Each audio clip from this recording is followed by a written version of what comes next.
I was interested in madhab, and I was interested in qira'ah. So my madhab interests led me to find out more about Imam Malik in particular, as you heard briefly in the introduction. And my qira'ah interests basically just expanded, because one realizes that there's not just two, there's at least 7 standard readings, and this is what this slide is here, the 7 readings of Ibn Mujahid. Now Ibn Mujahid, you've got there the sort of rough time period he was in, so that's the beginning of the 4th century of the Hijrah, so died 324, so we can assume that most of his if you like, active scholarly life would have been in the early 300s. And he wrote this book, As-Sab'a fil Qira'at. Now, As-Sab'a means 7 people he's talking about. So when he says 7, the 7 people, fil Qira'at, with regards to readings. So if we translate fi as with regard to. So 7 people with regard to readings. He chose 7 readings. You will find this, incidentally, in the basic information here is mentioned in the article about the 7 ahruf hadith, but we'll come back to that in due course. So there are 7 readings that Ibn Mujahid chose, and you can see that they're actually from 1, 2, 3, 4, 5 places in the Muslim world. So there's Medina, Mecca, Basra, Damascus, and Kufa. Out of the 7, he actually chose, how do we get rid of this? Because number 7 is, whoops, I've gone on the wrong. Okay, right, so you got number 7 there. So when people talk about the 7 readings, these are the 7 people that they're talking about.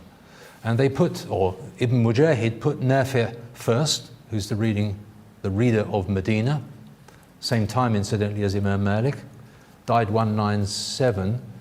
That seems wrong to me, actually. No, Warsh died 197. Nafi' died 169. So that's wrong. That's an error. So I don't know. Somebody else. No, I was going to say somebody else probably made the slide, but that's just shifting the blame. It's definitely wrong. Nafi' was died around 16 something. And from Nafi' there are 2 main riwayas, 2 main rawis, Warsh and Qalun.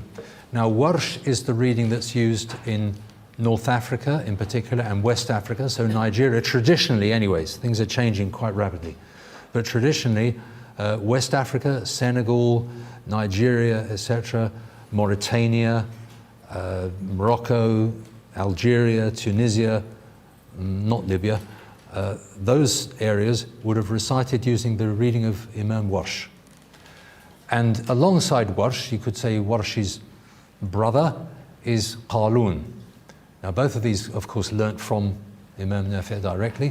Qalun is alive and well, or was alive and well in Libya in particular, and parts of Tunisia, obviously neighbors to Libya, and also in Mauritania, because in Mauritania they would learn Warsh and Qalun first, and then go on to other things. So they'd learn them both, because they're both from Nafi', and just in order to respect Imam Nafi', they would do that. Now there's other people who recited from Imam Nafi' as well, but they haven't come down as strong riwayas. Ismail, for example, from Nafi'. So there's others. You'll go to the books about Imam Nafi' and you'll find that many people studied under him, many people learnt the Qur'an from him and transmitted the Qur'an onto others from him. So that's just, 2 is just a convenient systematization. In fact, the whole thing becomes convenient systematizations. Islamic knowledge, Islamic history, Islamic sciences, they get systematized for convenience and for accessibility and for simpleness of use. So this is a simplification. We're talking about 7. We'll see there's options of many more than 7.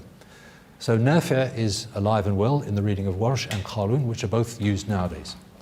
Ibn Kathir, I don't think you'll find Ibn Kathir, you'll be lucky if you hear it. The specialists know these things, of course.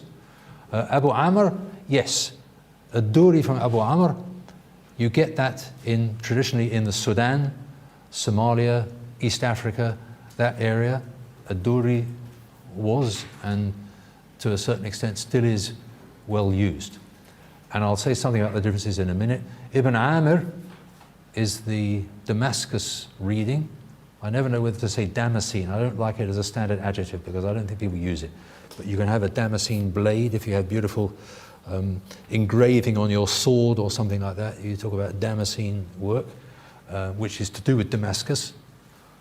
But I don't think people use that adjective nowadays in standard English, so I will avoid it as well. These next three, Asim, we'll come back to Ibn Amr later, by the way, because he's important for part 2 in the afternoon.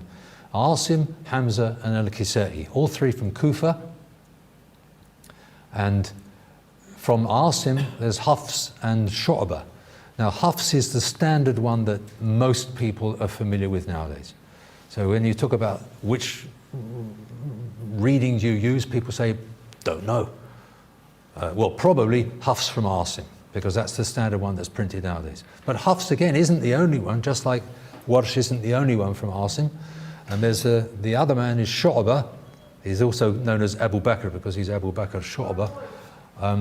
So you'll find that there are these two main readings from Asim, and Hafs is by far the dominant one nowadays, but it may interest you to know, and I hope by the end of the day you may be even more interested to find out, I came across a Mus'haf in the Bodleian Library in Oxford, which is clearly vocalized according to the reading of Shu'bah. I can't tell you the manuscript reference because it's hidden somewhere in a box with lots of other bits of paper, but definitely, that was there in a manuscript example, and one hopes that the others are as well. Hamza and Kisai. Hamza is actually quite well known. On the internet, you can go onto various websites and check out Qira'at, and they will talk about the Qira'at of Hamza. And Hamza has a very strong imala, so وَالضُّحِئِ وَاللَّيْلِ إِذَا سَجِي, that kind of thing. And also malaika with a kind of sect in the middle. And these things are very characteristic of Hamza. So that is, it's still, you could say it's alive and well amongst the specialist Qur'an. All of these are alive amongst the specialist Qur'an. But Hamza is actually is used fairly, as I say, fairly frequently. Go on the internet, you'll find it. Ibn Mujahid, as we said, was living, let's call him the year 300, about that time. Now that is already a big gap. So that's 300 years after the Hijrah. So a lot of things have been happening. So this is, as I said, this is a systematization, this is a sort of neatening up of things, a convenient limiting of possibilities. 7 readings is just one possibility. Now, how do I get to the left-hand side? Over here. Yeah. Now, people actually talk about 10 readings as much as 7. So you've seen the first 7 roughly. If we extend that out, we find that there are 10 well-known readings. You can find books. Al-Qira'at al-Ashr, there's a famous book by Ibn al-Jazari on the 10 readings. And when they say the 10 readings, they mean the 7 that we've just spoken of, plus these other 3. Now, we could skip back and forwards, but maybe we don't need to at this point. Abu Ja'far is one of the readers of Medina. So we've talked about Nafi', and we've said that he died around 169 as opposed to whatever that other figure was. I'm sure that's wrong. So he's about 35 years earlier. So he's from an earlier generation. If we take 30 years as being a standard generation. So Abu Ja'far is the reader of Medina of the time before Imam Nafi'. Abu Ja'far was the Qari of Medina in his time. He was by far the biggest one. There's others, there's 4 or 5 big names. Abu Ja'far was the main one. But it's not the same as Nafi'. So they're both from Medina, but it's not the same. So you might say, well, what is the reading of Medina, etc.? Well, that's in a sense part of the picture. Just to go through quickly, Yaqub al-Hadrami, he was the imam in the mosque in Basra, the big mosque, Jami' al-Akbar or whatever they termed it.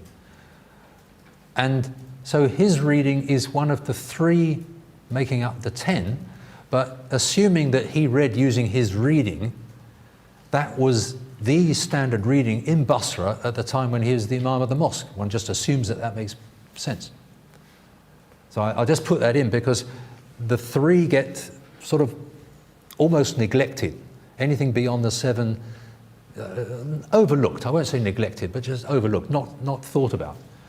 But this man was the Imam in Basra. And Basra, as we've seen, is one of the key centers of Islamic learning, basically. So we've got Kufa and Basra in Iraq, and then we've got Damascus, and we've got Mecca and Medina in the Hijaz. So we talk about Hijazi, we're talking about Medina and Mecca. And if we're talking about Iraqi, we're talking about Basra and Kufa. And Damascus is by itself. Again, we'll come back to Damascus. It's kind of interesting journey. But some people don't just talk about 10 readings. You'll find books of the 14.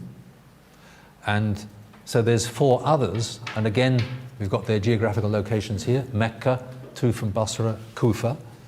So you can add them up and you'll find that we started off with 3 in Kufa and add another one in these extra 3 and add another one. So there's 5 from Kufa.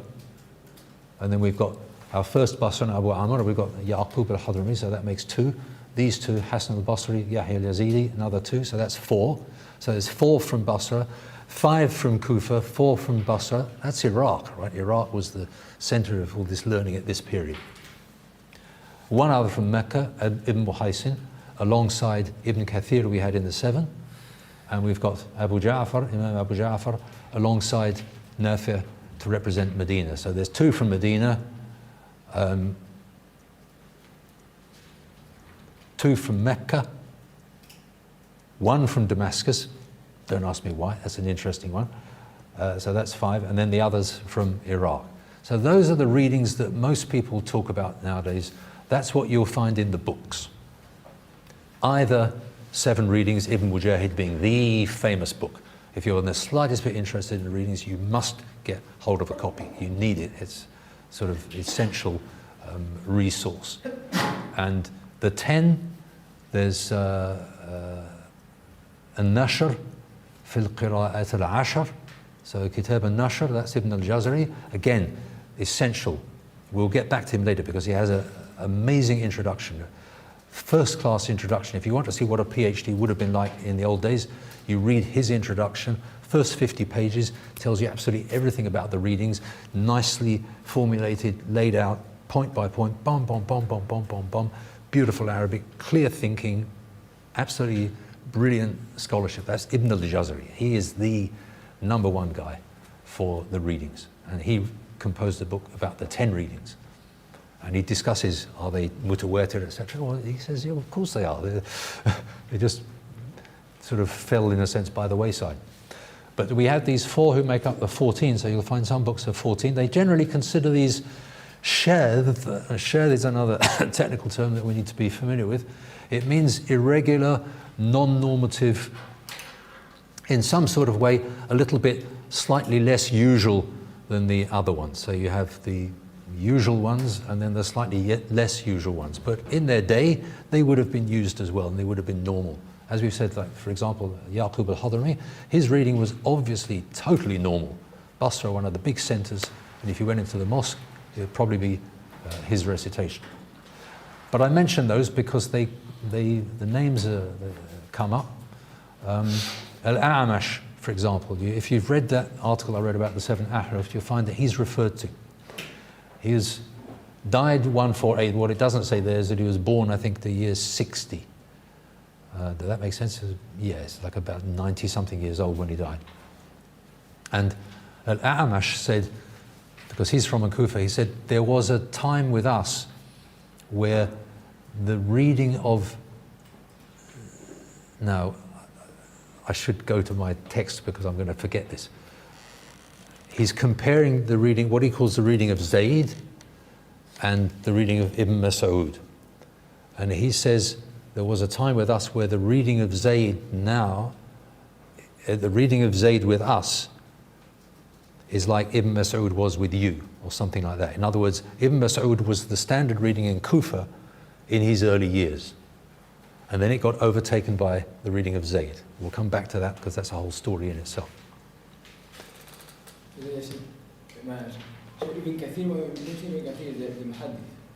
No. Okay. No, it's Ibn Kathir al-Qari is much earlier. Again, the key thing about these things is rough idea of dates. So Ibn Kathir died 120, so he's back in the early period. So it's not the scholar of Tafsir. No, not at all. No. I don't know his other name, but obviously they will have. Al-Basri, Hassan al-Basri? Al-Hassan al-Basri is the Hassan al-Basri who's well known. Okay. Yeah. But again, you'll find his dates. Hassan al-Basri is about 110, died 110, yeah, 110. So he's again the early period. But you find reference to his readings, you see. They'll say, وَقَرَأَهُ al-Hassan, قَرَأَهُ al-Hassan, and so on and so forth. And they mean him. They mean al-Hassan al-Basri. Right, let's move on a little bit.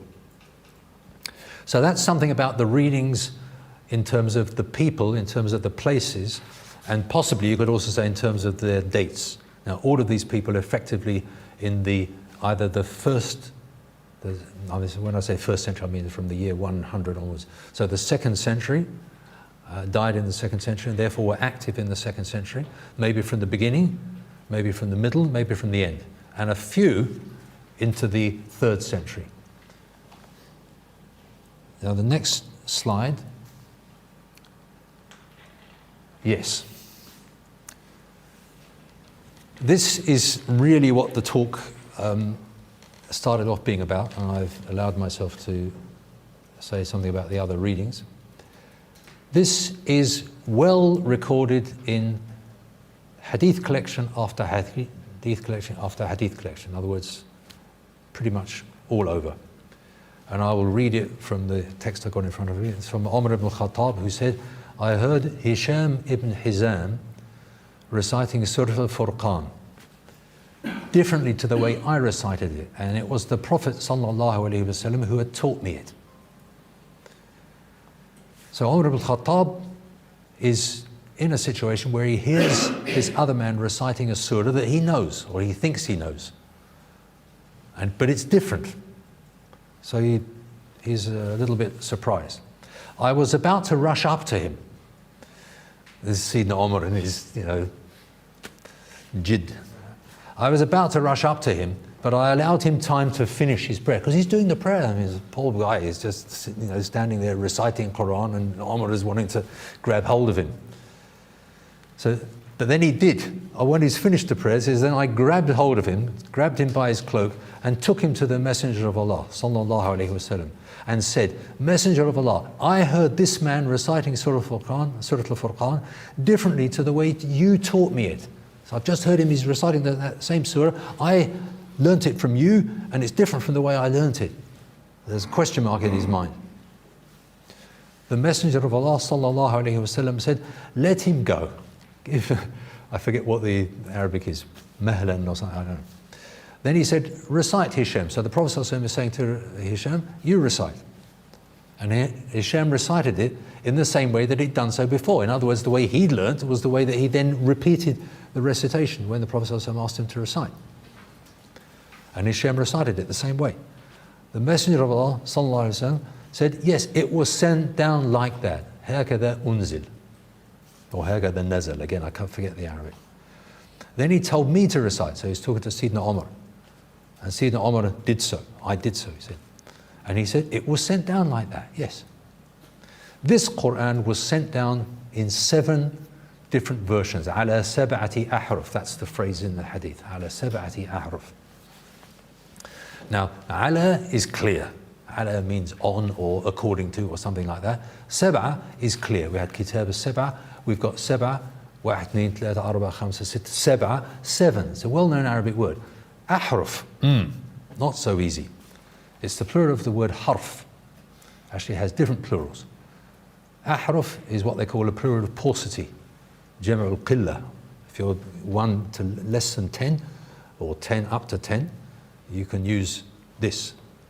And then if you want to talk about many, as in another hadith, it says huruf kathira, many huruf. So you have possibility of huruf, possibility of harf.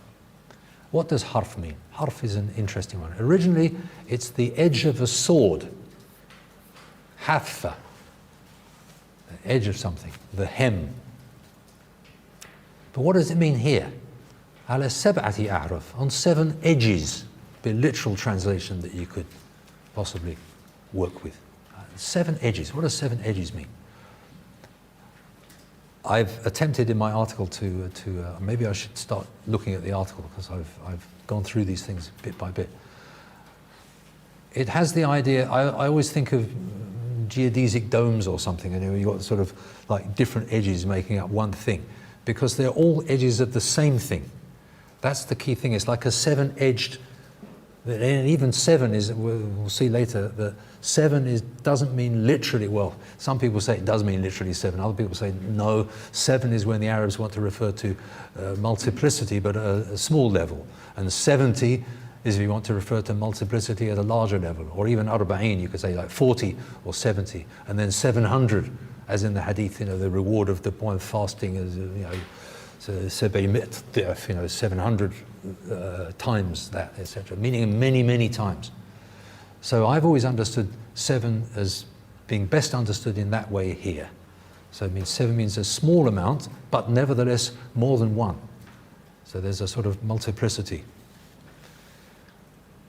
And then the end, the Prophet ﷺ said, this Qur'an was sent down, أنزل هذا القرآن على 7 أحرف, according to 7 harfs.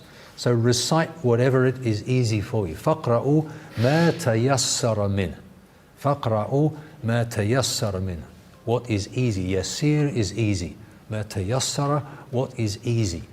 So that is another part of the picture, because what we're in a sense looking at, these are the texts. Nobody else says anything else. Among the Muslims, this is the key text. Nobody has anything else. That's why Ibn al-Jazari, at the beginning of his book, spends something like 50 pages discussing this particular hadith and the meanings behind this particular hadith, because that is it. That is the evidence that we have. So recite of it what is easy for you. What does that mean? As if I heard in South Africa use the expression, park that. Meaning just like leave that thought on the side for a while. So let's just go to the next one. Now again, I'm kind of jumping ahead because this particular text here is the basis of that article that I was trying to put these things about 7 ahruf in. Now, he's already mentioned a number of points, and I can't remember which one this is. Again, I will have it. Maybe I should actually... Do you have one that is an article on registration? No. You registered and you didn't give the article. I apologise. I was instructed to originally get it for the but they haven't. doesn't look like it, no. Okay, well that makes it easier. That means that I can read from it and it's fresh, or I can ignore it and it doesn't matter. What So, I can do then is I'll get those 2 articles sent to you, so let's do the idea that you registered and get them beforehand. Yeah, because there are actually, yeah, in a sense I've done the homework. It's in a bit of a mess. I'll stay with that. I was trying to read through it yesterday. It's a fatal. They always say the day before an exam, do nothing, don't revise. People say, but I have to because it's exam tomorrow. They say your mind is emptier and clearer if you don't do that. So anyway, whether you apply that or not is up to you in the future. But bear it in mind if you've got a main thing. Relax the day before, just relax. So Ibn al-Jazari is looking at various points to do with this 7 ahruf hadith. And the question that comes up is whether the Uthmani mushafs, now maybe I should just make a short detour here. The Prophet ﷺ transmitted the Qur'an obviously to the companions that were around him during the time that he was alive as prophet. I say that because obviously in his before he was 40, there was no revelation. So there was nothing to transmit. But when he became Prophet, sallallahu alaihi wasallam, and was given the command from Sayyidina Jibreel, Iqra, from that time on, we then have the existence of the Qur'an as we now know it. So for the 10, 11 years that the Prophet, well, we should add Mecca, of course. So let's say 10 years Mecca, 10 years Medina, right? It's not accurate 100%, maybe 13 years altogether, 23 years. But let's go 10, because it's convenient. So 10 years in Mecca, various surahs being revealed, and then 10 years in Medina. And then the whole dating, of course, is from the move from the Hijrah. Therefore, we talk about the last 10, 11 years, meaning the time in Medina. And then the Prophet ﷺ died, Tuwfiya, in around the year 11. Again, if I'm wrong by a year or two, please forgive me, but that's how I remember it, as sort of somewhere ticking around. Sayyidina Uthman became Caliph in, I think, correct me if I'm wrong, around the year 24, 25. I think on the cusp of the year. Apparently it was at the very end of one year, the beginning of another, so not always quite so straightforward. But around the year 24. Everything continued exactly the same until around the year 30. In the year 30 or thereabouts, a man called, was he Hudhayfa ibn al-Yaman, or again, it will be here. I can check it. I'll have to maybe pause and check. Hudhayfa or Hudhayfa, I'm pretty sure Hudhayfa, was fighting in the north of Iraq or Azerbaijan or somewhere like that. And he found the troops were arguing about the Qur'an. And he went back to wherever it was. I think he went back to Iraq first of all, actually, where he came from. And then he went to Sayyidina Uthman in Medina, presumably. And he said to Sayyidina Uthman, radiallahu anhu, was the effect of, stop this community from going down the same route that the Jews and the Christians went. Adrik is the word, adrik hadi al-ummah. So catch hold of this ummah before it starts going down following the same path that the Jews and the Christians did with regard to their book, or their books. So Sayyidina Uthman says, what do you mean? He says, well, people are beginning to argue about the Qur'an, saying, I'm right, he's wrong, this is the correct way, and so on and so forth. So Sayyidina Uthman, of course, didn't want to just do anything straight away, so he sought the counsel of the companions at the time, and then they all, cutting a long story short, they all agreed that it was important to have one version, not as it were the version, but one version. And that is the beginning of what they call al-Mushaf al-Uthmani, or al-Masahif al-Uthmaniyya, because there were more than one Mushaf was sent to these different places. But effectively, even though we say there are different Mushafs to different places, it's basically one skeleton that we're talking about, with very minor differences which we'll have a look at. So Sayyidina Uthman made that decision, and he also ordered that all other copies were to be burnt.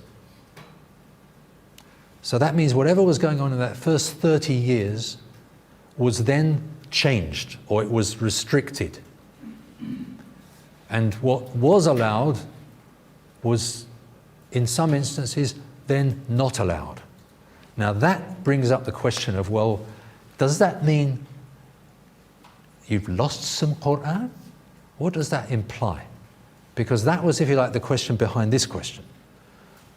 Because if Sayyidina Uthman decided on one version, what about other possible versions? Does that mean one had lost something that the Prophet ﷺ said? These two companions, Sayyidina Umar and this man Hisham, they both had different versions of Surah Al-Furqan. And yet both versions were given the stamp of authority of the Prophet ﷺ. Said, yes, هكذا أنزل. Like that it was sent down. So for the Prophet ﷺ, there was zero problem. Zero problem. Yep, that's fine. That's how it was. Yep, that's fine. That's how it was. Yep, it's all good. اقرأوا ما تيسر منه. Recite whatever's easy for you. If you remembered it that way, and that's what you're familiar with, then you do that way. Don't make it an issue.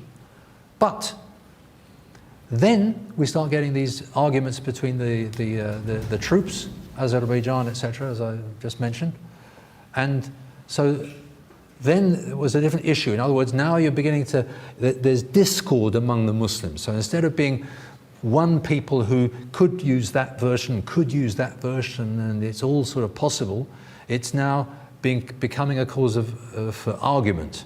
And that's not good news. Becoming a source of fitna, trouble. So Sayyidina Omar got together a group of people to come up with a definitive text, we could say. Sayyidina Uthman, sorry, what did I say? Sayyidina Omar. Sayyidina Uthman. So Sayyidina Uthman got together a group of people, including Zayd ibn Thabit and various other names. I don't know all the names. They're well known for, within the history books. And there's another part of the story. What did Sayyidina Uthman use to make his definitive version? The answer that you'll find most commonly said, which is a simple answer, but it's also a little bit simplistic. As we'll see, it doesn't fill in all the gaps.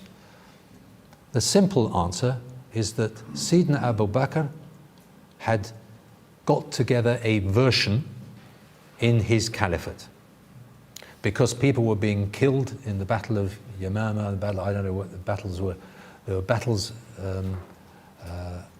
at the time of Sayyidina Abu Bakr, and so he got together a version. In other words, there were pages with this surah and pages of this surah and pages of this, and had them all together, and then basically just kept them aside. When he died, they were left, again, excuse me if I'm wrong here, but in the hands of Hafsa. No. Hafsa, yes, but Hafsa's later. Hafsa's the daughter of Sayyidina Omar. That's it. Sorry, now I got the link, yes. So Sayyidina Abu Bakr had those pages. They were inherited by Omar, by Sayyidina Omar. When Omar died, he handed them to his daughter Hafsa and basically said, look after them. And Hafsa did exactly that. She looked after them. Then, when this other thing turned up, this dispute over various things in Azerbaijan, etc., among the troops, and they went to Sayyidina Uthman to see about it, he said, yes, let's get the Ummah on one version of the text. What version? Well, there's the one that Sayyidina Abu Bakr had, that was inherited by Omar, which Hafsa's got. Go to Hafsa and ask her to give you that text. And Hafsa said, no, that's mine. I was given it. I'm not going to let go of it for anybody. They said, well, if we promise to give it back, will that be all right? So she said, yes, that will be all right. So they used that as one of various options, because there were also bits written on, as they say, shoulder blades on the bit of that palm tree that is quite flat, and in the hearts of men, etc. So all of these sources of the revelation were used to bring forward this one text, which happened. And so that's why it's known as the reading of Zayd sometimes, as in that hadith about Al-A'mash that we referred to. So it talks about the reading of Zayd, meaning the one that Sayyidina Uthman did using Zayd. Zayd was the chief man of the, I hate using these words, you can't, what can you say in good Arabic other than committee? Because committee is not good Arabic. Committee is bad French Revolution English. Anyway, a group of people, a team of people were got together to do this work of writing down the Mus'haf. And then, when they had finished, her pages were, Hafsa's pages were given back to her. At the same time, Sayyidina Uthman ordered that all other versions, existing pages, etc., excuse me,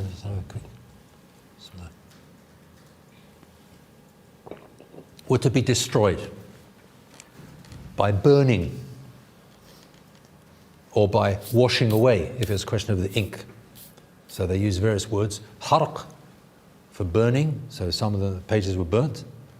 And I think mahu was one of the words that was used for sort of wiping off, because if you write on parchment, you can scrape it off and reuse the parchment again a second time. Parchment's expensive, so you don't want to waste the material, so maybe they did it that way. So you can either scrape off the old text, or you can wash off the old text, or you can burn the old text. You can do at least those three versions are mentioned. What did he do with Hafsa's? Hafsa said, you're going to give me, I want my pages back. So he didn't burn Hafsa's pages. Tick, tick, tick, tick, tick, tick, tick, tick, tick, tick, tick. Uthman passes away. There's Sayyidina Ali. And then Sayyidina Ali passes away. And then there's Sayyidina Muawiyah. Sayyidina Muawiyah passes away. Or was it Sayyidina Muawiyah? Yes. In the time of, no. It's important, it's important. Trouble is, it's 60 pages, I won't know where to find it.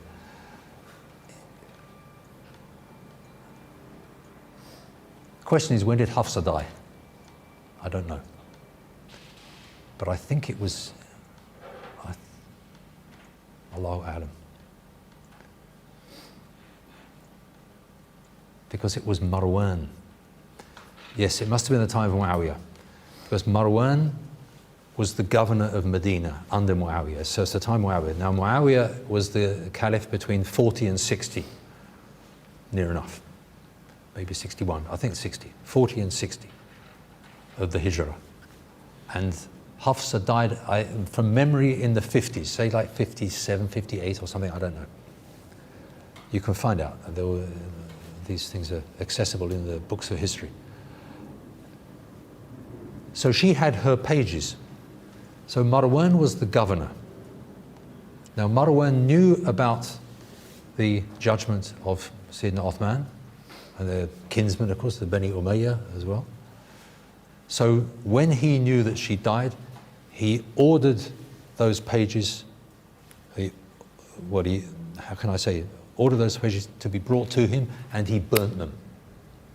So Hafsa's pages were burnt at that time. So that version that Sayyidina Abu Bakr had got collected, and then it had been superseded by the Uthmanic Mus'haf, the Uthmanic recension.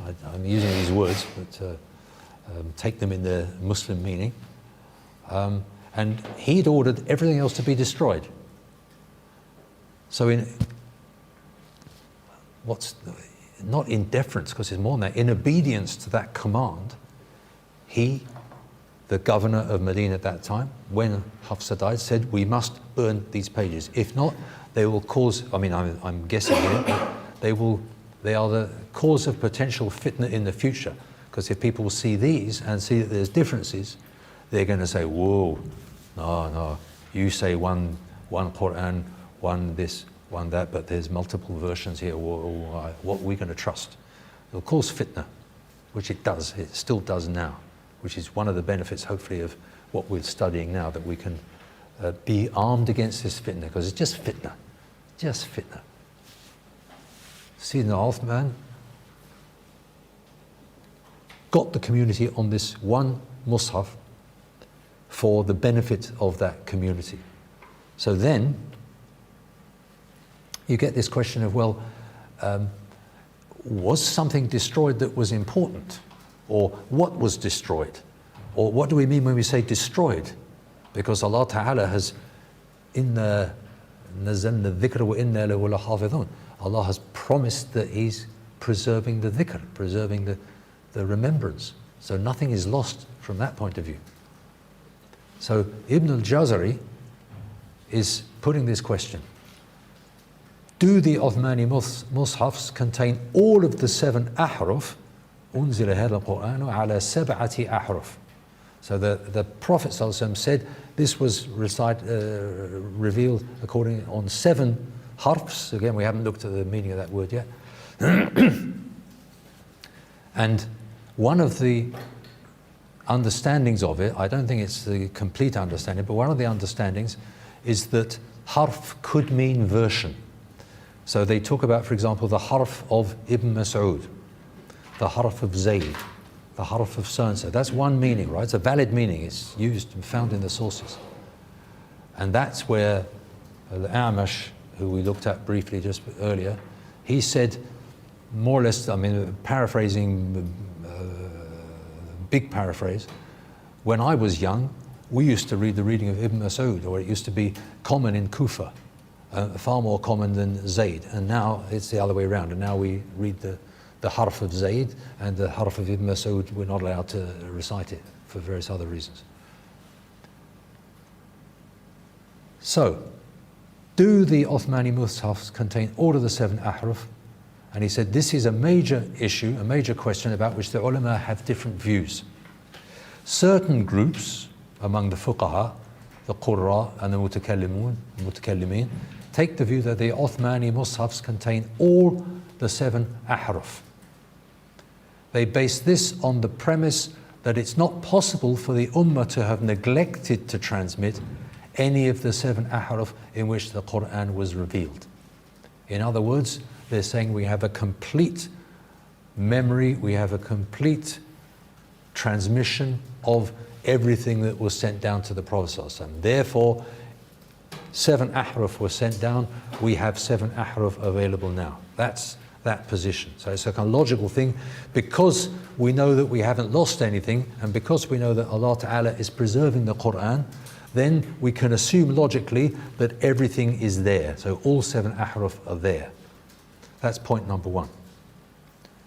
So he says, they base this on the premise that it's not possible for the ummah to have neglected to transmit any of the 7 ahruf in which the Qur'an was revealed. The companions agreed about transmitting the Uthmani mushaf from the pages which Abu Bakr and Omar had written out, and about sending those mushaf to the centers of the Muslim world. So there was one sent to Kufa, one sent to Damascus, one sent to Mecca, Medina, etc. And they also agreed about leaving out anything else. So they fixed it on that. So they're saying logically it must contain everything. These people say that it's not possible that it should be forbidden to recite any of the 7 ahruf, nor that they, in other words the companions, would have agreed to leave out any part of the Qur'an. So it's a sort of logical extension. However, now this is Ibn al-Jazari, as the very accurate scholar that he was. He says, however, the majority, now Jamahir is Jumhur is a lot of people, and Jamahir is the plural, like Libya calls itself used to, the Jamahiriya, you know, like lots of people. So the majority of both earlier and later scholars, so he says this is the mainstream standard position, all right? The first one exists, it's known about, and you'll see that there are sort of intellectual descendants of it. The majority of both earlier and later scholars and the imams of the Muslims, so like Imam Malik, Imam Abu Hanifa, etc., are of the opinion that the Uthmani mushafs only contain, out of the 7 ahruf, what the skeletal text can support, what the rasm can support. Now this is where I'll need to use the blackboard at a certain point.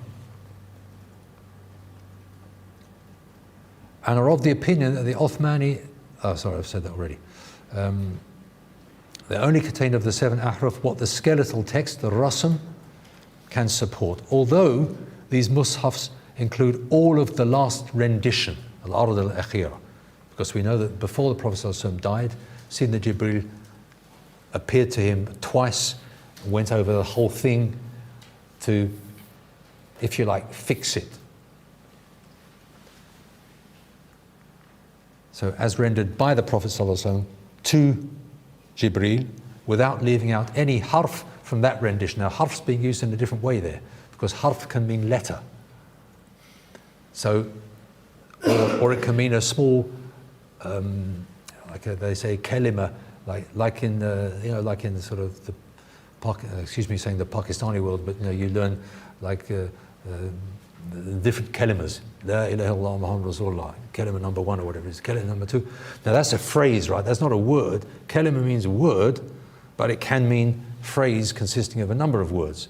So anyway, so the word kalima is ambiguous there, and harf can mean a kalima in the broader sense, and as big as being the harf of Ibn Mas'ud, meaning the reading of Ibn Mas'ud. So harf can be from one letter, alif, ba, ta, tha, mim, etc. My alphabet's really bad. Alif, ba, ta, tha, jim, ha, kha. Yes, there you go. And so all of those harf, huruf, and then harf can be broader and broader and broader and broader, which is part of the ambiguity of it, which is why there's a problem with what this hadith actually means. So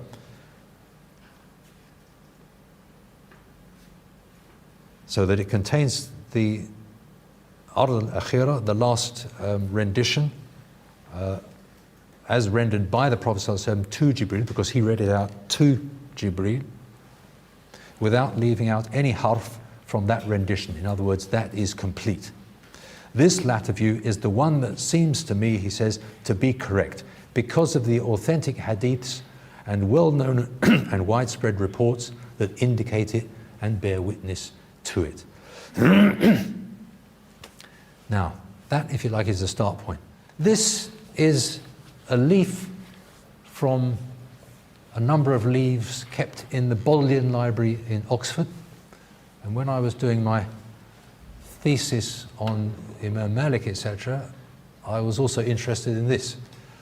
So I'd go to the library, if I wanted a break, like you need a break now because I've been talking too much, I would order up these manuscripts and start looking at them. And I thought, oh, this is interesting. That's not what I expected. And I started finding out certain things. So if you look on line number 1, the first word is Sulaiman. وَمَا كَفَرَ Sulaiman. So then anyone who knows the Quran recognizes Surah Al-Baqarah. Okay? وَلَكِنْ, and some color dots on the noon there. وَلَكِنَّ الشَّيَاطِينَ, or that's reading the red dot. This is where I need to use. If you look at the first word, Sulaiman, you'll find that the noon isn't written like that. The noon is written more like that. Notice at the end of Sulaiman, there is a red dot somewhere over here. Okay? That red dot is the mark of a, so it's the fatha. And usually, well, is it on top? I can't actually see. Yes, it's on top, yeah. It's on, so I put it in the wrong place. That's actually critical. Is there a specialist border? Oh, yeah. Yeah. So what they say is, well, let's take a ta, because it's a bit easier. Now, a Kufic ta is written something like that. If you want to say a, you write it on top. So that would be ta. If you want to say u, you write it here. That would be tu. And if you want it underneath, it will be there. And that is ti.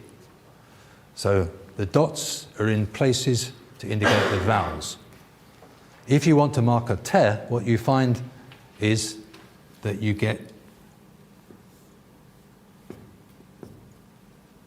2 strokes are used for a ta, and 1 stroke is used for a ba, etc. So it's the opposite way round. So dashes are used for the consonantal things, and dots are used for the vowels. In these manuscripts, there's very little consonantal stuff. It's nearly always, it's a pity we can't enlarge because that's actually there is some dots there. I mean dashes, and there's also in the sheen there. There's some dashes. So there's some dashes, but they always appear in this sort of thing here, and then these are the dots. What you find with this, what is it? وَمَا كَفَرَ سُلَيْمَانَ وَلَكِنْ, yes, so we have وَلَكِنْ. So, and everything in Kufic is on the line as well. So the waw is on the line. So if we have our line here, you have wa, and then la, and then kaf is a long sort of thing like that, walakin, and then our noon again at the end, like that. So, excuse my Kufic, not as good as it should be. So, this looks a total mess now. It's all right, time's on our side, I hope. Now, what you'll see here is that there is a red dot up there, and there is a kind of other dot over here. That one is red, that one is green. And you know that because in lots of different manuscripts you'll find these red and green used in that way. Now, the green one is in, I don't know if it's an unusual place or not, but because that's behind the letter. And here I've said it's in front. You find it in front. So that red is indicating an eh. So that's walakinna. And this is indicating a walakin shay'a. No, it is. That is it. That is it. That is correct. It's exactly what I said. I'm getting myself mixed up because that is an I underneath. So I said there's an A, U, I. So you have in the first version, walakinna, but if you don't have the shadda and you say walakinish shayatinu, walakinish. So walakinish is going to be the I. So you can see that there are two readings. You have walakinna shayatina is number one, and walakinish shayatinu is number two. Now they're in the seven. They're all in the Ibn Mujahid. I'm pointing over there because it was there earlier on. You know what I mean? So that's the first line. That's the first page of this manuscript and the first line of the first page. And I thought, whoa, that's interesting. So you've got different readings marked using different colours. So then that generated a whole area of research which I went into for many years and would still like to do so. But these ones have more than just the 7 readings, because you will find that these coloured dots are used for various purposes. One standard purpose is to differentiate standard readings. So again, you have to, I can maybe, yes, I can.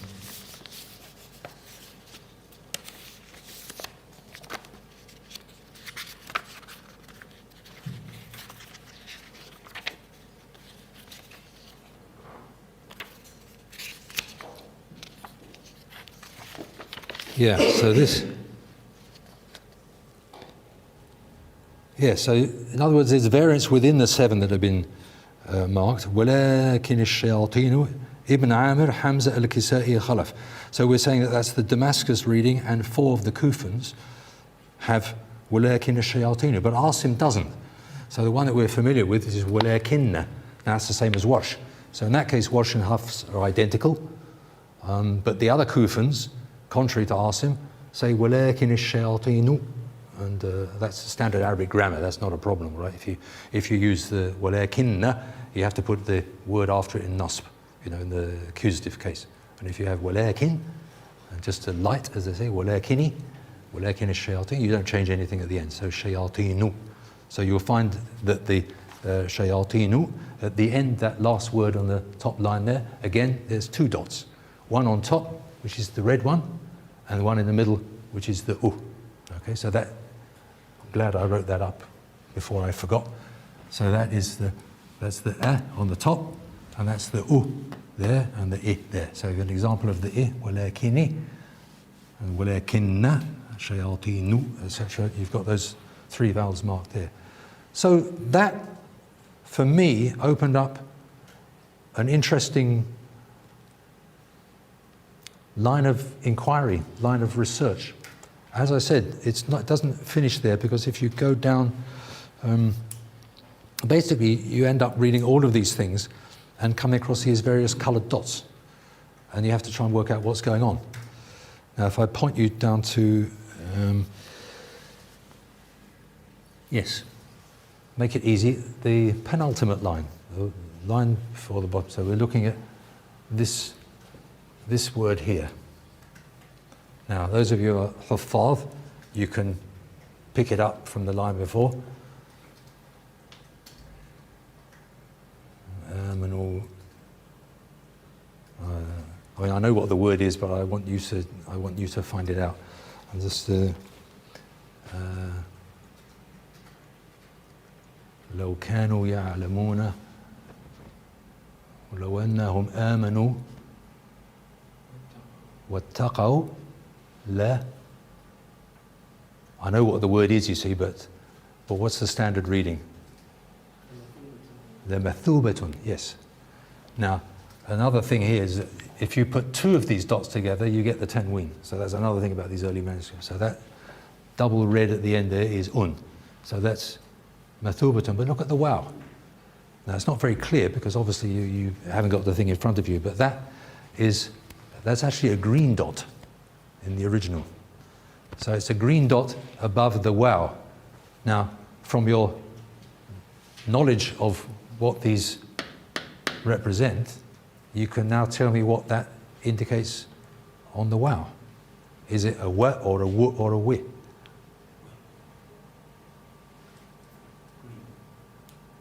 If it's a round dot, we've said that, for example, if let's do it again. Let's say, well, I've got that over here.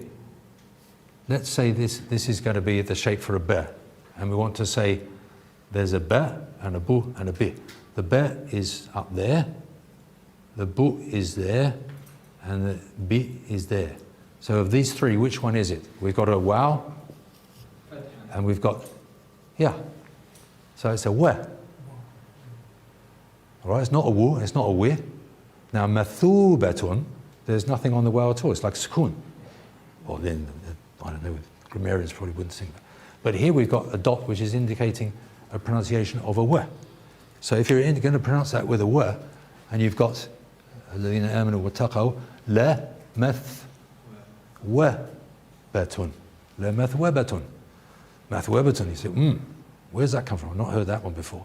Mathwebetun, that's in the Shawadh readings of that particular surah. So Mathweba was read by some people at some point and is recorded here with a green dot. In other words, there's a memory in the community. This is just one leaf, one page of how many leaves have been produced throughout the Muslim world of mushafs, etc. It's just one.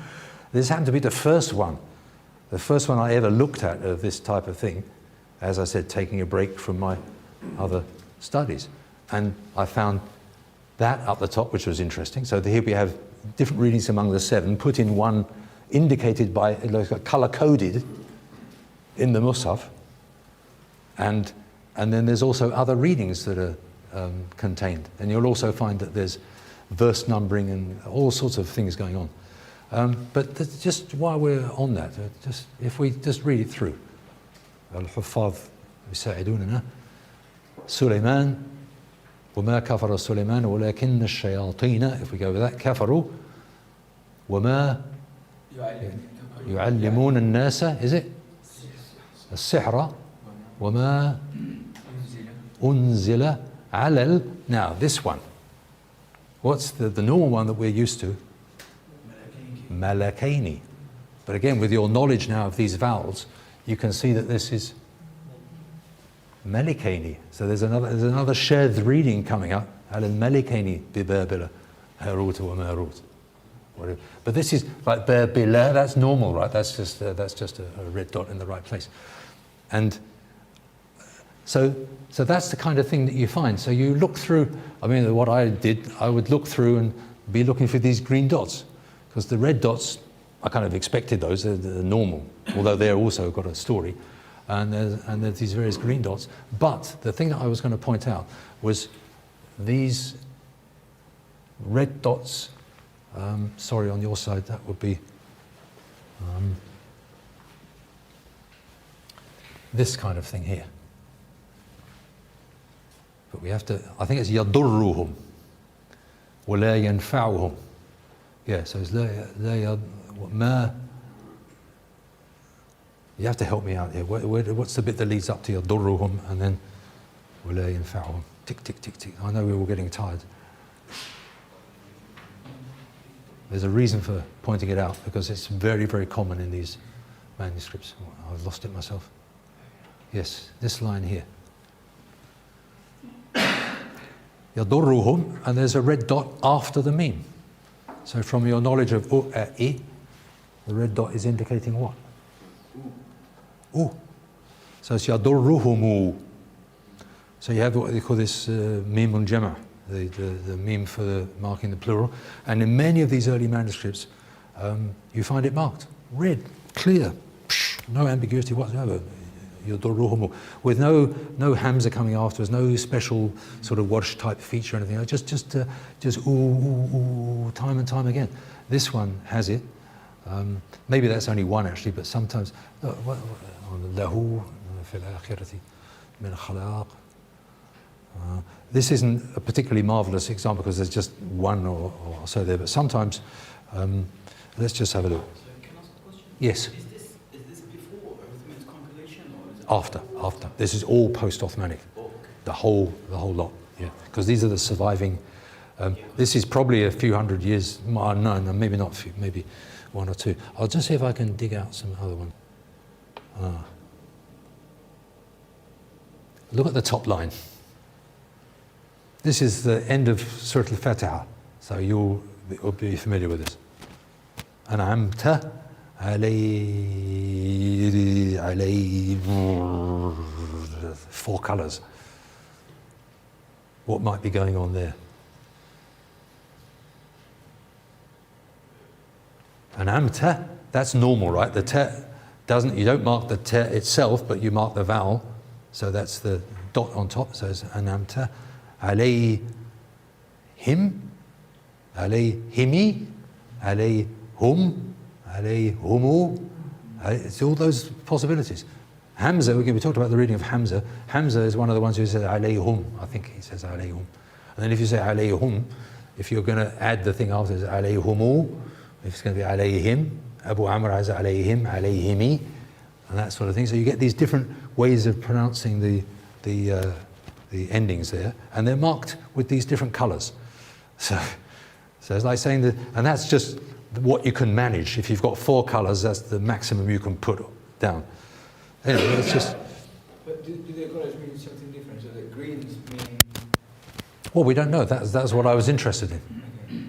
Now, if you look down at the bottom there, first of all, you see that big, well, I don't know what they call them, that thing between the surahs. That's another feature of these early-ish. Man, this isn't so early. But look at the very last line. La raiba fihi, with a red dot, or fi who is it? I don't know. I've always wondered about this one.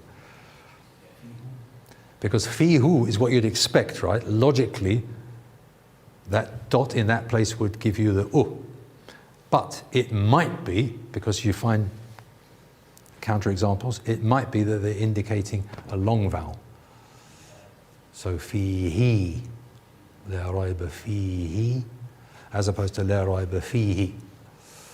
All right, this is details. I know that's kind of guesswork. Let's go to give you another picture.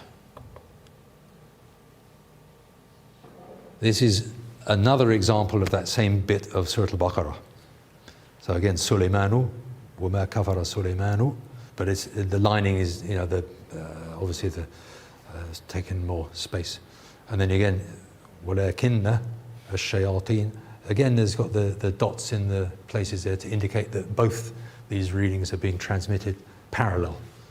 I've always, the red one is usually the dominant one, and the green one is the sort of other option, or whatever it is. Are these texts, or these manuscripts, like common mushafs, or very specialized? I don't know. We'll come to that question this afternoon with a big version. But it just gives you an idea. I mean, obviously, we don't want to. I'll just try and highlight a few other. I want to find that humu business. this has it, but is it clear? Yes. Line 1. What does line 1 say?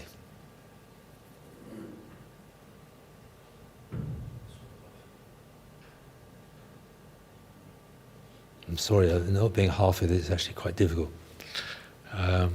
Alladhina looks like the bit at the top. وَلَوْ كَرِهَ الْكَافِرُونَ. That makes sense, doesn't it? Now the next one is رَفِيعُ الدَّرَجَاتِ ذُو الْعَرْشِ. Yeah? See it?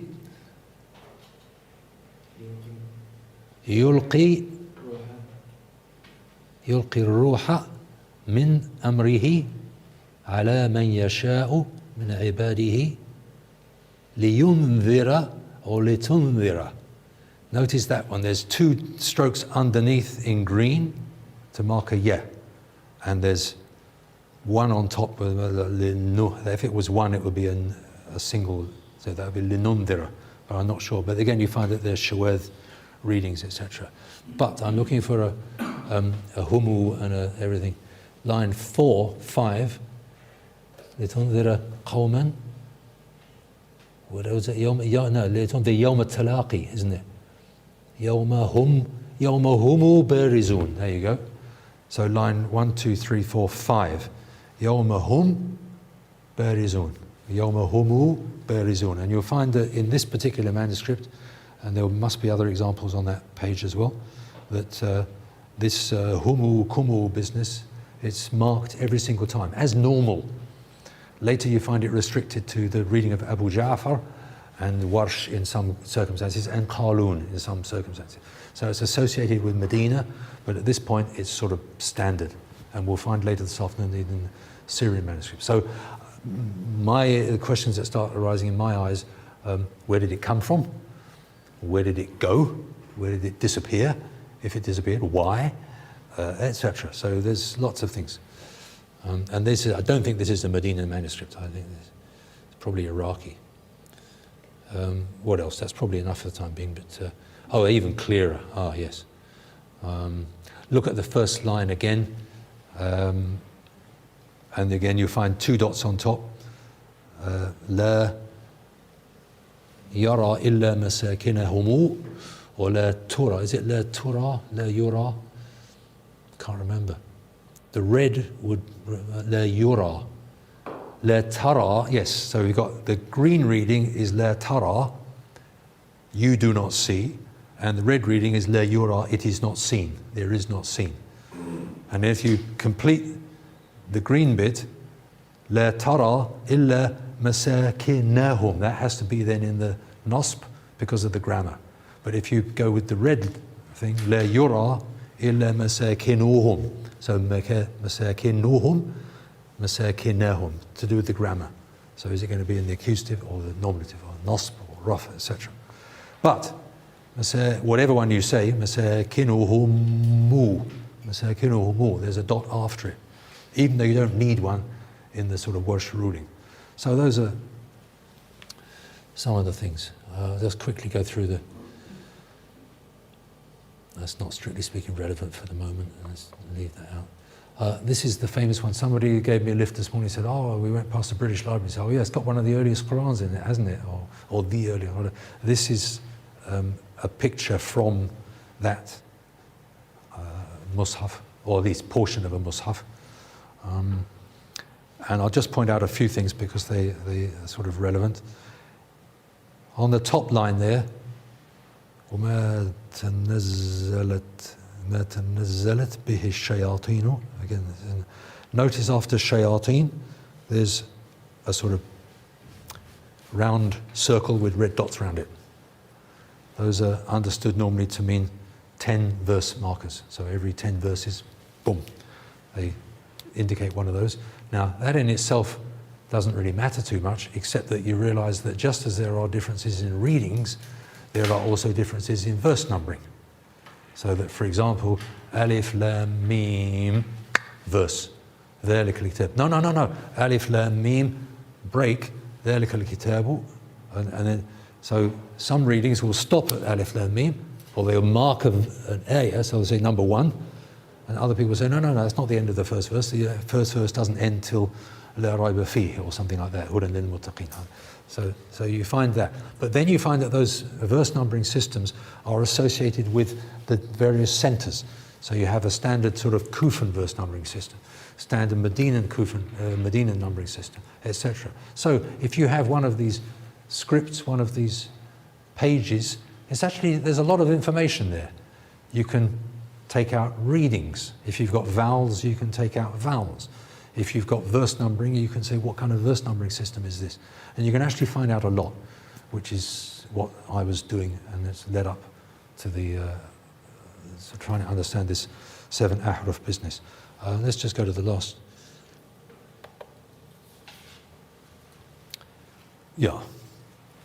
Neither are. I must show this one because this is. These are from cache that they found in the Yemen. You may have heard of the famous Yemeni manuscripts. So these are examples of them. These are all totally normal and not a problem with any of them. But look at that. That is from I can't remember if that's the beginning of the manuscript or the end of the manuscript, but one of these pages has the beginning of the Fatiha on the other side. I'm not sure if it's this particular one, or I think it is this one. So you know that it's it's not an extra, it's not like a flyleaf that's been put in for a picture. This is part of the Mus'haf, has this picture. Does that suggest anything to you? Maybe it's not large as it should be, but where would you find arches, and at the back it looks like a tree? It's not as clear as it could be. If you saw it in front of you, you'd see it clearly. And no, there's 2 famous slides. This is one of them. The other one I haven't got here. But archways and chandeliers. Where might you find archways and chandeliers, and in the back some trees? Mosque, yeah. So it's like a picture of a mosque.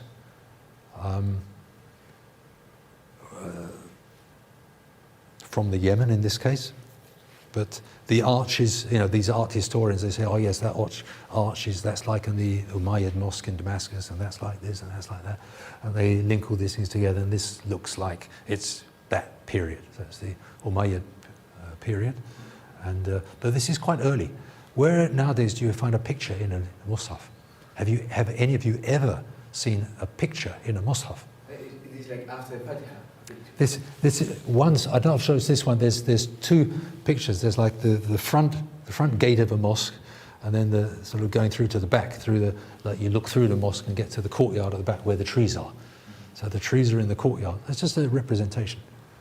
But it's a picture. I just find that fascinating. So in that early period of the time of Al-Walid ibn Abdul Malik, or whoever they suggest it was, they were happy with having a picture in a Mus'haf. And as I said, the other side, definitely the Fatiha, no question about it. So the things aren't always as they seem. And seeing is believing. Once you've seen it, you say, oh yeah, no, I saw a Mus'haf, a very old Mus'haf, and they had a picture, it looked like it, yeah. So you know that. So when somebody says, some kafir comes along and says, pictures in the Qur'an, and they make some stupid argument about it, I say, hang on. Been there, done it. We know you're not going to faze me. I've seen that before. I never thought that was interesting. Whether there's any benefit or whether there's any interest in going through some of the differences between the readings, like from a qira'ah point of view, or is that not relevant to your particular interest? It is, because that's how this article starts off, you see, with going through that. And I think that might clarify a few things, because there's certain issues that come up which I don't know the answer to, but it's a bit like, your teachers will say, all I know is that we've received it in a certain way, and sometimes we've received it in 2 ways. And when you see it in front of you in 2 ways, you have to accept that it's 2 ways. So let me resort to my notes, which is good news for me.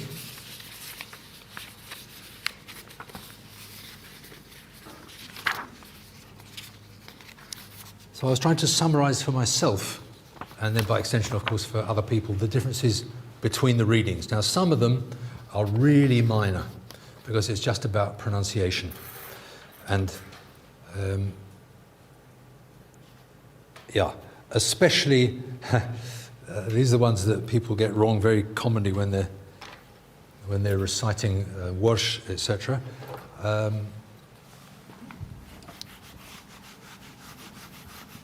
And especially people who are not used to the Warsh Rasm, because you find things like, well, I'll write it kind of normal first of all. Yeah, in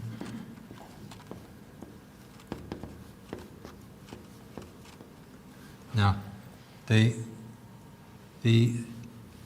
what I'm, as it were, curious about, or what I'm pointing out, is the junction in that kind of situation, because what you normally have is in kanat illa. And what happens in Warsh is that you basically lose the hamza, that's what they call naql al-hams, the moving of the hams, in kanat, and you find the vowel written twice, and that confuses people no end when if they've come from Hafs and they're going into Warsh and they're looking at these things, they say, oh, in kanati illa, and you say, no, just listen, in kanati illa, and again people will read it as two separate vowels, and what it's actually doing is indicating a junction. Another very kind of sort of fairly well known one can of course be a for example like that, men amana. Now normally there's a sukoon there, and obviously amana, there's a hamza behind that, so you have amana, men amana. If you go along the Warsh track, you get rid of the hamza blends. I don't know how to talk about it exactly. I mean, the grammarians use one language, but what they're really talking about is the sound of something, and it's much easier to get the sound. Like in English, an apple. We say an apple. The n goes on to the a. So you say an apple. You don't say an apple. If you say an apple, you know, it sounds like a foreigner, like a German. If you want an apple, you know, so it sounds broken, all right? Whereas the standard English, Southern English anyway, is to say an apple. Now that feature is exactly the same as you get in Warsh. So you have men amana, doesn't have a hamza in the middle, it has men amana. So you run through just like an apple. So you do that, and that's right there through the Qur'an from beginning to end. So that's minor, right? I mean, that's just like, am I going to say an apple, or am I going to say an apple? Anyone listening to it is, if you've got one, they're going to think immediately the idea of apple. They're not going to think about, well, pronunciation is a bit strange. Is that a different word? Do you see what I'm getting at? There's certain things, differences between the readings that is purely phonetic, we could say, and doesn't change the meaning in the slightest. So that's an example of that. The second type, so that was type 1. I've got 10 types here, if you're curiosity. The second type that I thought was common amongst, going from least important to more important. The second type is where you just change the vowel of a word, which can be said this way or that way. So, for example, sud as a barrier could be said as said. So, in Surah Yasin, was وَجَعَلْنَا مِن بَيْنِ أَيْدِيهِمْ سُدًّا مِن بَيْنِ أَيْدِيهِمْ سَدًّا. Doesn't change the meaning. The word sud is a barrier, and it could be pronounced as said or sud, and they're dictionary-wise exactly the same.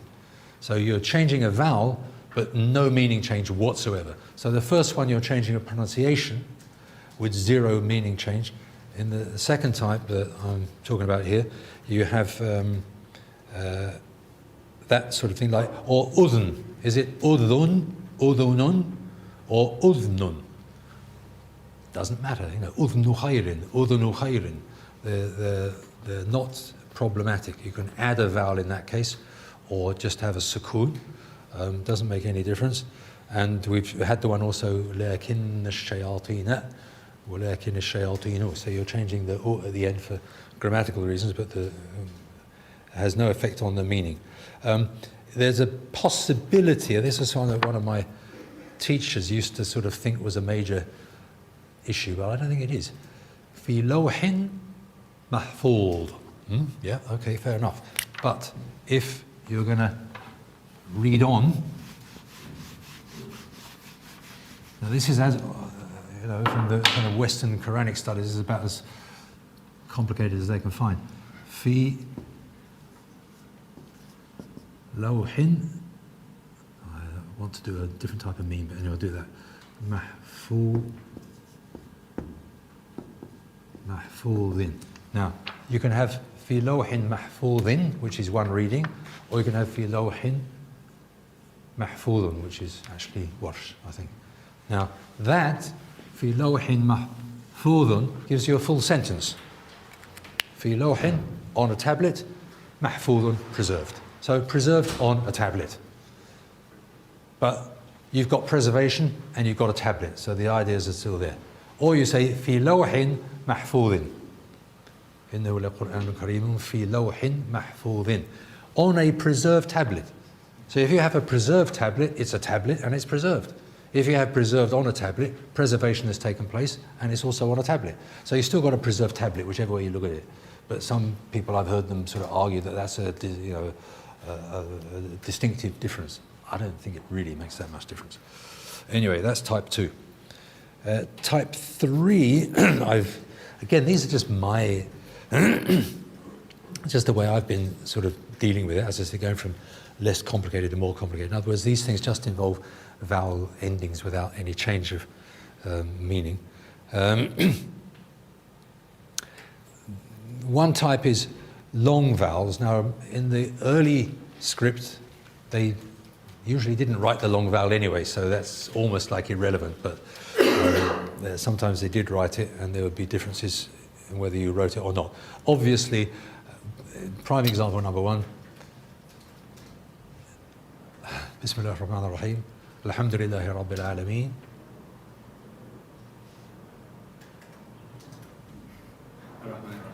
Ar-Rahman ar-Rahim. Zidu, Maliki, or Maliki. Now, if you write it in the old way, where you don't write the alif, all you need to do is to supply a dagger alif, and you've got your pronunciation Maliki. If you want to say it Maliki, you just, as it were, ignore that. But your teacher says Malik, or Maliki. So you can say Maliki, and you can write it that way, or you can say Maliki, and you can use exactly the same brasm, exactly the same skeleton, but you're putting in that dagger alif there to indicate the pronunciation Maliki. Now, elsewhere in the Qur'an, you do have Malik, Malik al-Mulk. Isn't there, it's spelt with an alif, and only ever said with an alif. So one of the things that people say about Sayyidina Uthman's work, as it were, is that he deliberately, or should we say that the Zayd and the people that were doing the job, deliberately allowed ambiguities like that. If they were aware of things like that, they could allow ambiguities to contain more readings with the same rasm. That, I think, is an important point to bear in mind. Like fakihin and fakihin, exactly the same thing there. So you have Maliki and Maliki, both maintained by the mim, lam, kaf, and not a problem. I've got Zakiya, Zakiyya, and Zakiya. Same sort of thing, we won't worry too much about them. Differences involving the marking of consonants. So this is vowels. We had the short vowels like Sud and Sed, etc., and the longer vowels with the Alif, Malik and Malik. But you can vocalize the letter shape in different ways. And that is quite common. Now, one that I was one of those old manuscripts, but I didn't highlight it for you.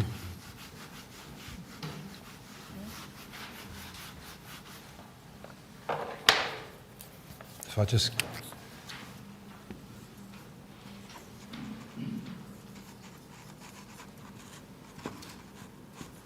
I'm doing it without extras. Now, if you think to yourself, what's that say? Okay, there's no hamzas, there's no nothing, but it's a phrase in the Qur'an. And if I give you the start point, yawma, yes. If I do it this way,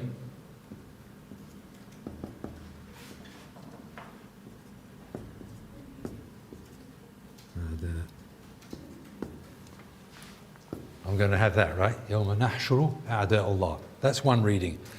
Maybe I can see if I just find it. I think it might be on this. Then you can see for yourself what you'll find is that in that manuscript,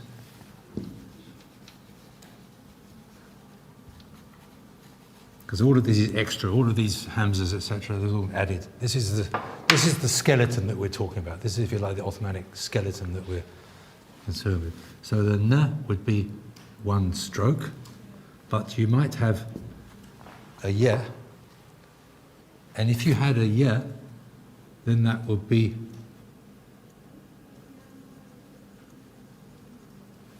you a yuh sharu, it'll give you a, and if you had nah shuru, I've got it wrong, I'm doing the wrong thing myself. It's fussilat, yes. Fussilat, is it? It won't make any difference because it's the picture I want and it's not there.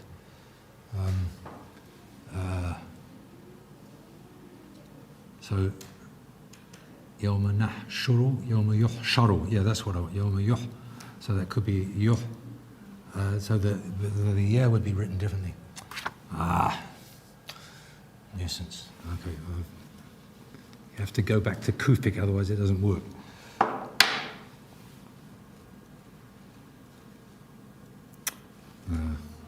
Sorry, ignorance is overwhelming me at the moment. I can't think how to. It's just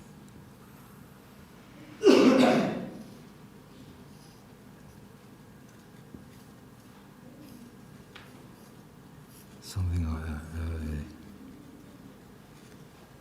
Yeah, because the years they are on top of the hair, but they're not as they are in modern Arabic.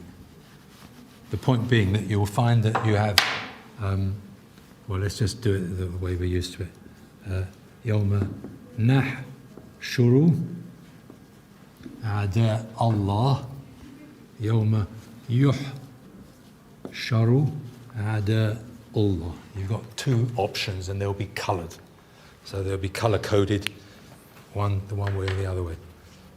Now that doesn't change, again the skeleton is identical, but you've got a noon marked or a ya. So it's not the vowels, it's the consonants that you're marking. And then of course the marking at the end there is the sharu, shuru, yuh, sharu, etc. That automatically goes with whatever you've chosen. But what I'm getting at is that it involves the marking of consonants, and it might involve vowels as well as a sort of add-on. Some of them though are more interesting. There's a few basic ones. أَفَلَا تَعْقِلُونَ? Will you not then understand? أَفَلَا يَعْقِلُونَ? Will they not then understand? Now that's very little difference because it's human beings either way. So if I say أَفَلَا تَعْقِلُونَ, you lot, then obviously I'm addressing you, but أَفَلَا يَعْقِلُونَ, all the human beings on the face of the earth, there's very little difference in the meaning. So the meaning is very close, but you are changing the pointing of a consonant. But look at these ones.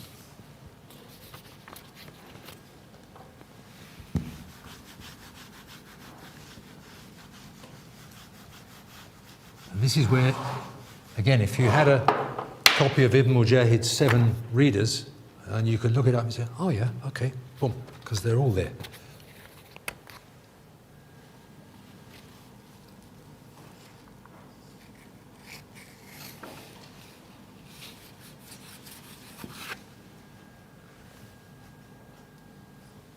Yeah.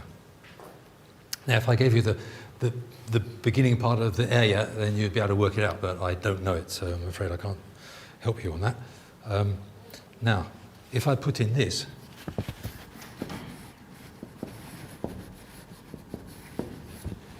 that will be a little bit easier.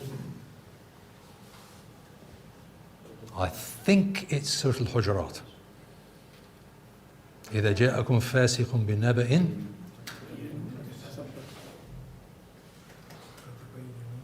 Yes. فَتَبَيَّنُوا, but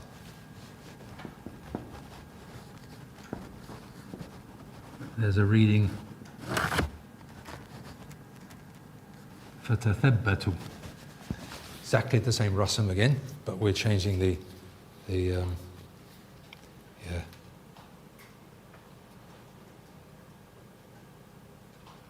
Yeah, فَتَثَبَّتُوا, the Kufans Hamza, Al-Kisai and Khalaf, again amongst the thing, فَتَبَيَّنُوا, the others. So 3 out of 10 have فَتَثَبَّتُوا, and 7 out of 10 have فَتَبَيَّنُوا. What's right, what's wrong? You can't even go there, you have to say they're both recorded. Now, again, sometimes it's to do with shapes, and this is another one a bit like that. I'll try and do it as ambiguously as I can. Is it another type? Sorry? Is it like a 5th type? Or No, this is still 4. This is marking of consonants. Because, in other words, we're moving the ta and the tha, etc. And this is a sort of maybe they're subcategories. I'm sorry, I'm not trying to be... I put them together in one place. What am I looking for? Yeah, so I've said under this category we can also include instances where the differences relate to either letter boundaries, and I've got some of these here, or word boundaries. Now they're interesting. Letter boundaries is that you've got lots of hooks, but where do you make the difference? Now look at this.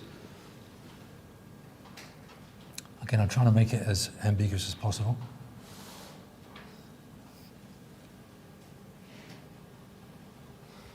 Now, when I say letter boundaries, what I mean is that could be one letter. Have I got it right? Yes. Or it could be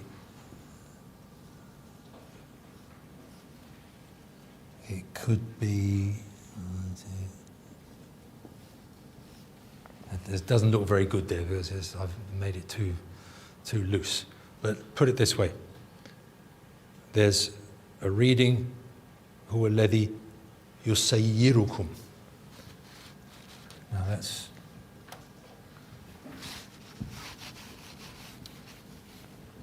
so you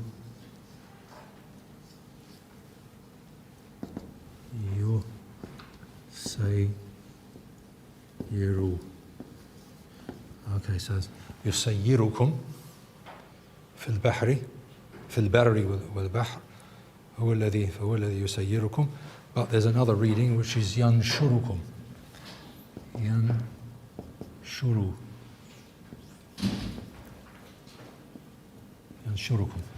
Now, يسيركم ينشركم. What that means is that scene, the hooks of the scene, do they come separately from that first year, as here, or do they, there's a new set of things? Because if you think, you say, if you do it sort of loosely like that, then it could be that you make the break there, and that's your scene, or you make the break there, and that's your sheen, because the hooks and they're very close. In Kufic writing, it's even more obvious. I mean, I'm not very good at reproducing the writing accurately. But look at this one, which is, I find interesting. And this is, so we're okay for that one, yeah? Kunu. I'll try and do it semi-Kufic.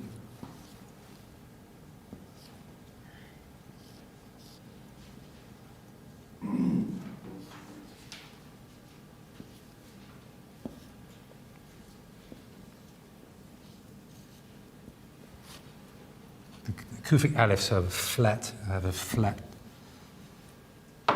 bottom. Yeah.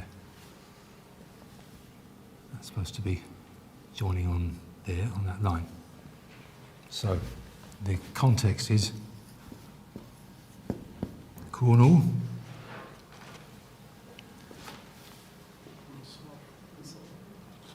Yeah, now you've got, again, where does this alif belong?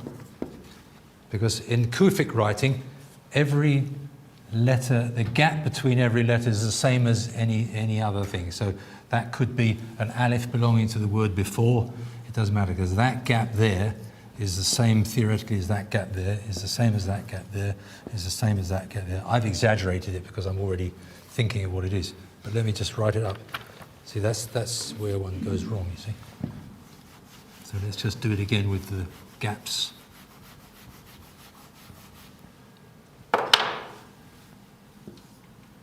Well, I could have kunu, that's got an alif at the end. Kunu. So let's start here. Kunu. So I've got something. The vowels should be on the line, but anyway. Kunu. Sads are always very flat and square.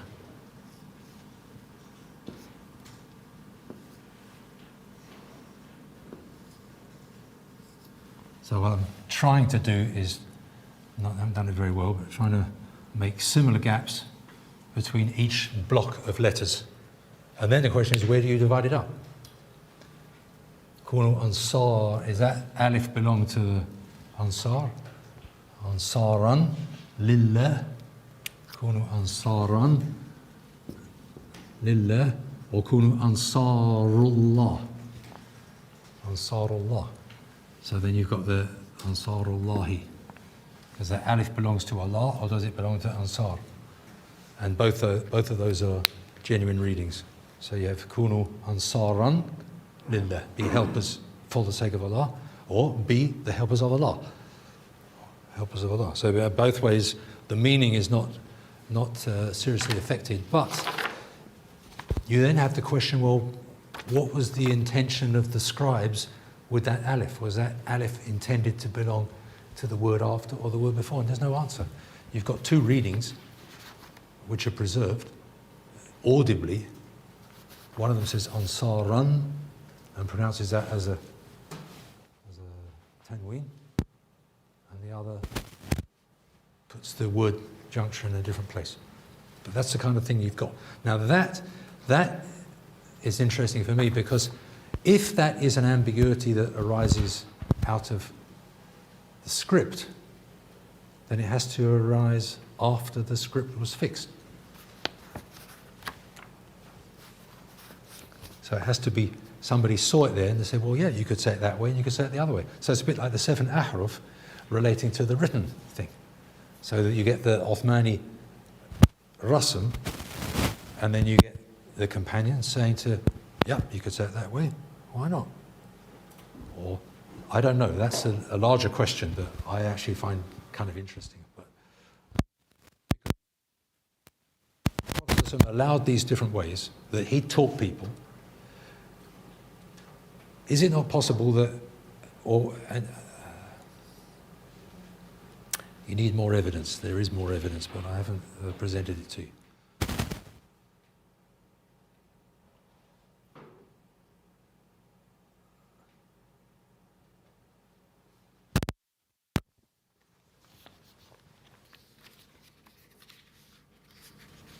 Let's go park that thought, all right?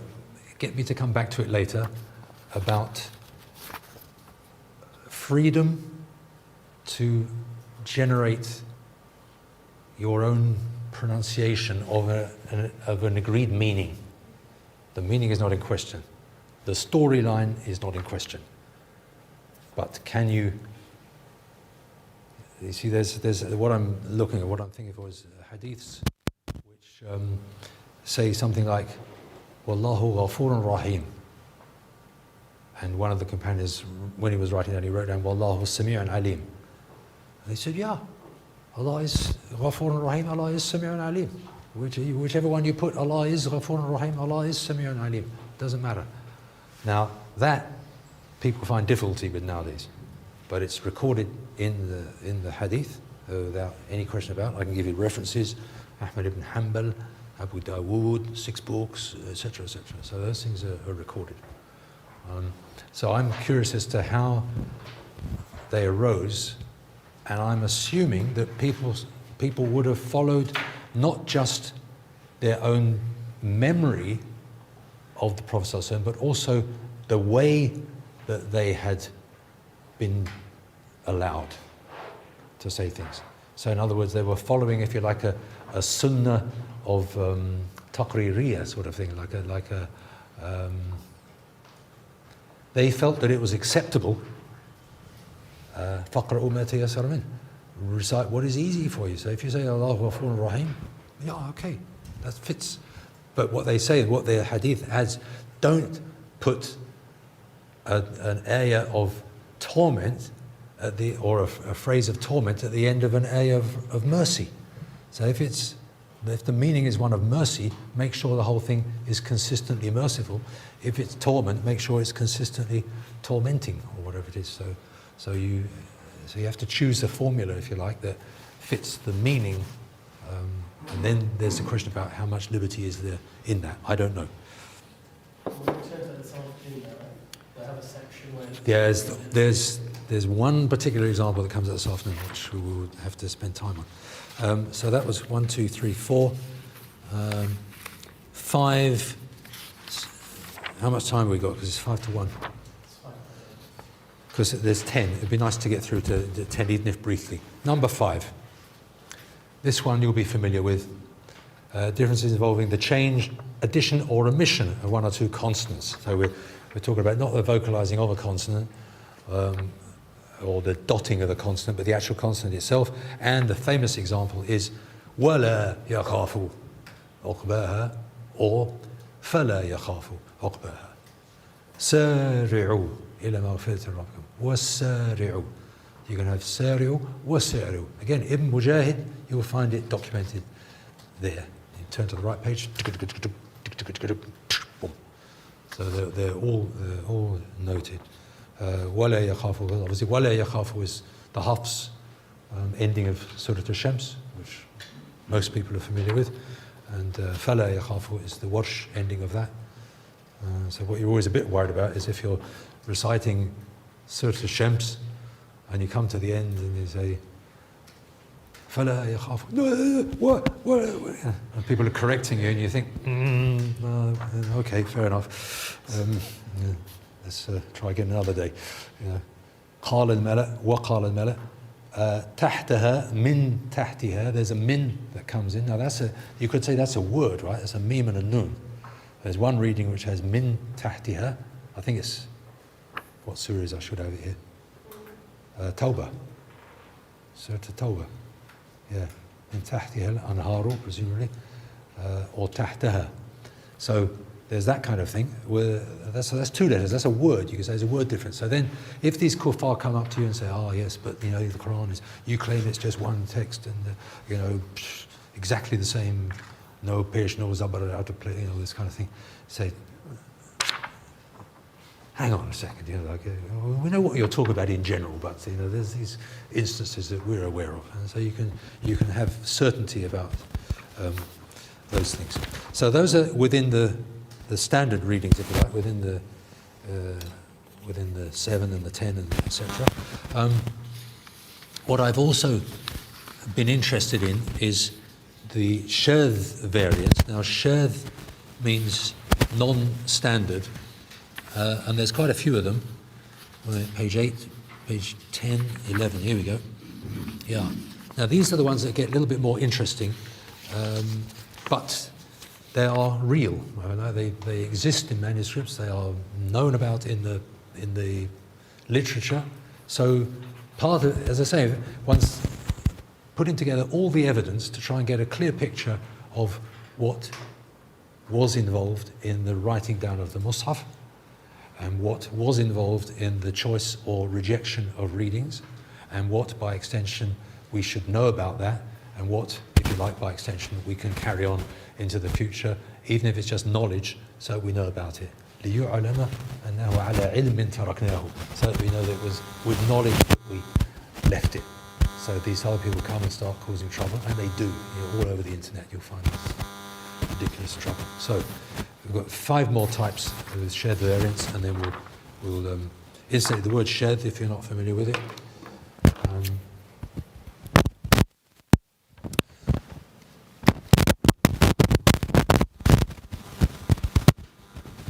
Purple. Shadun. Shadda.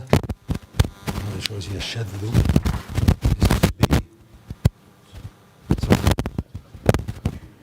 Are you? A technical definition of shad and dawat, because I know you've mentioned it in. Yeah. Shad means not accepted by the community in later times as acceptable in the prayer. That's a very loose idea of it. In other words, you're not allowed to use a shad reading in the prayer, in recitation in the prayer. Would you sort of like a fiqhi kind of take? The difficulty is that people like to simplify the reasons for these, so they say, oh, it's just tafsir. And they say, just tafsir. Mathweba, is Mathweba just tafsir?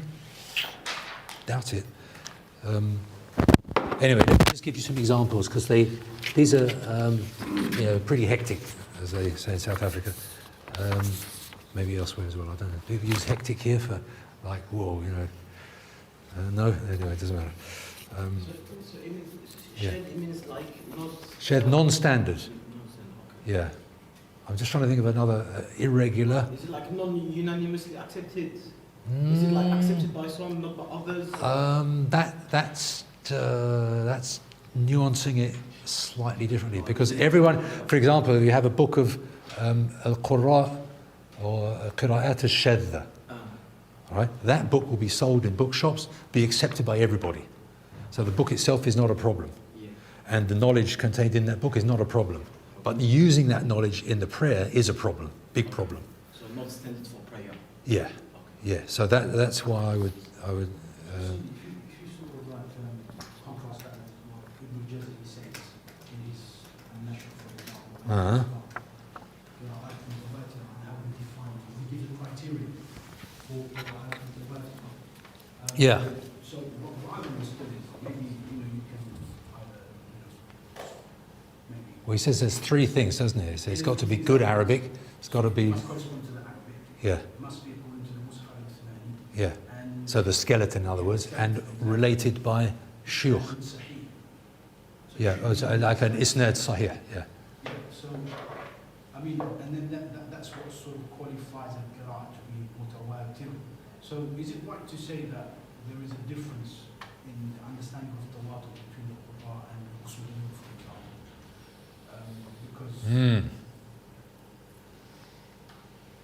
Because then There's a new book that's come out where there's a guy who sort of tried to.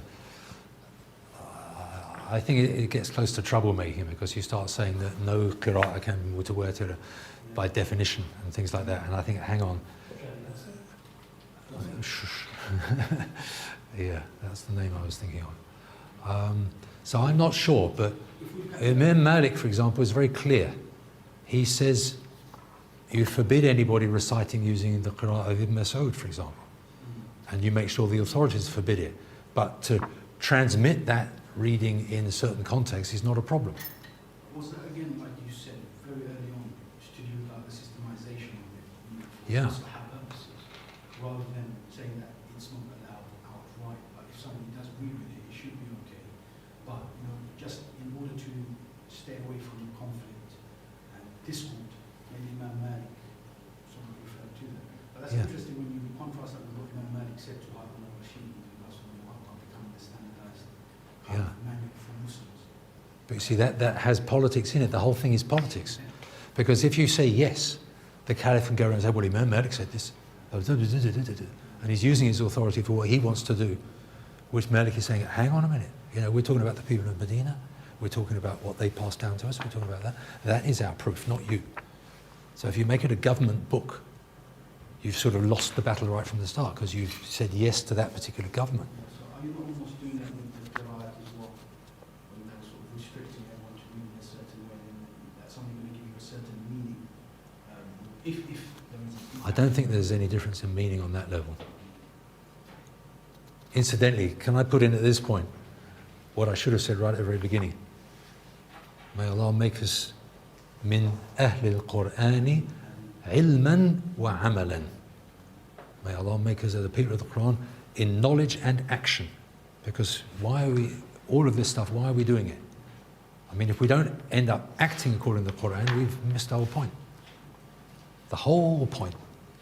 اعملوا فسيرى الله أعمالكم ورسوله والمؤمنون.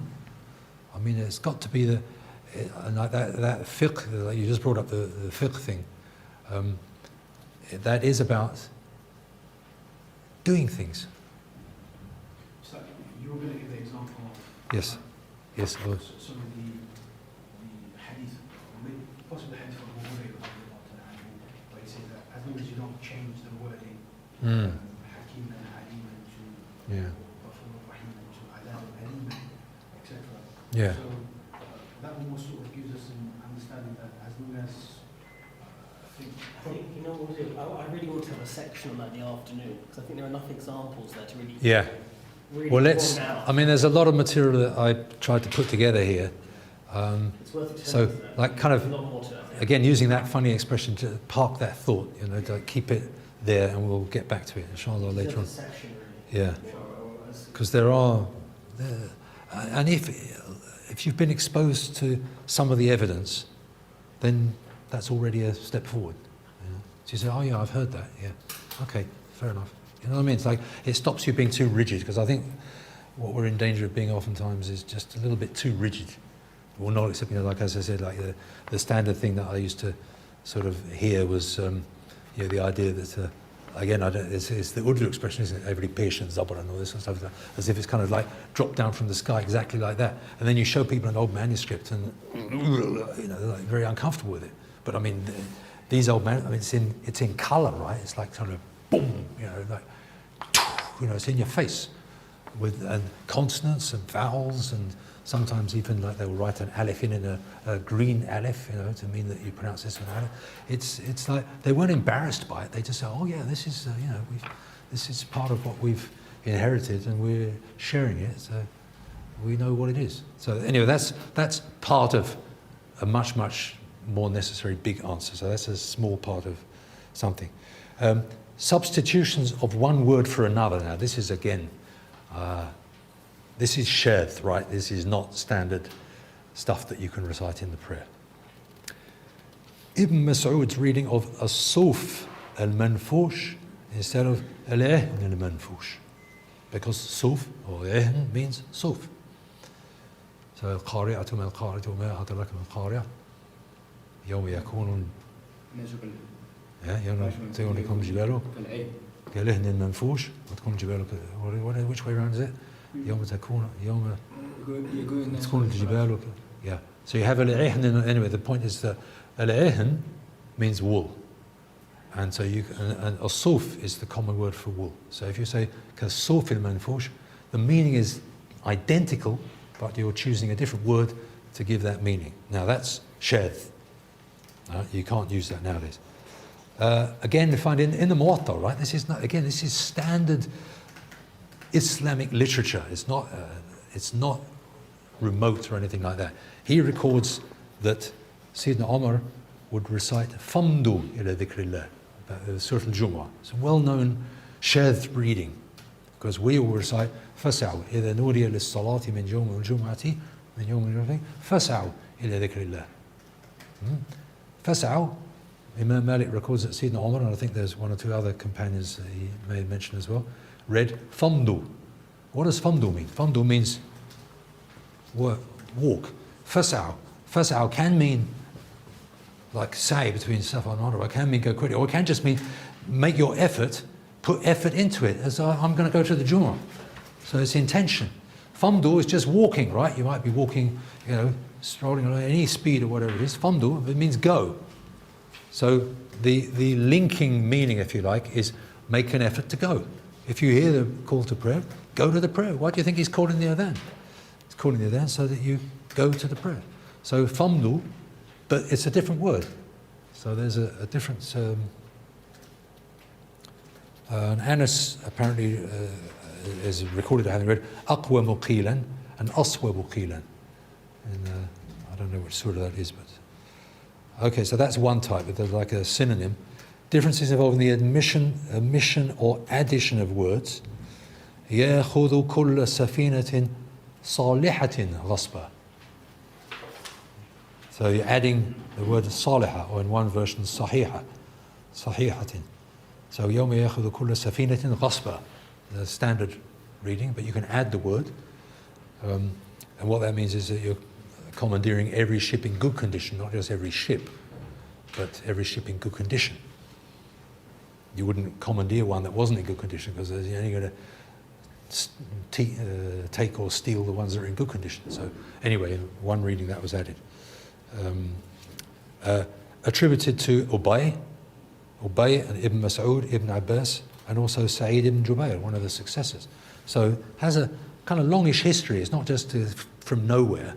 It's not the majority by any means, but it's there, and it's there in the sources, and it's got, should we say, multiple, although low-level witnesses. When I say low-level, I mean multiple witnesses, but a low level of multiplicity, like 3 or 4 or 5, as opposed to 30, 40, 50, etc. So that's that one there. This one, again, this is Sahih Muslim.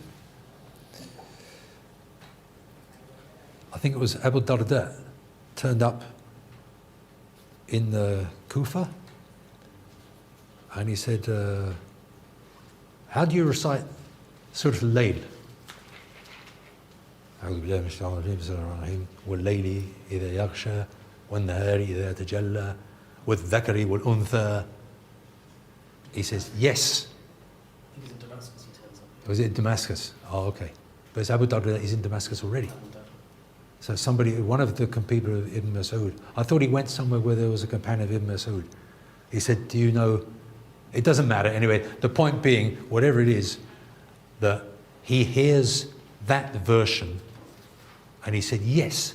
He said, that's how I learnt it, but they want me to say, you know, وَمَا خَلَقَ الذَّكَرَ وَالْأُنْثَى. He said, I'm familiar with the Dhakari wal Untha, and you are saying with Dhakari wal Untha, that's Ibn Mas'ud's reading and various other people, and you want, like whoever these other people are who are trying to systematize everything in that early time, they want me to say وَمَا خَلَقَ, but I won't do it, because I've learnt it that way, you know. So there's a sort of, you know, this is what people are like. It's just, you know. I think Al-Qamah goes to Damascus.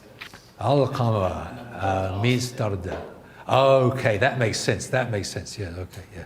I think it is in the. There is a. I do spell out the version there. I didn't look for it. Yeah. So that's kind of interesting, because that's in Sahih Muslim. Like everybody's happy with Muslim. Yeah? So Bukhari and Muslim. I don't think it's in Bukhari, but it doesn't need to be. The fact that it's in Muslim is enough. Type 3 of these 5 extra ones. Differences involving a change of word order, usually involving transposition. وجاءت سكرة الموت بالحق. وجاءت سكرة الموت بالحق. There's that one's recorded, that transposition. So وجاءت سكرة الحق بالموت is attributed to Abu Bakr, Ibn Mas'ud, Sayyid ibn Jubayr, Shu'bah, Talha, instead of the standard وجاءت سكرة الموت بالحق. Yeah. So differences involving the substitution of a longer phrase or formula for another. Now, we mentioned this briefly. Wallahu ghafurun rahim, wallahu azizun hakim, wallahu sami'un alim. As indicated in the hadith and tafsir literature, see further below, because I refer to it later on. Okay. Number 5. So that was a substitution of a longer phrase or formula for another. In other words, a number of words being substituted for a number of other words, as opposed to one word for another word. And then number 5, differences involving the addition or omission of substantial amounts of material, such as an ayah, or even a surah. Right? This gets into a different zone. Such as the verse of stoning, ayat al-rajm. Because again, in the Muwatta, you get the recording of, it says, yes, we used to, kunna naqra'uhu, or whatever it is. So he acknowledges the verse of stoning. What is it? I can't remember. وَالشَّيْخَةُ فَرْجُمُوهُمَا الْبَتَّةَ, or something like that. I mean, the wording is recorded vaguely, and there's not like 100% certainty. And according to Ubay, apparently, Ubay's reading, Ubay, one of the main companions of the Qur'an recitation, he didn't include the last two surahs, قُلْ أَعُوذُ بِرَبِّ الْفَلَقِ and قُلْ أَعُوذُ بِرَبِّ النَّاسِ. It's kind of well known amongst specialists that those two surahs were disputed. Not disputed is the wrong word, were not included in the Mus'haf in Ubay's opinion and in Ubay's Mus'haf. So he didn't have them in there.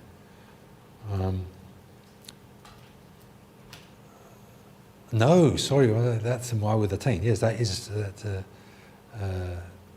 But there's Surah Al-Khala is a different one. I don't know. It's the Hanafi. Yeah, it's like the Qunut, like close to the Qunut prayer. Yeah. وإياك نسعى ونحفد. The Surah Al-Hafd. Yeah. So yeah, I know it as the Qunut, the dua that you make in Qunut. But some people say that was a surah, and some people, they talk about the two surahs. Ibn Rushd, the grandson, in Bidayat al-Mujtahid, you'll find a reference somewhere. He says about the two surahs, and they mean those two surahs. So there's a difference about the status of that material. Was it actually a full-on surah or not? And obviously, the standard, the systematized position, no, it is not. You do not include it in the Mus'haf, and you do not write it down, and it's not accepted as part of the Mus'haf. So would you say it was part of the Mus'haf, but they say it's mansukh? That is basically what it is, yeah. I've said at the bottom, this is effectively the phenomenon of naskh. But there's another larger one which is worth being aware of.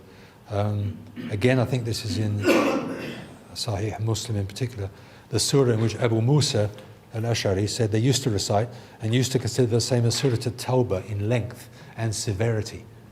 So they had an idea of the meaning, of which he could only remember if the son of Adam were to have two valleys of wealth, لو كان لابن آدم واديان من الذهب لابتغى إليه ثالثة, or something like that. If he had two valleys of wealth, he would want a third, and the only thing that will fill his belly is earth. ولا يملأ فاه إلى التراب, or something like that. So that's basically abrogation, because people have actually forgotten it. They just got a vague memory of there was at some time a surah like that, and it had a meaning which was something like that, but it's kind of vague, and nobody would, all you can do is cite the hadith in Muslim, in the version of Muslim, or cite the hadith of so-and-so. So that's the best you can get. But it indicates what was Quranic material at its time, and then was abrogated. So those are those extra 5 of the Shadh Qira'at. The basmala, whether they're part of the Qur'an or not, are part of this subject. It is part of the subject, but I haven't categorized it, because I assume it's not. It's only the Shafi'is, isn't it? Astaghfirullah, I hate to say only the Shafi'is, that sounds really partisan. But you go to the early manuscripts, and sometimes they write it, sometimes they don't. So certain early manuscripts staring you in the face, other times there's a big gap. Modern standard words must have, they do have it all written, but it's not part of the transmission. They're not there, but maybe to separate between surah. Yes, so if you recite from one surah to the next, you assume the last word of that surah going with the first word of the next surah, isn't it? And you don't, yeah. So if you say a kasra at the end of the surah, the next surah starts, if you start with an alif, you pronounce the kasra. Exactly, an article, would you put Fatha on top of the alif of the article. Yeah. I'm just trying to think of قارئة ما قارئة وما أدراك ما قارئة.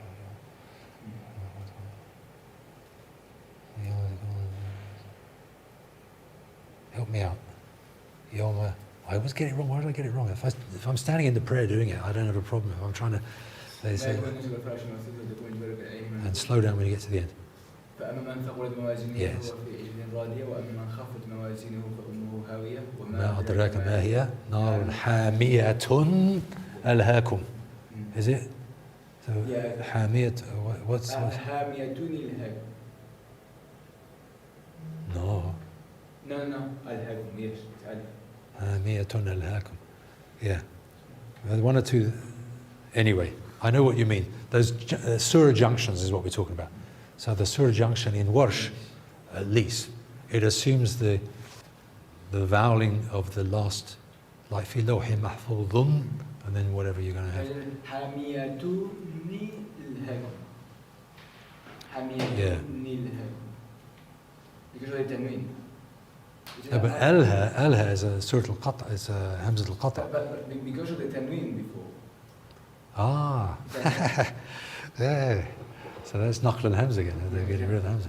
But there's another one where you have Mumaddedatin. Yes, what's the one? Fi nari Mumaddedatin. Yeah, oh, that's the one before Al-Qari'ah. That's it. That's what I'm thinking of. Yeah. So, what's that surah again?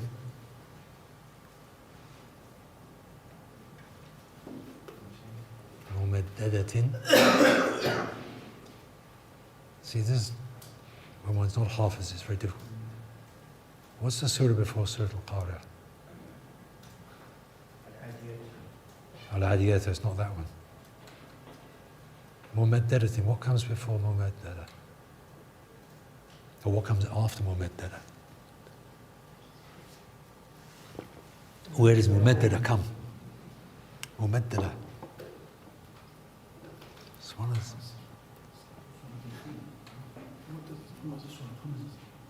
Bit louder. Humaza, yeah, Surah Al-Humaza, yeah. So, Surah Al-Humaza? Surah Al-Fil. Is that another example? No, that's what I've been asking what. Ah. Oh, I see what you're saying. Okay. So, but I'm just trying to remind myself of... I'm lost. Blank. God, you've got these mobile phones. You've got the complete mushaf at your fingertips. Yes. Yeah.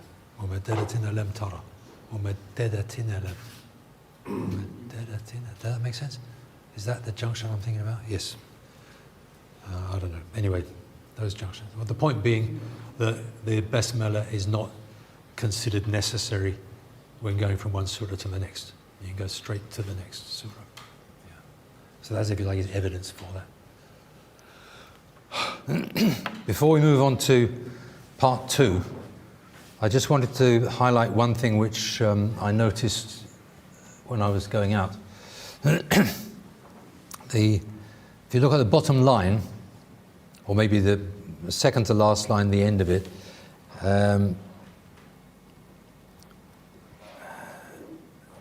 the second line in the middle, بَلْ ضَلُّوا عَنْهُمْ, and عَنْهُمُ, there's that red dot marking the dhamma of the mim, ضَلَّ عَنْهُ, wa, and then there's the kaf on the left side there, وَذَلِكَ on the bottom of the last line, ذَلِكَ, and then the next word is normally read ifkuhum, or ifkuhumu with the lengthening.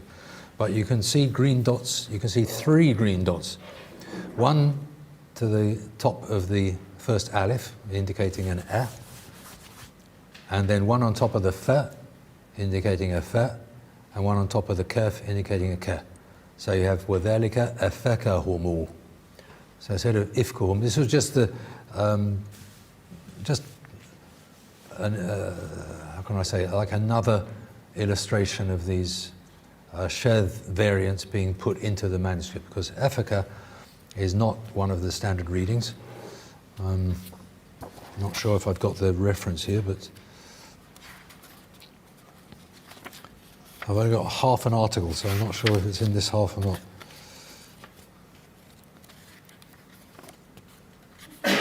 Anyway, we didn't waste our time on that. But just to point out that that is another one of these share the variance, again, displayed absolutely clearly. And what I was just saying as well to one of the brothers just earlier, is if you look at the layout, you've actually got very clear handwriting, there's no question about that. It's very neatly done. It aligns on the left-hand side very well, and you'll notice, I'll have to, 1, 2, 3, 4, 5, 6, 7, 8, 9. If you notice 9 lines down on the left-hand side, there's a wow, and then I can do it on the board. There's a wow and a little dash afterwards. That dash gets known in the sort of technical jargon as a line filler. So you get it in a number of manuscripts, especially from this sort of early period. I guess it's maybe late Umayyad, something like that. And so that what I'm in a sense getting at is it shows that a lot of thought and care was put into the preparation of this mushaf and in writing it. So it was not just done liberally. It was done with a very clear idea of, we're going to do this well, we're going to do this properly, we're going to put this as accurately as we can. So these extra green dots, they're not just random, oh yeah, I've heard that somewhere. It's like there's an intention behind it. That's how I read it anyway. So there's intentional representation of multiple qira'ahs, you could say, scattered throughout the manuscript. Now what hasn't been done yet, what I haven't done personally, and if somebody wants to take it on, is to pick up all these folios and try and work out what's going on. Does it come out dominantly this, dominantly that? Is it mostly Kufan, mostly Basran, mostly this, mostly Medinan, or whatever?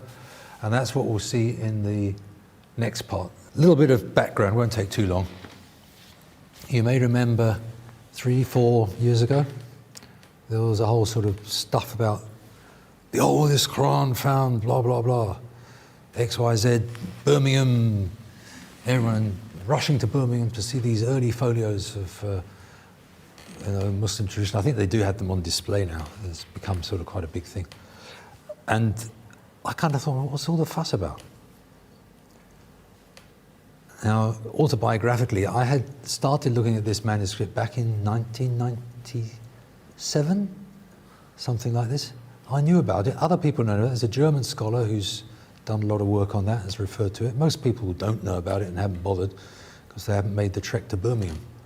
But I was external examiner in Birmingham for a while, and so every year I would have to go there. So why not go to the library and check out the manuscript? It was kind of obvious.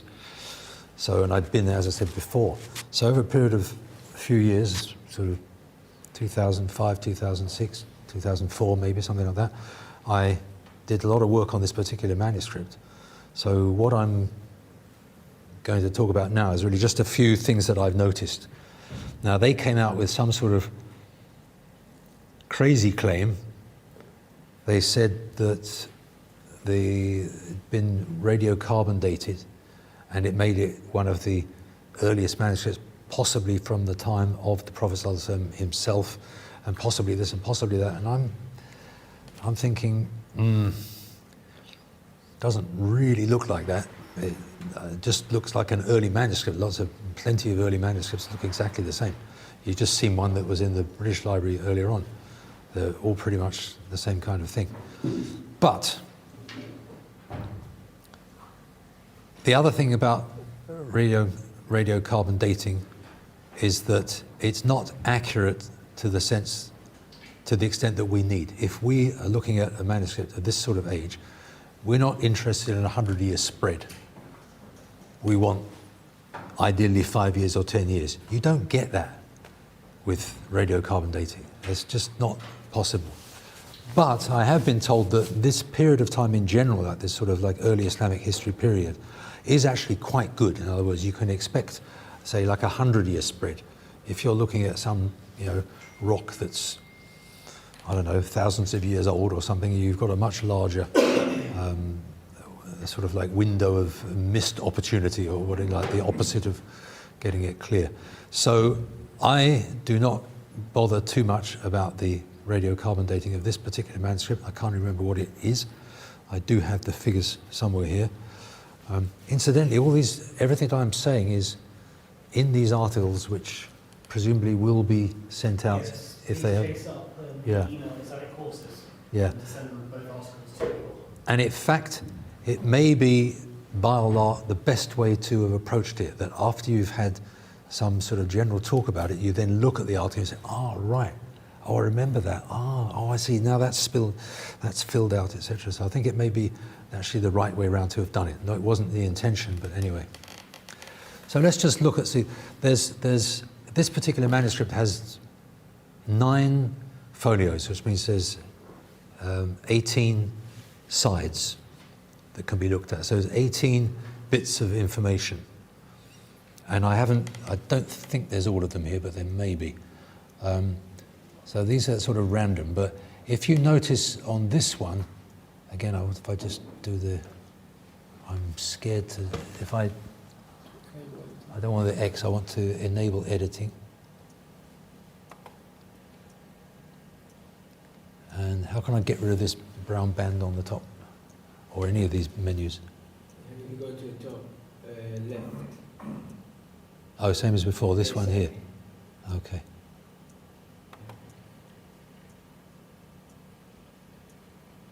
Of course, it'd be sideways, but anyway, it doesn't matter. Now, I mean, you see a thing like that, and you immediately say, right, okay, it's been water damaged, or it's been burnt, or something like that. So there's things like that you're going to sort of like deal with any of these things, but at least that means that the next one you can see, over the period of the manuscript itself, you can tell something about what's happened to it. If you look towards the top, you'll find that there's some writing squeezed in between 2 lines. So we go 1, 2, 3, 4, 5, 6. Lines 6 and 7 have been squeezed in. Now again, the details of all of this are not really relevant at this point for us in this particular majlis, you could say. But just to let you know that is the sort of thing that happens with a handwritten manuscript, where you jump from one place to another because it both says fis samawati wal ard or something like that. So you've got two places that are very close, and the original scribe has gone straight on to version 2 and skipped version 1. So then you have to fill in version 1 because somebody else has gone afterwards and said, wait a minute, there's something missing here, something missing here, and they filled it out. I'm going to just move on. Slide 1 of 10. Oh, I must have chosen just 10. Now, compare the handwriting. I think you'll agree with me, that's not the same handwriting. This one's quite a round feature to the letters, and this one is more angular. Notice the lam alif. Lam alif, this one very distinctive sort of lam alif, which you'll see occurring elsewhere. Let's just go on and see what we've got here. There's one which is more interesting than the rest, which we'll concentrate on. Notice at the top, there's a little red line. Again, how to enlarge this? Can't really, can you? Can one zoom into a particular corner? I wonder if you can. I want to zoom in. How do I zoom in? Oh, there's yes.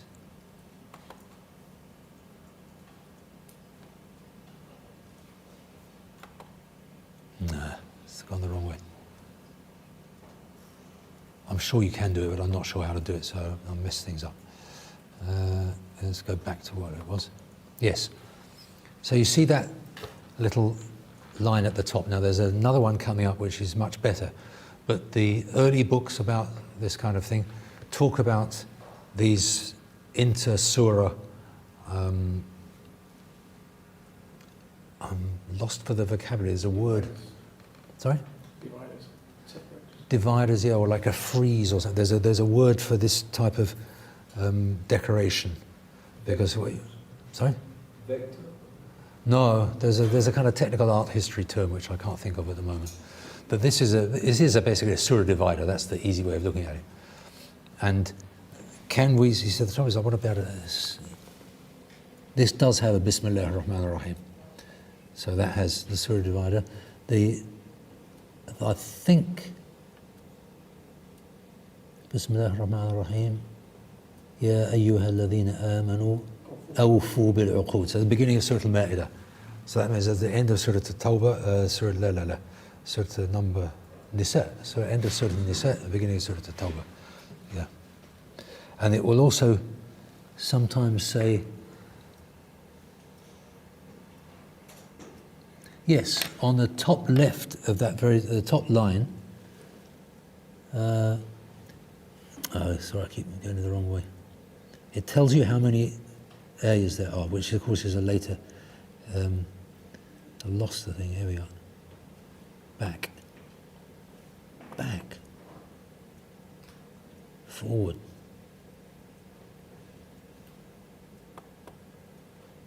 Why have I lost that slide with the... It disappeared. Oh, there, that's slide 4. Huh. Anyway, if you look at the top, it says, I think, مئتين وعشرون. No, it doesn't. It says something وعشرون ومئة آية.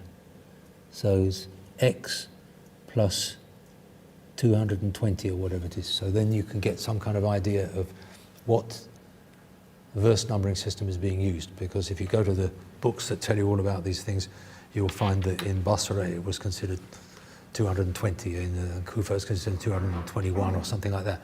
So this kind of information that helps identify where this is from and what reading it is representing. Let's go to number 5, see what there is there. Notice in the middle, there's 2 letters that have been added in the middle. So there's a kind of correction. Do you see what I mean?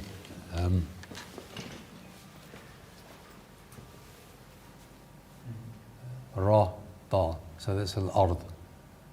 So that belongs to the word above on your side. These are kind of minor things, but it's just, what evidence have we got? This bit here. Udkhulu al-ard al-muqaddasa. Yes, so enter the holy land. Allati kataballahu lahum or something. If you're half with it, it makes life a lot easier, because then you can read through it, all of it, and see if something's missing. Which I can't do, I just have to go the long way. So, again, I won't make too much of those details. Just again, notice the handwriting. These are standard features. Notice the recurved ya, like this long line ya going backwards. Those are standard features of these manuscripts, and they all sort of end up pointing to a particular time and place. Notice also the verse marking numbers, like 3 dots here, and sometimes there's groups of 6 and 7, or here's a 5 group, and there's another 5. It looks like maybe 5 or 6 there, and that kind of thing. So one can build up a picture of what people are intending, and maybe actually who's written it, because there's obviously lots of people involved in this manuscript, which is another question. Now we'll get back to where I am. Again, you see the same features, these recurved years, very, very standard. But notice also that it's a lot less neat, I think, than those other ones. That one we saw last time, very clear, very nicely spaced, very clearly dotted, pointed, in different colors. The whole thing is like sort of high-end production. Whereas this is a lot more sort of almost wobbly, and there's bits missing off the edge. It looks like it's been trimmed at some point, although why on earth, I don't know. But also notice on the right-hand side, there's another, again, I'm talking super technical, whether we need to spend all the afternoon talking this way. But it's actually part of a bifolio. In other words, there's two folios together, joined in the center. That means it's from the same manuscript. Now that's actually interesting because the handwriting is all over the place. Well, should we say there's different styles of handwriting, lots of different styles of handwriting in this one particular manuscript. And we know it's one manuscript because there's these joins in the middle, so it's definitely, there's the other folio exists. So you've got these folios joined in the middle, and then the text runs on from one folio to the other, so it's not as if somebody's, cut and pasted or something like that. No, it's the same manuscript written by a lot of different people. So my first question was, why?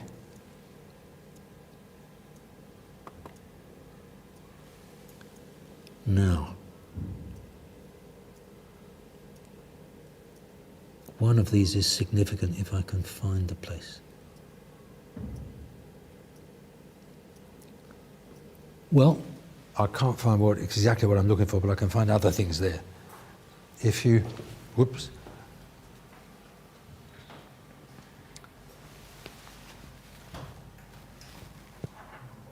See at the end of the word? So this is line 1, 2, 3, 4, 5. At the end of line 5, you'll find what looks like a red ink addition to the end of the word, right? And that to me looks like una. So you've got, I think it's the dhalimun, and it looked like it was the dhalim, but it's been changed to plural. Why? Has anyone ever read anything other than the dhalimun? But it's been corrected in some sort of way. And there's another place with a, yes, here. Harthun, hijrun. But the first ha has been left out, but it's been added in afterwards. So you've got to, again, it's a very different sort of process. You've got a kind of almost slightly messy manuscript where somebody has come along and made corrections afterwards. These things are typical sort of 10-verse markers. We've mentioned those before. They're also significant sometimes for the various endings. And this manuscript does have red dots. And not that, what's this one up here? Just wondering what that is. Again, I'd have to look at my notes and things, and I'm not as prepared as I should be. Let's not worry, because the most interesting thing is actually not this. I wanted to say, would those red markings follow the dots and the additions, would they be part of the same I assume different recitations? So some people recite a dhalim and other dhalimuna, or is someone that has come after and said, no, this is dhalimuna? I think this is someone who's come after. But why didn't he do it in black, like the rest? Because this is the guy that had the red ink. This was the guy who was doing the dotting, maybe, and doing the corrections in the same ink as he used for the dots. I'm kind of guessing. It's guesswork. The whole thing's guesswork. You're the future generation of researchers. This is the kind of thing that you can research. Then I don't have to do it. If you've done it, I'm safe. Because it takes a lot of time. But it's good fun. Here we are. Now, this is the folio. This is the one that the newspapers are all sort of, I was going to say in arms about, but the opposite. They're all very sort of happy with, because it gave them lots of copy, etc. In the middle, you can see exactly the same thing we saw before, but this is in a different manuscript. I should have pointed out, I didn't, sorry. 9 folios, 7 of one manuscript, 2 of another. This is one of the 2. And you can see it's actually quite different. I mean, if I, how can I, sorry, I don't know the machine. Whoa. Yes. Okay, so that's upright like that. Upright. Upright. I've got to click, no, it doesn't come up. But these are all sort of messy handwriting, one particular shape, different handwriting styles. And then we get down to whatever that picture was. Oh dear.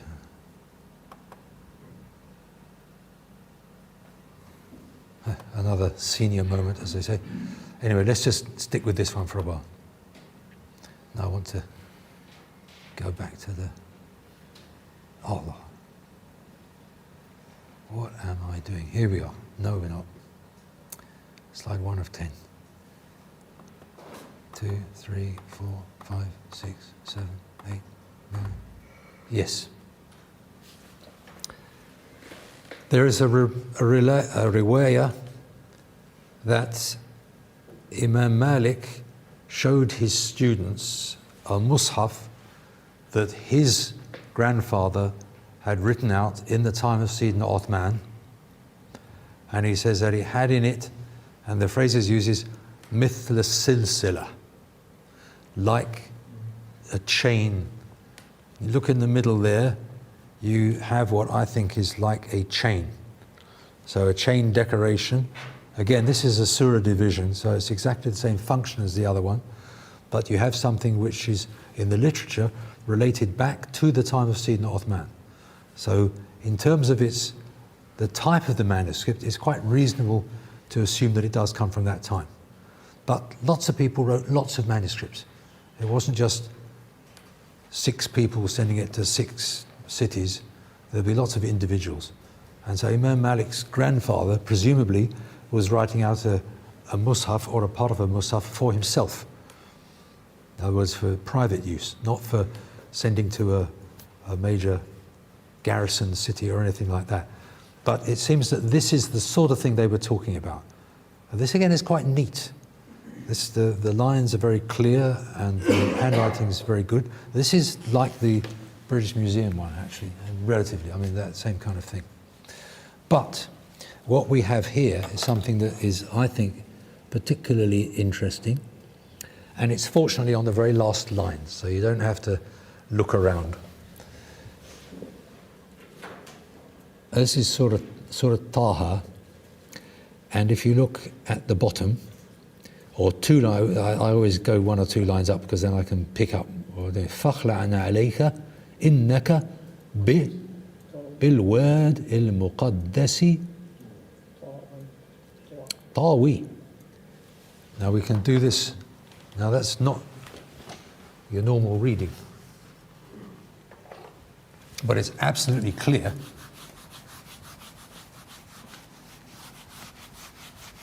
So that one example saves a lot of theory.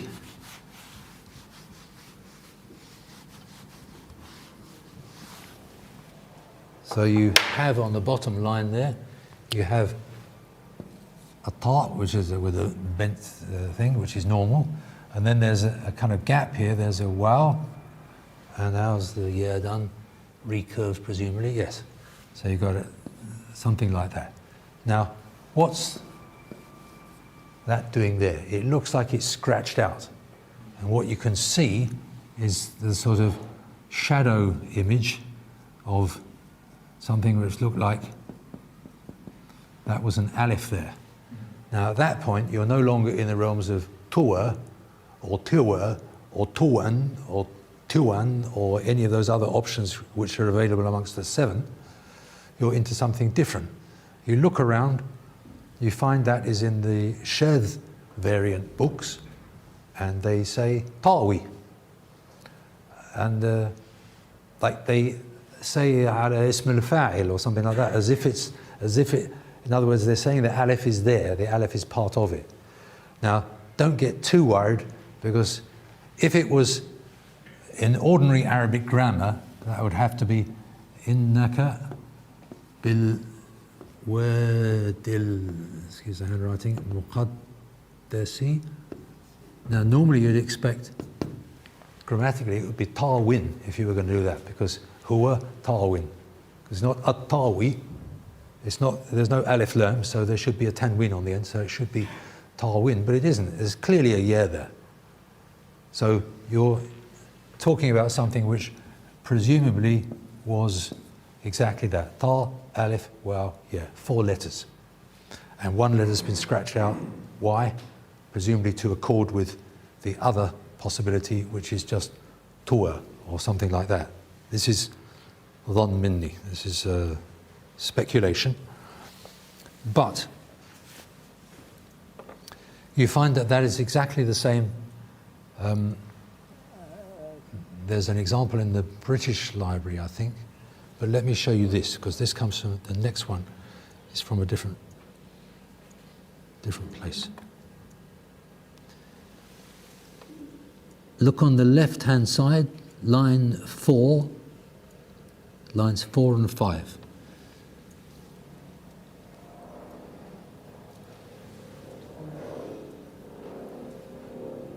It's all right, it's the faqla' alayka innaka bil. Next line, adi bil word. So line 5, bil word al muqaddasi. Is there an alif or isn't there? There's an alif. Do you know what manuscript this is from? You might possibly have come across it. Sorry? Hussein. Yes. Yeah, so this is that big fat manuscript in Cairo, in the Masjid al-Hussein. Yeah. And there it's quite clearly spelt. And it's quite, and in the British Museum, the British Library, there's exactly the same thing there as well. So I've got 3 examples. There's 2 others that I've heard about as well, that spell Tawi as Tawi with an alif. And yet that's completely shared. You will not find that in any of the books of the 7 or the 10 or the 14. You will find it in the books on the Qira'at al-Shadha, but then you're already on a kind of a limb in terms of historical normalcy. So, my question was, where did it come from? Why did they write it like that? Now, Cairo, Fustat, is Cairo, or Cairo is Fustat. They're basically the same place. I never knew where these other manuscripts were from. But then Desroches, Francois Desroches, a very exact French scholar, has written quite a lot about the Paris 328A or something like that. They get known by their numbers, you know, but their manuscripts where a large amount is kept in the Paris Library and 1 or 2 folios elsewhere. And he has shown how these were brought from France at the time of the French conquest. Was it the conquest? Not exactly, but the French military intervention in Egypt, time of Napoleon. And they had all these, French scholars, savants, as they call them in French. It sounds very posh in French, and collected all this material. So there were 2 particular people, I've got the names in the article version, Asselin de Chervy or something like this, and some other. So they took all this stuff to France, whereupon it gets deposited in this library, and that library, and that library, and that library. And the one that we were talking about, because this is the Birmingham Library. So this folio that we're talking about here with the sort of chain mail sort of thing in the middle, that we know where the French one came from because they have all the documentation for it, and it's from that same collection. And then you go back to the kind of rather sort of, I won't say ugly, but these ones that we've been talking about here, and they're similar to a mushaf or parts of a fragment of a mushaf that's kept in the Russian, what was the Russian National Library. And that also relates back to France. Somebody married somebody and gave that as the dowry or something like that. You've got all these kind of historical stories going on. And so what you realize, you're dealing with 2 mushafs here, which we know about from other places, and we know they were all originally found in Fustat, Cairo. But what I've also been able to find out, again, you have to take my word for it, but going through the red dots such as one can see them, it comes up with something which is very, if we've got, I mean, I'll tell you what I used to do. You can see it in the article, but I've been in various places and they always want me to talk about research methods. I think research methods, what are you talking about?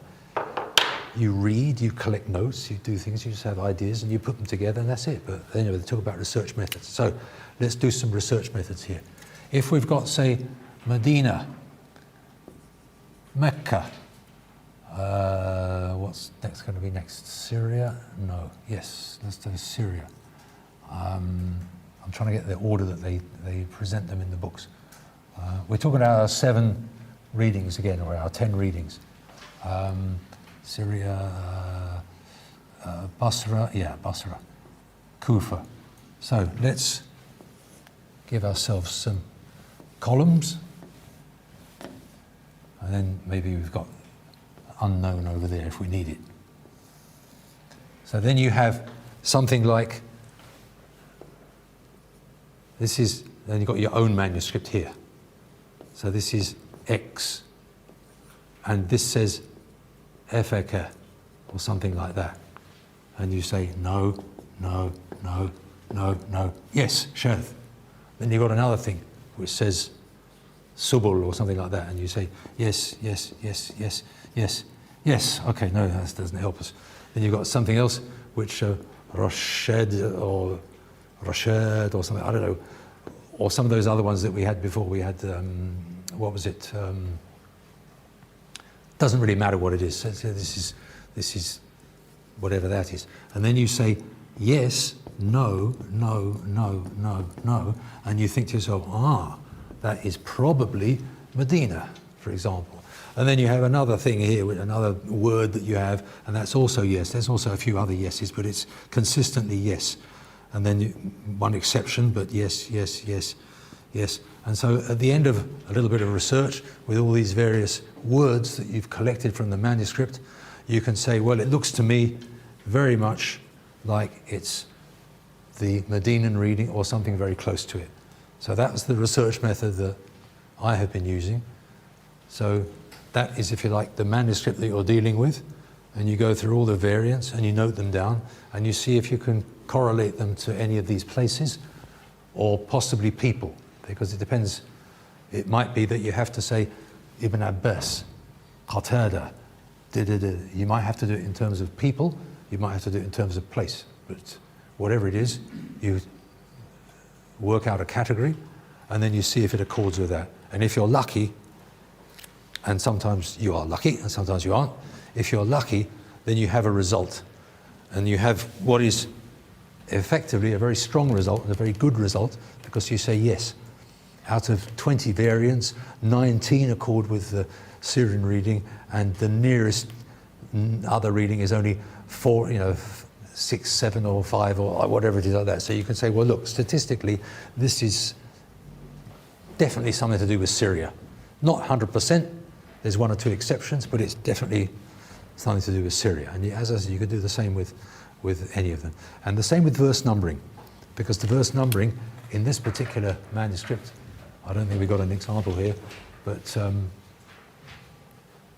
it's the same thing. You've got a verse numbering, say, for example, Ghalibun is marked as a verse in this manuscript, but that's yes for Basra, but it's no for these other places. So you say, I wonder if this is Basra manuscript. But then you have another word, which is, I don't know, could be anything that is a verse ending, and then it will either support that or be a counterexample to it, and so on and so forth, until you get a sort of, you have a statistical likelihood, a probability, 6 out of 7 accord with this. There's only one, yeah. Hang on. Different manuscripts that was up to different cities, are they available in complete form? No, it's just the way the material is organized. So the qira'at are always, like for example, there's the Syrian reading of Ibn Amr. So Ibn Amr is understood to be Syrian reading. Like say, you said the Madanis, there was 2 of them, but within them there's differences, right? So then... Yes. That's when you need another column, and another column, and another column, and another column, and so on and so forth. So you just do it. But it's still good to keep the Medina ones together, because you can expect them. I mean, this again is maybe like being wise before the event, but you can expect the Medina ones to be closer to each other than to the others. So what you're, in a sense, looking for, whatever it is, Basra, there's 2 Basra, and so on, so on. What you're looking for is reasons to say, this looks like something to do with Basra, or this looks like something to do with Syria, or this looks like something to do with so and so. And then people say, oh yes, but there's too many anomalies. I say, well, yeah, it's an early period. You're not expecting a complete neatening of everything. But if the verse numbering suggests X, and the readings that you've got also suggest X, and the other places have Y, Y, Z, Z, etc., then it's pretty reasonable to expect X. Now, in this particular manuscript, I think such evidence as we've got clearly indicates Syrian reading, Syrian verse numbering. And even this Tawi business is recorded as a shared variant from a Syrian reader. So you say, well, that also indicates some kind of Syrian provenance. But when we say Syria, what do we actually mean? Because we happen to know that these manuscripts were found in Fustat, which is Cairo, which is Egypt. And as I was just saying over lunch, that confused me for a little while until I thought to myself, first of all, geographical proximity. You look at a map, the next place from Gaza, well, where is Gaza nowadays? Basically Palestine. So you go from Egypt, cross the, whatever that name of that Sinai Peninsula, and as soon as you get into the, as it were, the mainland, you're basically in Syria, in what used to be called Sham. So you're right there. And then I came across this, I can't remember the name of it, I was trying to remember the name of this, something like Tales of the Wonderful and Stories of the Unexpected, or something like that, Gharaib and Ajaib and all this kind of stuff. And the second story, or whatever story it was, had this trader who was going commonly from Cairo to Damascus with, I think there was a slave girl involved, and some kind of love story between his slave and the other girl and all this kind of stuff. So they had to go to the same place to find each other and all these things. But it just struck me, I thought, yeah, of course, Fustat is bang next door to Syria. So what reading are they going to use in Fustat? There's nothing in the sources that talk about an Egyptian reading. They don't have an Egyptian reading. There's the Medinan reading, yes. Mecca, Medina. The next thing you get is Syria, and then the Iraqi readings. And the Syrian reading seems to correlate reasonably well with the Medinan one, but it's different. And so I thought, well, Fustat is basically an extension of Syria. So I looked at some of these other manuscripts and come up with the conclusion that they were Syrian, had the Syrian color to them. They sort of smelt Syrian, if you like, had a Syrian sort of scent to them, or Syrian sort of stamp of identity. But I couldn't really understand why. Maybe I still don't know, but I think it's reasonable to assume that Egypt is an extension of Syria, and therefore Cairo and Fustat is an extension of the Syrian reading, which explains why those Fustati manuscripts show what seem to be like a Syrian reading. But compared to the other readings, we only know about one Syrian reading out of the 14. Everything else we got more than one option. With the Syrian reading, we only have one option, that's Ibn Amr. So I was caught in that trap. So the first article I wrote about these things, I said a Mus'haf, an early Mus'haf, according to the reading of Ibn Amr, because I only had one option. So out of all the options that were there, it seemed to be very close. So I called it the reading of Ibn Amr. And then another scholar came along and said, this is Himsi, not Dimashqi or Shami, but Himsi. Yeah, I didn't know there was a Himsi option, except that the verse numbering at the the British Library manuscript does look like being Himsi. So these are the things. You come across pitfalls, you publish something, and then you're wrong for life. And so, that's just the way it is. So one asks Allah for protection from error, but it's impossible. You will not achieve it, try as you might. You go over it with a tooth comb, you'll check the line and the folio reference and do that and have everything down, and then you do what I did. You saw me earlier, the death date of somebody is like completely wrong, probably like 20, 30 years out, because he wasn't, the sheikh is not going to be younger than the student. Now I'm making them die in exactly the same date. Exactly the same date, that already rings a bell. You think, this has been copied and pasted and not seen what I'm doing. Maybe if we have a few final words on how this research indicates a sort of gradual standardization of the text, which would allow us to have a break, and that leads us straight back to the Sabak Ahruf Yes. session, sort of links in. Yeah, thank you. I should, in a sense, have opened it up way earlier, to if there are questions. This last one here is partly because there are various problems associated with it. There's not much information about it, and all one's got is something that's written by a number of different people. Why? The closest I came, if you've read the article, was that they would sometimes go to the mosque and ask different people to write out different pages of a mushaf. They say, like, I want to write a mushaf, get a mushaf written. Can you do a page for me? Yes. Can you do a page for me? Yes. So different people would write it out, and obviously their handwriting would be different. So then you get this sort of mix and match thing. And we had that indication of that chain, I call it chain mail, that's not what I've referred to it officially, but that sort of wavy line in the middle, and that could be associated with the time of Imam Malik's grandfather, with the time of Sayyidina Uthman. So it doesn't mean actually necessarily, well, it means from around that time. So if Sayyidina Uthman was caliph between 24 and 35 or 6 or whatever it was, or 34, I don't know, 35, they'd say like 25 to 35, that kind of period.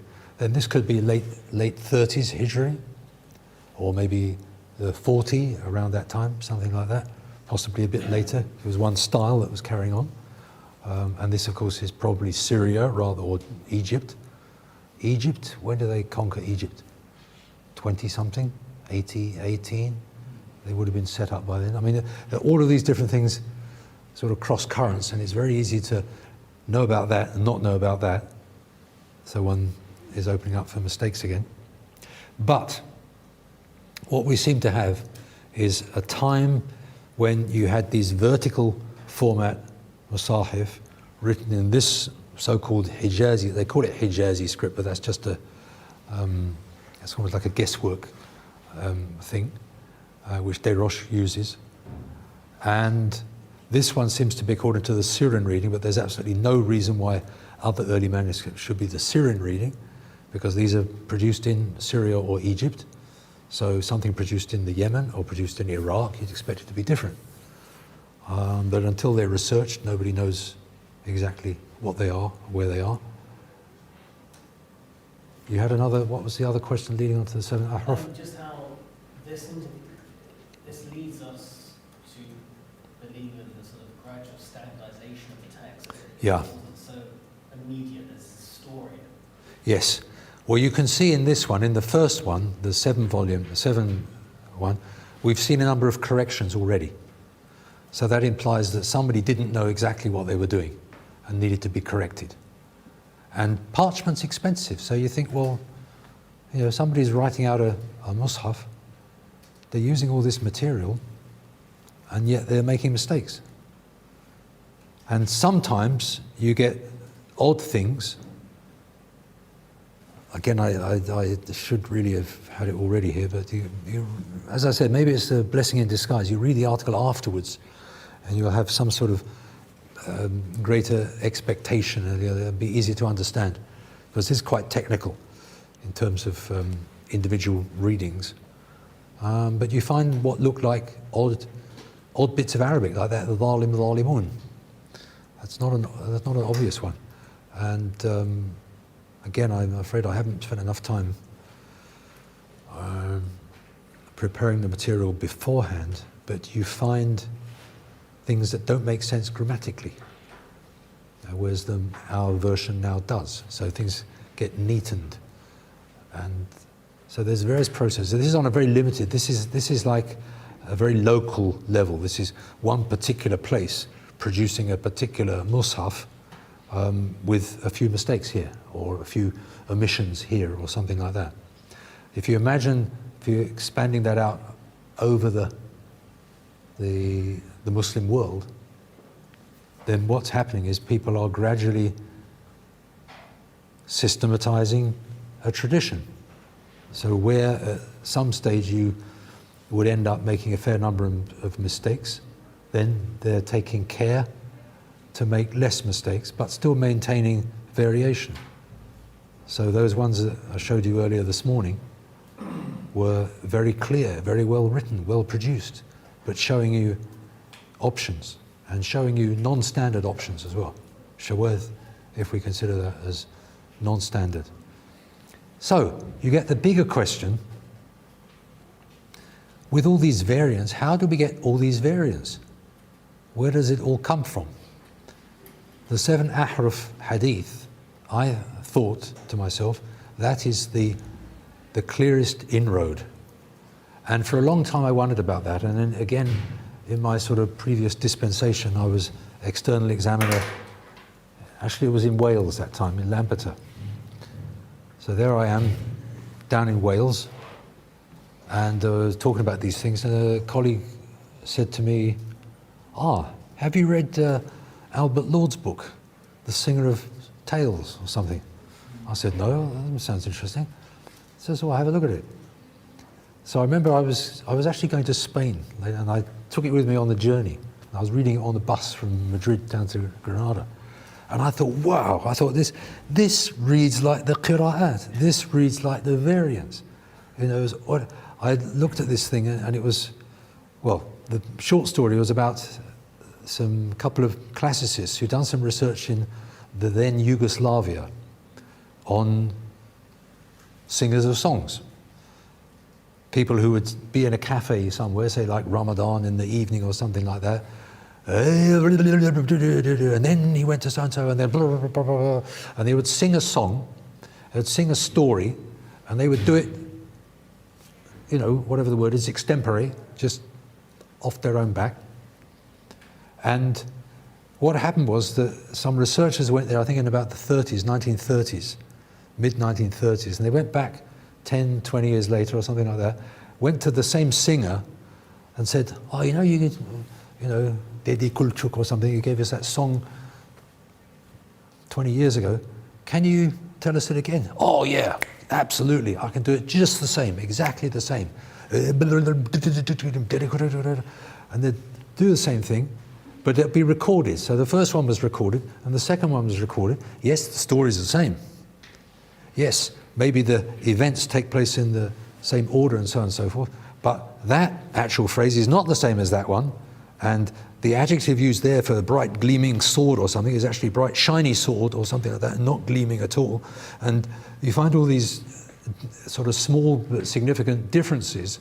You can't even say changes, because he's singing the song, he's just producing it extempore. He's not reading from something, he hasn't memorized something in the past as such. He's got his own memory and his way of presenting the material, which is oral presentation. And as you also see in the article, this man is, I forget his name now, Lord, yeah, Albert Lord. He says, you can't talk about a variant, because a variant implies an original, which is then changed, or there's a variation on it. But he said, this is the new original every time. It is its own original. So he says variants cease to mean much. But we're so used to printed books and everything being identical. So even something like, you know, the Bible or whatever it has been sort of pretty much identical for hundreds of years, that we find it very difficult to think in terms of a different way of looking at it. But that's where this whole Peshawar business comes up, because that is implying an exact replica for a situation where that seems not to have been the case. The Prophet ﷺ heard Hisham, and he said, yes, هكذا أنزل. Like that it was revealed. Here's Sayyidina Omar, and he says, yes, like that it was revealed. Now there's two different versions. Some people say dialect. What do you mean by dialect? These guys are both from Quraysh. They're probably, I don't know, I haven't checked the relationship, but you probably find that this one's cousin is married to that one's second cousin, and so on and so forth. And they're actually not only are they the same, dialect, they're the same tribe, and possibly even the same family. They speak the same language, but they're delivering what they understand as the message which they heard from the Prophet ﷺ and remembered. They're delivering it in their slightly different individual way, because the Prophet ﷺ didn't mind that. The Prophet ﷺ allowed that. So what I find interesting in a sense is that you have something like, well, let's say 10, 20 years at the time of the Prophet ﷺ, where some kind of variation was allowed, sanctioned, given authority, not a problem. Then you get to the time of Sayyidina Uthman, and these people are fighting, and then the companions agree. There's not just one person, not a decision of one or two people, not even just the caliph, but the main body of opinion agrees to limit this.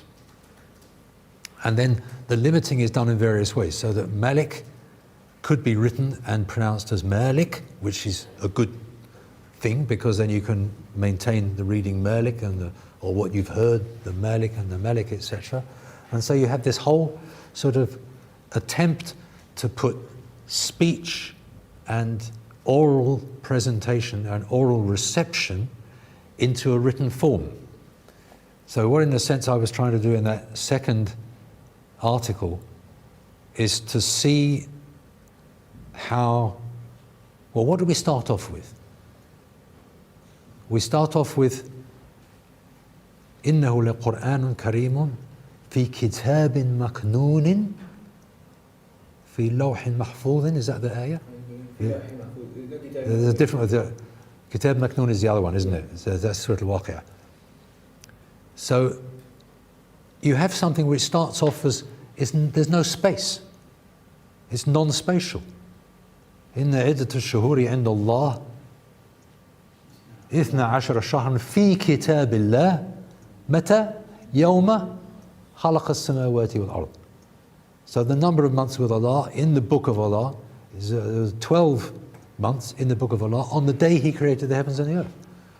So what's that? Fi kitabillah. What kitab of Allah is that talking about? For example, the kitab is used in different ways in the Qur'an. But so there's a kitab which is not, you can't touch it, but it's there. And then, as Imam Malik, لا يمسه إلا مطهرون, he says in the Muwatta, he says words to, I wish I could memorize it because it'd be very useful if I could, but he says words to the effect of, the best that I have heard, أحسن ما سمعت في هذه الآية لا يمسه إلا المطهرون, is that it's like, and he says, أنه بمنزلة عبسة. Now Abasa is the surah where it says, عبس وتولى أن جاءه الأعمى وما يدريك لعله يزكى. زيد.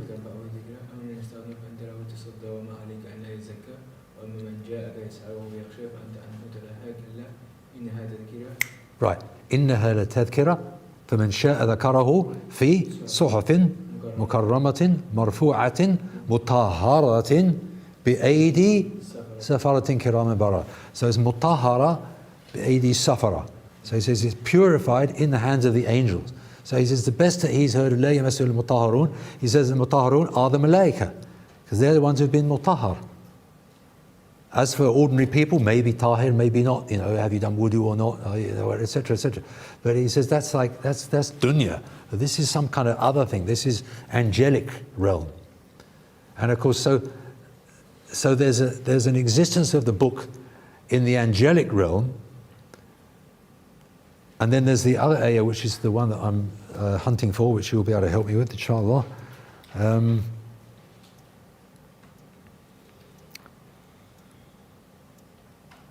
La ilaha illallah Muhammad Rasulullah. على قلبك, the one I'm talking about, على قلبك لتكون من المنذرين بلسان عربي مبين. What comes before على قلبك? Surah Al-Shu'ara. It may be in these pictures actually, but the other one. تنزل به الشياطين على قلبك لتكون. نزل به الروح الأمين. Yes. So, or روح الأمين if you want wash. نزل به الروح الأمين على قلبك. So the noble spirit, in other words, Sayyidina Jibreel, and that's already angelic realm, right? Because we're talking about an angel. So it's not as if, I'm not making it up, if you like. That realm is not, it's not solid things. So نزل به الروح الأمين. And then where does it get nazal to? Where does it come down? على قلبك. Now the heart, that's like the living, that's the inside of the human being. That again is not a solid thing, right? You can maybe do a heart transplant and all that kind of stuff, but when we say heart, we know we mean something else. And if it's, if you learn something by heart, it means you've memorized it. Where have you memorized it? Brain, body, heart, I don't know, somewhere. Maybe the brain, because if you lose that bit, you can't remember or something like that. So they work out what they can and so on. So but basically, نزل به الروح الأمين على قلبك, on your heart. So it's inside the Prophet ﷺ. From being in the angelic realm, it's transmitted by the trustworthy spirit, not going to get anything missing. على قلبك. And then from the heart it comes out. لتكون من المنذرين, for you to be one of the warners. بلسان عربي مبين. So it comes onto the tongue. So from the heart to the tongue. So it's almost the opposite way around. It doesn't come from the sky onto a, it comes from inside the special human being, the Nabi, sallallahu alaihi wasallam, comes from him outwards.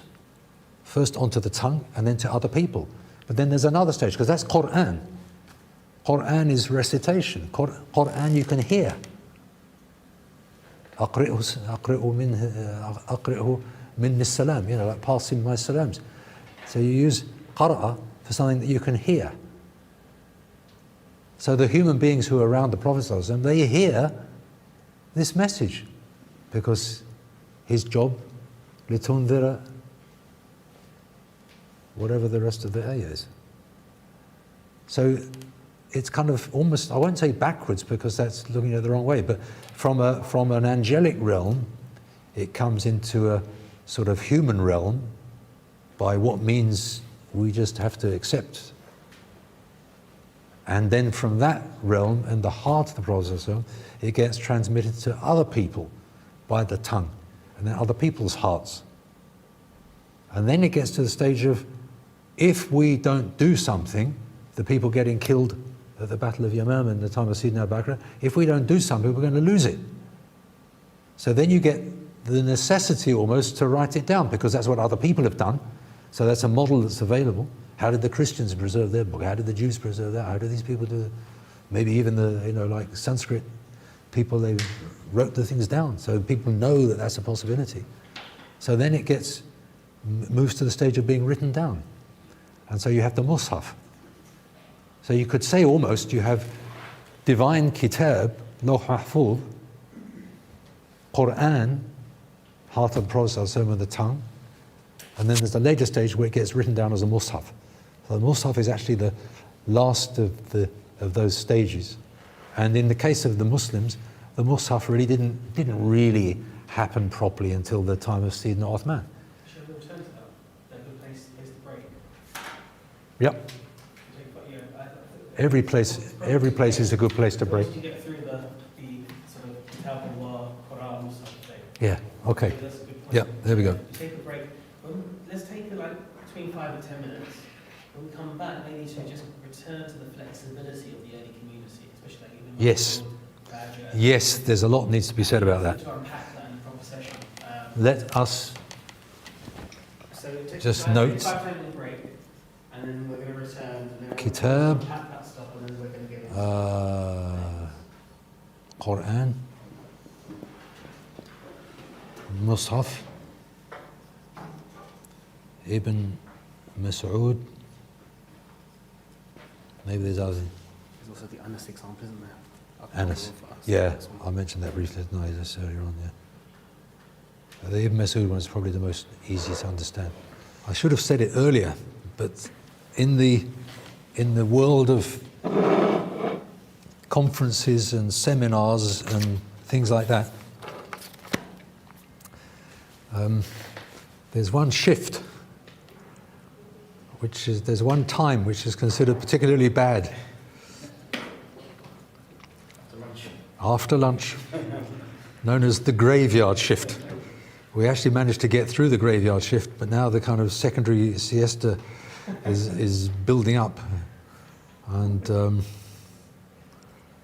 so you were going to suggest, I've written down a couple of things here, but you were going to suggest something. So you can help me wake up. Yeah, I know. I thought just returning back from Albert Law just a step or two is then going back to the idea of the early community's understanding of there being flexibility with the Qur'an. Right. And that's where Ibn Mas'ud, Anas came into mind. Yes. So that we lay the foundation as to where does this idea of flexibility come from? Does it just come from law? It actually comes from the sources themselves. Yes. And then I think you've really covered the whole theological aspect of there being Kitab Allah, Qur'an, and Kitab, and then in the Musahif. I think you think. Yeah, I mean. Maybe just the early flexibility, and maybe the implications of that for a sort of orthodox understanding of Hifz al-Quran or Quran as Kitab Allah, etc. If you want, and then moving up. Well, I suppose, yeah, that's interesting that you mention it like that, because my interest, if you like, I mean, I've never learned anything other than just one qira'ah. I haven't learned that, but I've only ever recited according to one qira'ah, and I'm kind of happy with that, and I read according to that, and I don't think twice about it. But this, for me, has been an interesting, in a sense, you could say, a personal journey. I mean, somebody mirrored the idea of fascination earlier. I can't remember who it was, but you think, yeah, it is interesting. And I find it's sort of worthy of being understood, or of trying to understand it. I'm not saying I do understand it, but one thing I forgot earlier, Ibn Mujahid, at the beginning of his book, he says, اختلفوا في القراءات كما اختلفوا في الأحكام. So he says, they have differed, if that's a valid, they have differences of opinion about readings, as they have had differences of opinions about judgments, judgments of fiqh. Now we know there's lots of different judgments of, sorry? Talking about the companions? Yes, yeah. So the famous example I always love to give is you can do the prayer like that. You can do the prayer like that. You can do the prayer like that. You can do the prayer like that. There's kind of various ways of doing it. You can, as you say, twiddle your finger and so on and so forth. But it's still doing the prayer, and it's still with some sort of origin, as it were. So there's differences of opinion, but they have never blocked the Muslims from being one ummah. In the هذه أمتكم أمة واحدة. I mean, nobody has ever felt uncomfortable with that or disagreed with that. But if you try and impose uniformity on material which it isn't suited for, it's going to be a problem. Now, what I assume, this comes back to the kind of the broader question. If you have something like يَوْمَ نَحْشُرُ أَعْدَاءَ اللَّهِ, it's absolutely clear what's being meant. But it's different from saying يَوْمَ يُحْشَرُ أَعْدَاءَ اللَّهِ. Different grammatically in terms of subject-object, difference in terms of passive, active, and so on and so forth. It's a different verbal form. You'd have to write the vowel differently and vocalize the, dot the number, the letter differently, and so on and so forth. But the basic idea, Allah is going to gather everyone together. The enemies of Allah will be gathered together by Allah, and woe betide when that happens. I mean, again, the storyline is so similar that there isn't really any problem. But you might then ask, well, where do those options come from? If you have the green track or the blue track, or no, it's not green and red, isn't it? So you've got the red track and you've got the blue. Another senior moment. Sorry, that's on film, everything. It's not very good, is it? Should be more conscious, more serious of these matters. What I'm saying is that we have seen it, if you like, staring us in the face, that there are options. We've also seen it staring us in the face that there are well-known options recorded by Ibn Mujahid in his book of the 7 readings, which is one of the earliest of these books, where, for example, Kunu Ansaran Lillah or Kunu Ansarullah. Where does the alif belong? The word before or the word after? فَتَبَيَّنُوا فَتَثَبَّتُوا. I'm not making this up. This is there in the books. But it's there in the books. That means also that it's staring everybody in the face. There's no embarrassment about it. It's there. It's part of the system, part of the picture. So then, for me, it's like, well, how does one expand one's understanding of the readings so that all of those things fit in neatly? So I think to myself, well, let's go back to the beginning. So the back to the beginning bit is that hadith about the 7 ahruf. This Qur'an was sent down on 7 ahruf, or according to 7 ahruf. Recite whatever is easy for it, easy of it for you. Now, those 2 companions, as we've said before, it's worth repeating because people always come up with this counter argument. You have to say, I've heard what you say, but, and you smile at them and just, say, it's not dialect. They were from the same blooming tribe, for goodness sake. It's like everyone in East London having an East London accent, and then somebody says, oh, this speaks differently from the way I speak. No, it doesn't, exactly the same, mate. And, you know what I mean? It's like you've got to kind of just sort of give it them as it is somehow. So we can say that they were speaking the same language, but they recited the same surah differently. That's the key point. It's the same surah. It's even mentioned in Surah Al-Fath, was it Surah Al-Furqan. So Surah Al-Furqan, which is longish, I mean, it doesn't mean it was all of the surah, we don't know. That was being recited 2 different ways by 2 different companions, and they had both learnt it from the Prophet ﷺ. Now, what does that mean? Does it mean that when they said it to the Prophet ﷺ, they just gave the general idea, and the Prophet ﷺ said, yep, that's fine? Maybe. We've got evidence for that elsewhere in the hadith literature, etc. I mean, I'm kind of guessing. I'm out on a bit of a limb, because if I say too much here, I can have the whole Muslim world against me. Kafir, denies a letter. Well, that's what ends up. That's the danger. All right. من كفر just بحرف من القرآن فهو كافر. Right, now that's a serious judgment. So what is the harf? So if you deny even a harf of the Quran, you're a kafir. Harf, we've said before, can indicate a very big thing. Denying that is quite a big thing, obviously. It can indicate a very little thing. But min tahtiha and tahtaha, there's 2 letters different. Not even just on one, it's a separate word. Nobody's a kafir if they say min tahtiha. No, because it's been accepted by the community. If you say فَلَا يَخَافُ وَلَا يَخَافُ, nobody's going to call you a kafir. They might not realize that you're getting it right, but they won't know. But then you look back, and in some of these earlier manuscripts, you've got these colors being used in a way that's slightly unusual. Not unusual in terms of the literature, because it's mentioned in the literature. أَفَكَهُمْ, you can find that in the Mu'jam al-Qira'at. You'll find أَفَكَهُمْ is mentioned, and it will say read by X, Y, and perhaps Z, whoever they are. And X, Y, and Z may have a story themselves. X may be from this place, Z may be from some other place. There may be a whole other story. That needs research, if one wants to go down that line, because question of priorities. Is it worth your time spending a lot of time and effort on that, when you could be spending a time on, say, usury in Islamic banking or something like that, which maybe is far more important. So I mean, I'm not saying this must be, that must be, or I'm just saying, for me, it's been a personal interest. And as I said, when I first began to find out about these things, I didn't know what madhab was. And I guess it's true of most of the youth in the UK today. They don't know what madhab is. They've maybe heard Abu Hanifa, Imam-e-Azam, and he is Azam, he's big. But how did that come about? how did he become Imam Azam compared to the other Imams? And who are the other Imams? And are they not also Azim as well? You know, and so on and so forth. And it's like a kind of curiosity trail, you know. Curiosity killed the cat, but it also brought the heart to life, you know. It's like kind of a good thing. And the same with the Qira'at. Warsh, huh?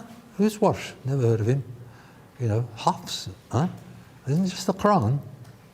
Well, yes, but, you know, there's this man, teacher, Asim, you know, and he had different students, Hafs and Shu'bah. And, interesting. Well, what's the differences?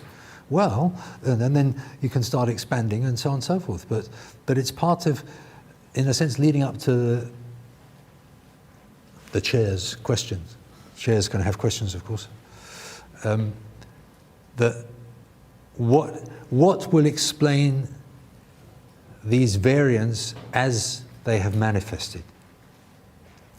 And as I said autobiographically, when I started reading that book, The Singer of Tales or whatever it is by Albert Lord, and he was talking about this, the rendition of this poem in Yugoslavia as it was then, and I just thought to myself, whoa, this reads like information about the variant readings.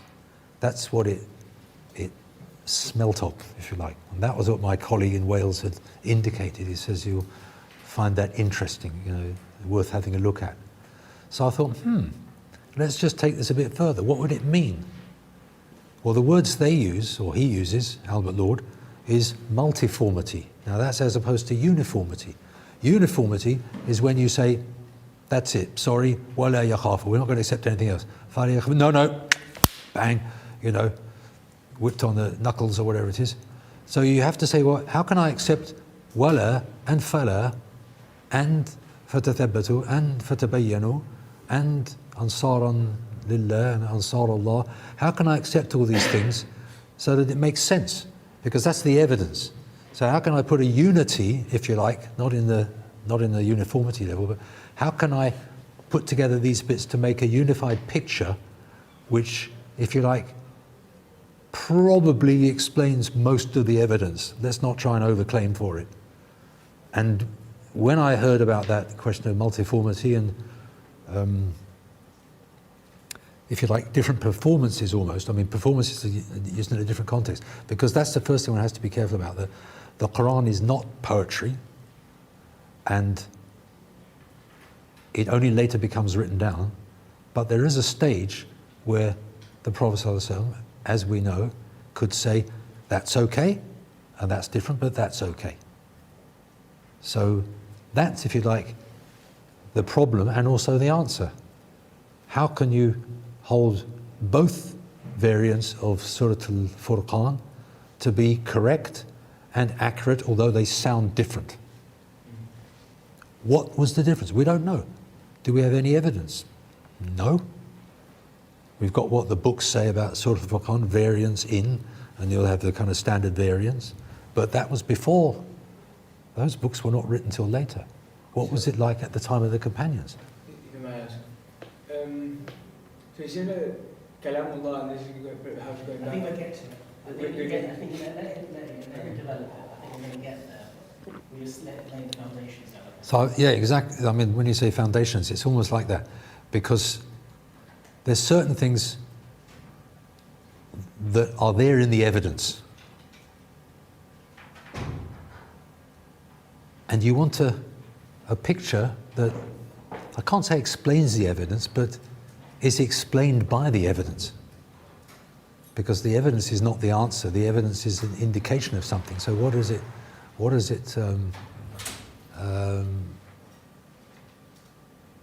so, well, cutting a long story short, or getting to the end of a long story,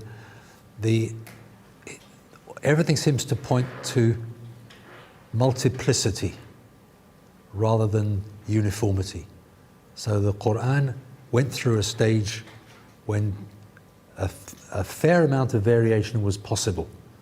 That's, if you like, what I've ended up, you could almost say, having to conclude. I mean, I don't do it because I want to get that result. That's just what it seems to point to. Now, it doesn't change how I recite Surah Al-Shams. I'm going to recite Surah Al-Shams the way I've learnt it, full stop. I only learnt it one way.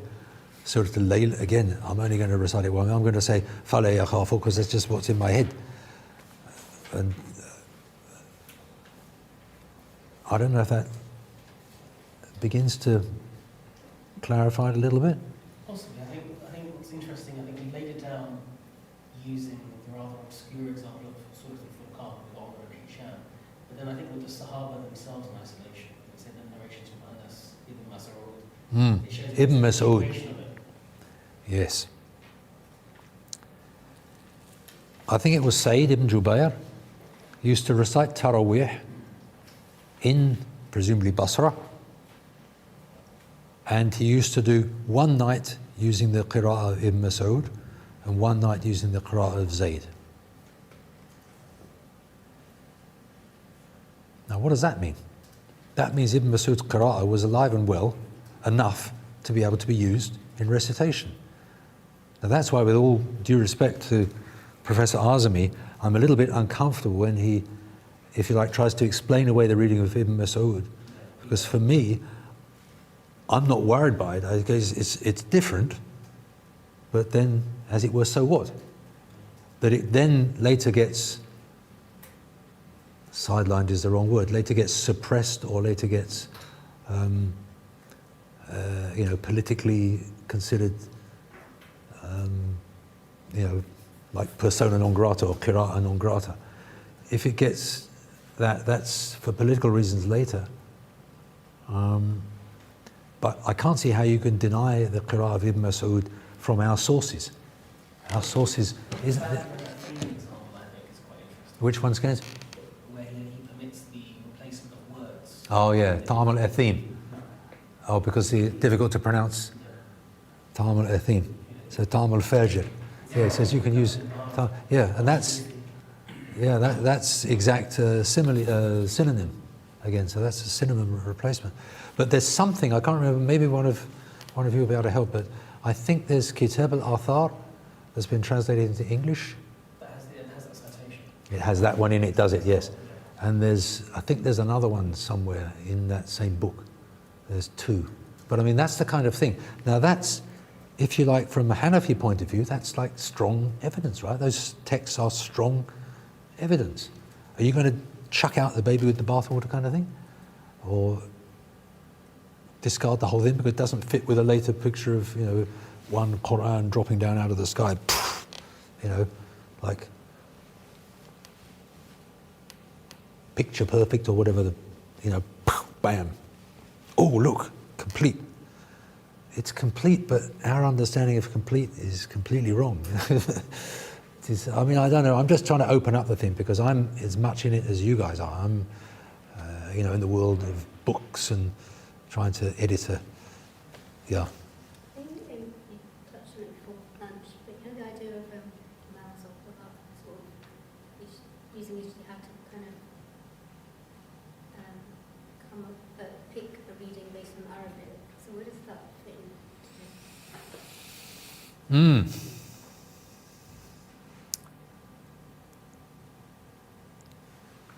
The easy answer is I don't know. But remember, at around the time of Ibn Mujahid, he was involved in it himself. Now he died, we said, the year 324. I think it was in the year 322. There was a sort of court case there were two qaris and Ibn Mujahid and presumably the ulama of his time. Now I always forget their names, and I'm kind of, Ibn Shanabuth is one of them, yes, Ibn Miqsam is the other, isn't it? Now one of them allowed, as it were, Ibn al-Jazari's 3. He said, if you've got 2 out of 3, you're all right. And the other one said, if you've got the other 2 out of 3, you're all right. Or worse to that effect. Now these were, Ibn Miqsam, they were Quran reciters. They knew the Quran. But they also had riwayas about X having read this and Y having read that. So they thought, well, X could do it, then what's changed? And that's really the question to ask. If somebody in the year, say, for example, 195, for example, or 150, or 210, if somebody at that time, or one of the tabi'in, for example, so take it a bit earlier, say someone in the year 150, if somebody in the year 150 could recite Tawi, and you say, well, What's changed since then? Now that really is the question to ask. What has changed since then? So I don't have an answer. I only have a question, and you can eliminate certain responses. So question A, answer 1, 2, 3, 4, 5, 6, 7. Answer 1, forget that, doesn't work. Answer 2, no. Answer 3, 5, 6, 7, maybe, and it's the question of elimination. So the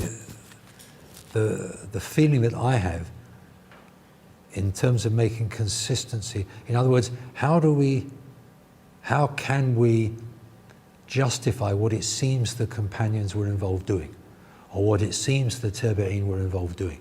If they're noted as having read this like this and that like that, can we make sense of them having done that so that we preserve their honor, and we preserve the honor of the Prophet ﷺ, and we preserve the honor of all the Muslims?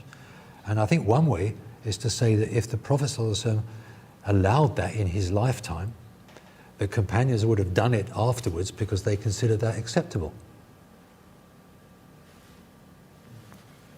I'm not sure if everyone knows the Ibn Mas'ud example. Do you want to break it down? What example, sorry? The Ibn Mas'ud example, where he allows the switching of words. And we're speaking like everyone might know it. You've just mentioned that one already. We had the one before where I said like كالإهن المنفوش كالصوف المنشوف. That's from the Shah. From the fiqh literature, you have this one where he's teaching and someone has the trouble with the word athene. I can't pronounce the th, which is quite a lot of people have that problem in the English-speaking world. So ta'am al-athim, the food of the wrongdoer, and the man was having a lot of trouble reciting ta'am al-athim, whatever. Who knows how it was said or not said? But he just said ta'am al-fajr. Just say ta'am al-fajr, having the same meaning as athim. So he says, just say the food of the wrongdoer. And that's considered ongoing knowledge and ongoing riwayah. Nobody practices it, but as a picture of what was going on, seems to be at least, it's like the thing is with the whole thing, you see, is that we have snapshots of the past, which are then linked with certain names and certain people and so on and so forth, and that's where you get, room for doubt, as it were, because are we certain that it was Ibn Mas'ud that actually said that, or maybe is more than one riwayah from different people? Was it Ubay that had that situation, or was it someone else? And there's uncertainty. But the general picture that comes across is there was some kind of situation like that, and that's how they dealt with it, and that was remembered. Before I go to Abdul Qadir's question, I think it's probably the right time to ask you a question now. Should we close it up with how it was closed and what the implications are? Because you mentioned in your article about the implications for Muslims to now revisit that multiformity, and why it would be legitimate to revisit the whole idea of Ijma', the Uthmanic, Mus'haf, etc. I would never say it was legitimate in the sense of, I wouldn't recommend people to dig it up, but I think it's important. I think what I find most important is this question of ikhtilaf. And I think people need to have respect for ikhtilaf, whether it's in fiqh or whether it's in qira'at or by extension anything else. Which is why I object to some people who talk about dissent rather than difference of opinion. Because dissent implies that there's a norm that you are dissenting from. And I don't think that's the attitude most Muslims have. Most Muslims say, oh no, my teacher told me that way and that's the way I do it. And most Muslims are positive about what they have got rather than feeling that they're dissenting from what someone else has got or something like that. I don't know. So I think in this particular case, the very fact that, and also in the context, like I said earlier, of these Christian missionaries and people like this, trying to tell us the history of our book, and I object to that. They don't know any better at all. The best they can do is rely on our sources, which we know better than they do. I mean, that's just being blunt about it. So I think it's important that we, if necessary, we're sweetly blunt. Sorry, don't really know what you're talking about. Maybe we can discuss this over a cup of coffee sometime. I don't know. One of the things you mentioned as well in the article on the seven Ahraf was the idea of there now being an ijma from the Ummah on the Rasim of Uthman. Yes. So therefore there can be no attempt to revisit that early multiformity. That's what I was trying to get at. Ah, but you see, I'll have to just give you the short version. The short version is that you're allowed to study that other period. You're allowed to read the books. There's nobody, Imam Malik in particular, he's got a quote somewhere. I think Ibn al-Jazari probably says it himself. He says, there's no harm in studying those books. You can know what it was that other people did recite, but you do not recite it in the prayer. Because that would be fitna. If you brought that back, it would be fitna. Typically, I can't find it right now, but he says, وَكَانَتْ لَهُمْ, I think it's in the other article, وَكَانَتْ لَهُمْ مَصَائِبُ. I must try and find it. You give me a page 42, or that might be it. Sorry, I'm just having fun. I'm just.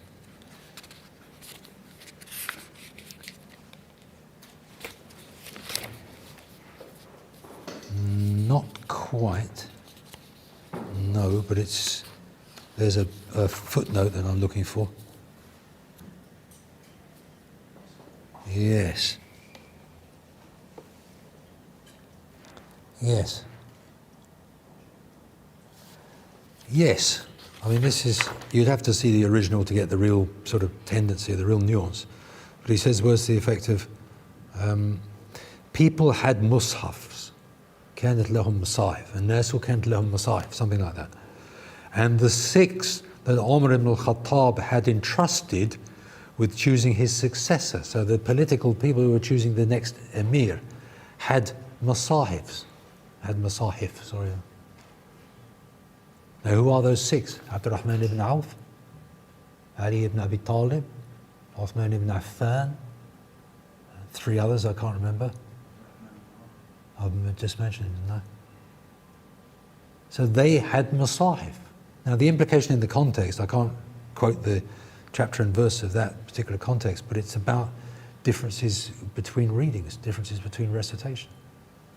So he's basically saying there were lots of different masahif, you could almost say. But they chose to focus on just one. So even just understanding that means there must have been acceptable multiformity. It's not just multiformity that, by chance. It was acceptable. Why was it accepted? فَقْرَأُوا مَا تَيَسَّرَ مِنْهُ. Recite what is easy of it. I mean, you can see I'm struggling with the ideas. Struggling is maybe the one word. I'm playing around with the ideas in order to try and arrive at a clearer picture based on the evidence that we've got. Because what we've got is evidence. It's like, one of these, I don't know, one of these kind of murder stories on TV or something.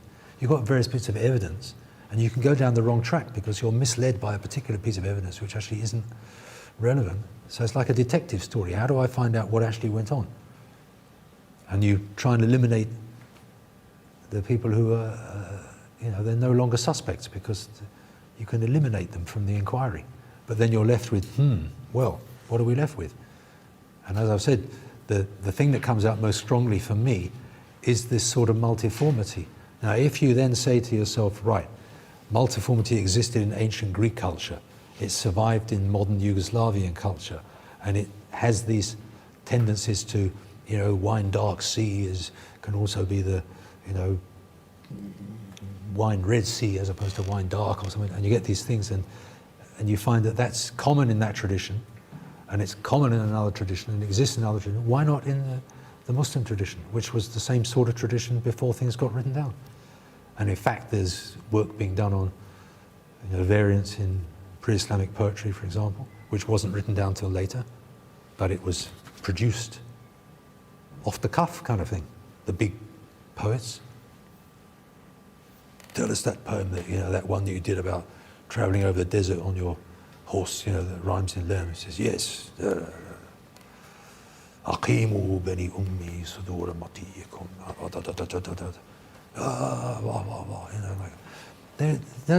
They were living it, but there was a stage where, in order to preserve it, they ended up putting it down on paper. And once you put something down on paper, it loses the immediacy of what's not on paper. But then as soon as the Prophet ﷺ died, you didn't have that same immediacy of not on paper. So then they're kind of up against a, you could say, impossible problem. How do they maintain what it was like then in a situation where, by definition, you can't maintain it that same way because the situation is different, circumstances are different. You've got great people who've got old memories of this, that, and the other, so you rely on them as much as you can. But there comes a time where they die away. People remember what they used to do, and they remember how they used to do it. So the tabi'een are going to say, wow, I remember, my teacher X, Ibn Mas'ud, he used to say Fajr is okay, not just Athim, So I don't know, you can see the impossibility of the exercise from a strict scholarly point of view. We're not going to get an exact replica. But then there's no point in even trying it either, so that's the thing. So even if that's kind of mini advance. Does it make sense? Can I put the question over to you, because I'm doing all the talking, just getting a dry throat. You're doing the listening, and you can even sleep with your eyes open and I wouldn't know. Could you clarify the question? Sorry. Could you clarify the question? Yeah. Sorry, I'll come to you. The rukhsah was given to read in different ways. Mm. Looking at the hadith which are in Sahih collections, which seems to indicate that the Prophet ﷺ directly taught them the particular surah. So they heard from the Prophet ﷺ, and when they replied back after, like the example of Umar ibn Khattab, King, it seems to indicate that they learned it directly from the Prophet. So obviously direct learning would be when the Prophet recited to that particular companion and he's learned it that way. Rather than, there's a stock template where you can actually use that template with the degree of variances that are allowed and permissible. That's the other question that I'd like to clarify. So the question is, obviously the Prophet ﷺ would not have taught every single companion all the different ways of reading. It's practically, impossible. It's impossible. So that means there has to be a way where the companions had their own ikhtiyar, their choice, based on the permissibility that was given. So they have clear understanding of how much, or what was the degree of variations or variations that you can bring about in revelation. The question remains is, what was exactly the rukhsah that was given? Some of the hadith which indicates Ghafur Rahim, Samir Alim, but I'm not sure about the authenticity of some of these narrations. So if we go for strict, authentic narrations, then you have one picture, but if you have the evidence speaks for itself, then you can get a different picture altogether. What's your clarification on this? When the same two people from the same dialect or tribe, reciting differently, if the Prophet taught them differently, and how is it making it easier? To give an example, in Surah Al-Furqan there are examples where there are single and jama', a word is recited in singular and plural. Examples of where it's ya'malun and ta'malun, something like this difference of grammatical declension. How is it making it easier for a two adult companion rather than, say, someone who's very old and especially women who are not very literate, or children? Because for that we can have an understanding of, okay, there are some difficulty for them, for example, very old or literate as well. But two persons who are actually very adult, mature person, who are learning directly from the Prophet, how are these making it easier for them to recite? What's the difference in terms of choosing variations? I've got one immediate possible response, and another one. The immediate possible response is that you're trying to remember something, and was it they or he? Can't remember. Was it they or we? Doesn't matter, say whatever, as long as the meaning's there. So one kind of ease is that as long as you get the general idea right, you're okay. Now the other thing is that you were talking about the way the Prophet ﷺ taught me. Do we know the way the Prophet ﷺ actually, well, again, there's riwayat that do give us an indication, like he taught us this he taught us this dua like he would teach us a surah of the Qur'an, for example. So we understand that there were words that were taught in a certain form, like 1, 2, 3, 4, 5, and it always has to be 1, 2, 3, 4, 5. But I wonder whether it was a 1-ish, followed by a 2-ish, followed by a 3-ish, followed by a 4-ish, followed by a 5-ish, because we don't actually know. As long as you've got 1, 2, 3, 4, 5 in that kind of order, again, it's back to the idea of what was it when we say the way the Prophet ﷺ recited.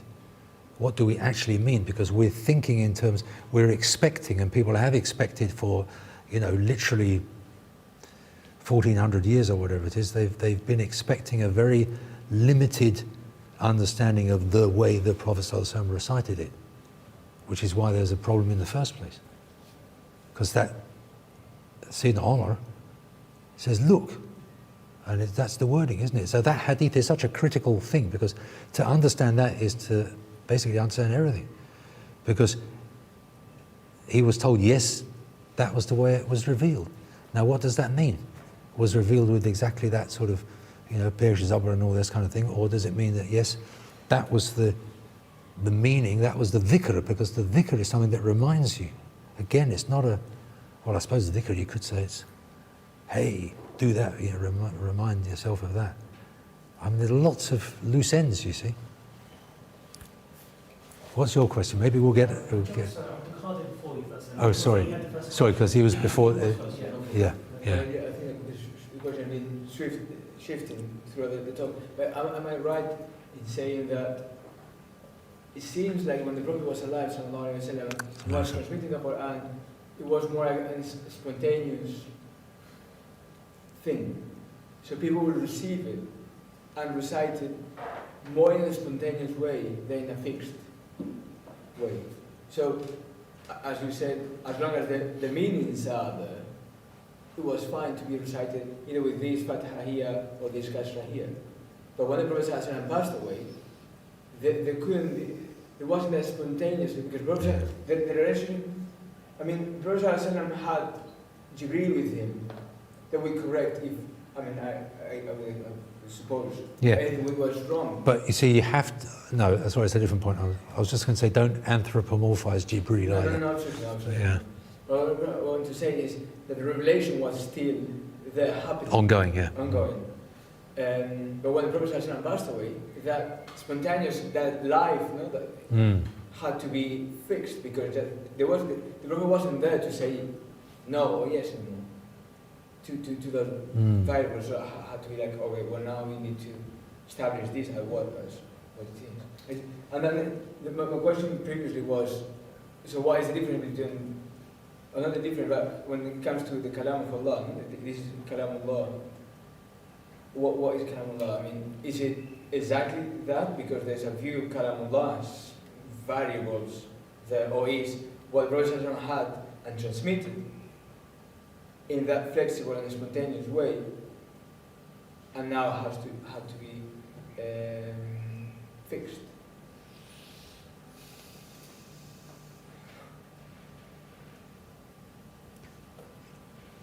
You're conjuring up in my mind another idea, which again relates to that whole fiqh thing at the beginning. Because wasn't it Ibn Umar who said was the effect of, I wouldn't learn a surah, or I wouldn't finish a surah until I'd acted on everything in it.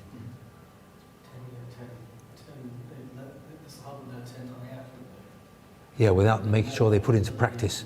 till they put it into practice. Now, then you've got a sort of different type of cognitive memory, because you're saying, right, drinking tea or making tea, and you actually know what's going on. You don't have to memorize it because your body is kind of doing it. Now, obviously it doesn't work for everything, but if you think of, say, I mean, even, I don't know, like, say, the average English person, you know, Joseph had a coat of many colors or something, you know, it's like, it's kind of, somehow it's known, you know, without he had never even read the Bible or anything. So there'll be lots of things that, you know, the stories of the prophets, they would presumably know about them. They would have absorbed it from what they heard.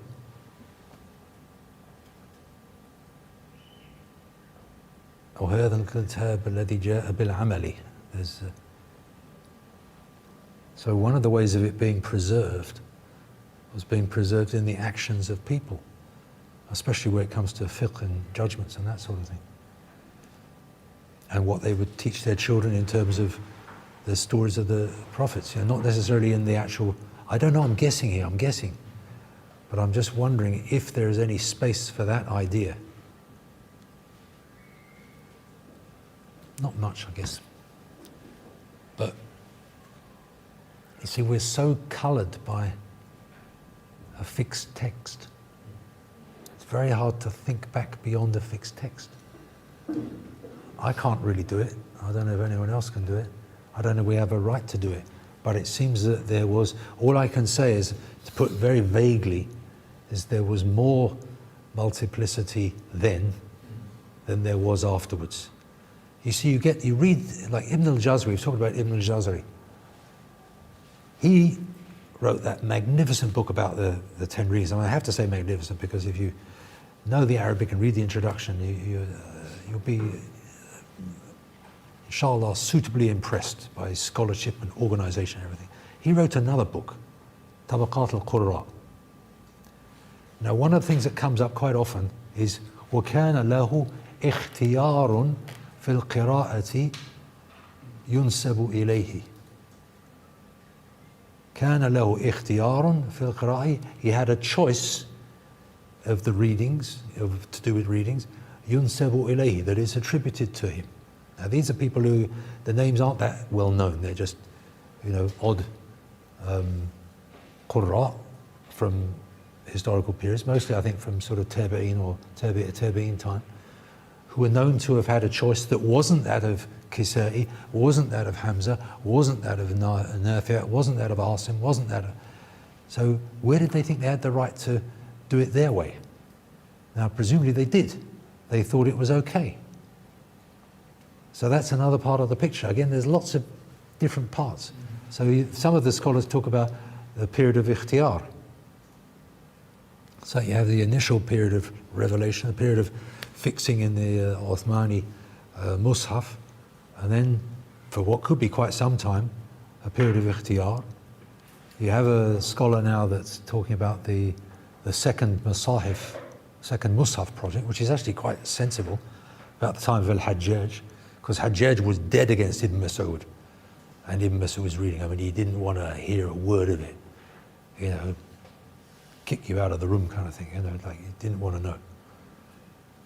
So he came out very strongly. He was a great enemy of Sa'id ibn Jubayr as well, who we have been told did use the recitation of Ibn Mas'ud as well. So there's all these other things going on. And the Hajjaj, of course, was political authority in Iraq in his time until he died, didn't he? Or the year 720 or 27, I don't know. No, I get the numbers wrong. Now what am I talking about? 7, that's the wrong century, wrong. About the year 74, 75, something like that. All that mess going on in the Kaaba, you know, there's all these other currents going on. Abdullah ibn Zubayr, as a so-called anti-caliph, whatever that's supposed to mean, and Hajjaj ibn Yusuf. So there was obviously a lot of Ibn Mas'ud's reading going around still at that time. That's the year 70 Now 70 is already 2 generations after the Prophet ﷺ. So how do we fit that into the picture? Because Ibn Mas'ud's reading, obviously not the same. And it was dominant in Kufa at a time when Zayd's reading was hardly, just read by 1 or 2 people. And Amash was saying the same thing, yeah. So there's all of these things. Now you can't just sort of slam Kufa as being, a hotbed of factionalism and fitna and everything like this. No. They had scholars there. Maybe there was trouble and, proto-Shia and this and that and the other, but Abu Hanifa came out of that environment and he's Imam Azam. And I mean, it's like one has to balance these things. We've said before that Yaqub al-Hadrami, one of the 10 readers, was the Imam of the great mosque in Basra. Now that's in around the year 200. He was the Imam there. So did he choose someone else's reading, or did he use the reading that he was happy with, the reading that was his reading? I presume it was his reading. It might be wrong. Maybe his was only one out of many. There's so many variables. It's, you can slam any argument that you want if you want to. So maybe just the final question when taking on the break, just using Abdelkader's question, and that is, do you? We've got one more question, but anyway, carry on. Yeah. I'll Yeah. elaborate on where it's going. Yeah. Do you firstly lean towards the notion that ikhtiyar sometimes could be simply ijtihad on the rasul without athar backing or precedent backing every single reading? Because the impression that you give is that you allow scope for that, but there were people making, I know one of my teachers allows that as well. The idea that there were early Qur'an making ijtihad on the basis of the rasul with their knowledge of Arabic, not that every single reading they had was something they learned from their teacher, from their teacher, from their teacher, from the Prophet. So, firstly, do you open that up, even if it's limited? But secondly, in relation to like Kalamullah, is that if you do allow for that as a first option, what are then the philosophical, what are the theological and philosophical implications for understanding that revelation is Kalamullah when there seems to be an element where humans are making ijtihad, lughawi, essentially linguistic ijtihad? The second question is the easy one. I would say you go into tasawwuf and you have a different view of what the human being is and what access is all about. And then you're talking in a different, and then you're not going to worry about where this came from and where that is defined as. You'll be in a different sort of understanding. So the Qur'an, you'll want to read it as it is because that's actually the easy way. That's the easy access. You will not even think about anything else. The rest is past history. You're interested in now. You now. What if a mutakallim comes to you, not a Sufi? A mutakallim. Yeah. So the mutakallim, no? Would you like a cup of tea? Let's or have a meal. Let me feed you. I don't know. Okay. Then the first question. First question, I've forgotten it already. I've forgotten it already. About Ijtihad, allowing a certain amount of ijtihad. Well, I'm trying to be sort of honest as I can with the material and trying to fit it together. For example, I go back to the فَتَثَبَّتُوا فَتَبَيَّنُوا. Are we saying that the Prophet ﷺ read it one way تَثَبَّتُوا and another way تَبَيَّنُوا? Or that somebody read it to him فَتَبَيَّنُوا? You said fine. And someone read it فَتَثَبَّتُوا, fine. I mean, both are possible, right? I think it's more likely that people would produce something that was then verified than that it is that they heard everything. Because are we trying to say that, I mean, it's what got mentioned earlier on in the conversation. We presumably do not even try to say that everything of all the Prophet ﷺ's possible variations were recorded and remembered by the companions such that we now have all of them, or even most of them. I presume that's extremely unlikely, but the principle, you can't prove it. You can't prove. We can't prove it, yeah. And then just maybe Is it an assumption, you see? Because people are afraid to, obviously people are afraid of kufr. A'udhu billahi minash shaitan, a'udhu billahi min kufr. I mean, astaghfirullah, it sounds kind of a bit facetious to say it, but I mean, that's what it comes down to, because, you can't even think certain thoughts, or you can't say them publicly in a certain majlis, because people will misunderstand. But that's exactly what the danger is with all of, like this whole stuff about this Birmingham manuscript. You know, people are out to misunderstand deliberately. The Yemeni manuscripts, they're out to misunderstand. And there's people who are out to get us. By that, they're going to take that road in. I was advised many years ago, don't touch them with a barge pole. Certain, yeah. Because it'll just stir up fitna. Because if you end up saying, look, it's written like this here, yeah. And someone else comes along and says, look, Dutton's written that article and he shows quite clearly it's written like that. And but he doesn't come to the logical conclusion. The real conclusion is it's a waste of time, you know, blah, blah, blah, blah, blah, blah. And you've opened the door for fitna. And I don't want that on my neck. No, of course not. But it's interesting, I keep saying the final point, but in your article on the 7th Ahruf, you mentioned a very popular example in the tafsir literature of Ibn Abi Sarah, and how he changes the wording. The Prophet, as recorded in the tafsir literature, he changes the order of the divine names. The Prophet agrees with that. He then apostates. He actually becomes Muslim. And that wasn't in the article, but he sort of... He returns to Islam. But that accords somewhat with what you're saying about people having their own, could you say, their own way of reciting the book, which is endorsed by the Prophet. Well, I think it's sort of likely with the companions. I have to say, I sort of veer towards that being a possibility. And the other thing that you've just reminded me of is that one's up against certain worldviews, and one worldview is the scholastic worldview, which wants everything black and white. And we find that in fiqh as well. You know, there's a hair showing, cover it up, but, you know, and people get like so rigid, and they lose, in a sense, they lose the spirit of the whole thing. And you think to yourself, oh yeah, just like chill, you know. But you know what I mean? There's that sort of tendency, so that nowadays, I mean, I mentioned it very, very briefly, but I can bring it in again because it's a very good example. People will talk about hijab and this sort of thing until the cows come home, if they had any cows any longer, but they don't have any cows, they don't even know about that. You know what I mean? We got so far removed from real life. But usury, that's fine, ha ha ha. You know, yeah, I promised to pay the bearer on demand the sum of, but where's the money? Piece of paper, I put that in the earth, it will rot by the next week. It's plastic now, so it makes it pollute the earth as well. And, you know, what's that about? Can you take zakat, al-ayn wal-harth wal-mershia? Is this ayn or harth or mershia, or is it warqa? Yeah, but you have to use some kind of twisted argument to get there. But what I'm saying is, do you see what I'm talking about? Something like, the Qur'an, yes, we want to value it and preserve it, but at the same time we want to live it and absorb it and act by it and weep tears at it and go to Mecca.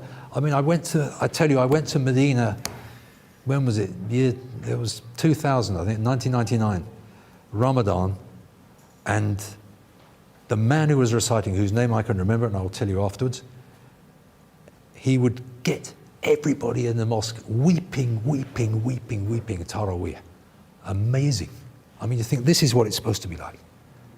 Here I've been reading Qur'an just as a piece of paper, you know, just the words, and here I am actually, I can't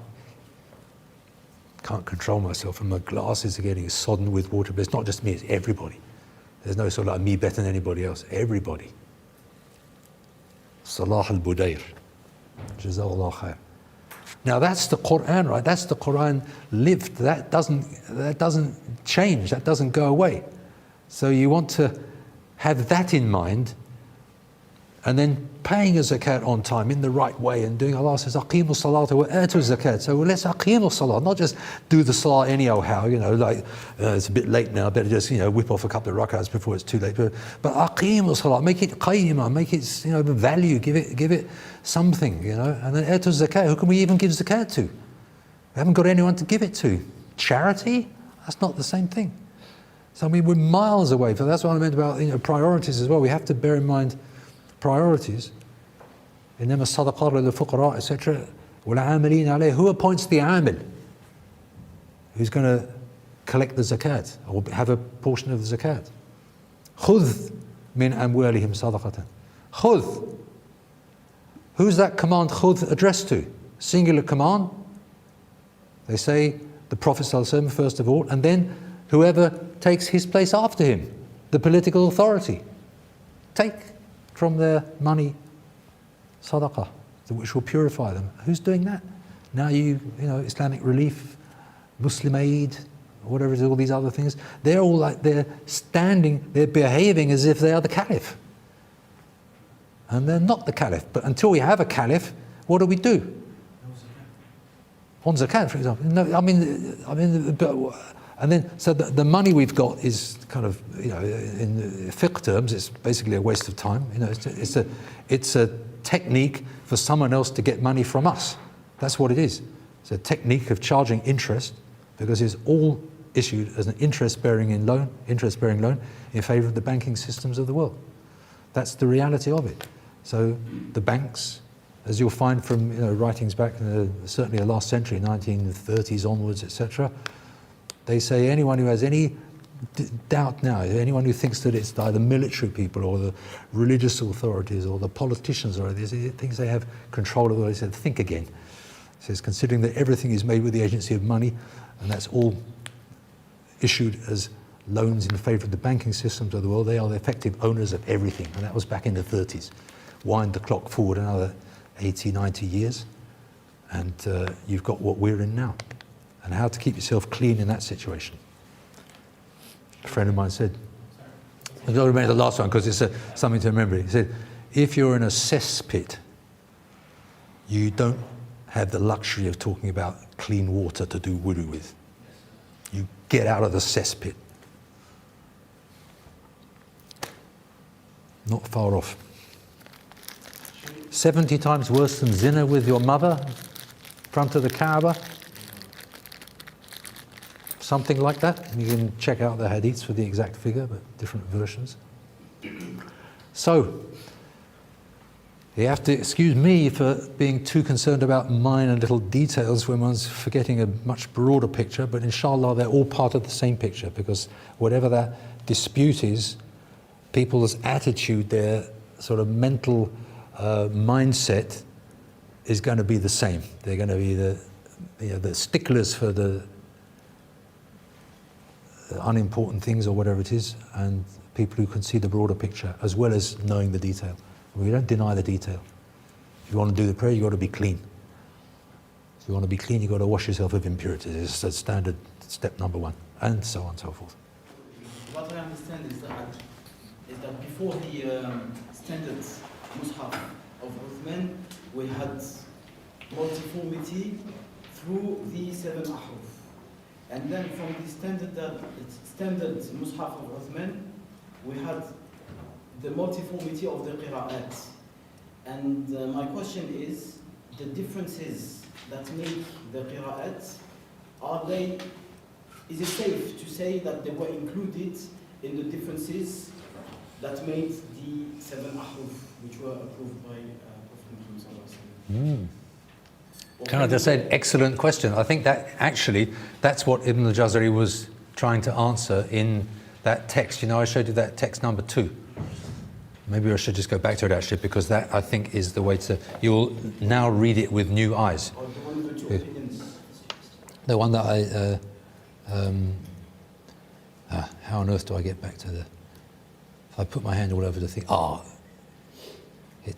see, it works. Amazing, it wasn't deliberate, but it came up with the right answer. Right, this one here. Let's see, here we are. Yes, that's the one. Right. Now this, I think, is pretty much the same question, right? So as he says up here, the question of whether the Uthmani Mus'hafs contain all of the 7 ahruf, Uthmani Mus'hafs, then meaning the 7 readings and so on and so forth, which are based on the Uthmani Mus'haf, is a major one about which the ulama have different views. And then you basically got 2 views. You've got the second view, which is the main view, is, if you like, what you might call the existential, experiential view. In other words, like what has actually been going on. The first view is, if you like, the intellectually tight view, which is because of this, it must be this, and then it must be that. So it's a very sort of closeted, well, in my view, I'm already speaking prejudiced language, but it's a kind of tight way of understanding it. So the tight way of understanding it is basically saying, Allah has sent it down, Allah has preserved it, it must be preserved, full stop. If it's not preserved, it's not Qur'an. If it is Qur'an, it is preserved. All right, so black and white. And then the second view,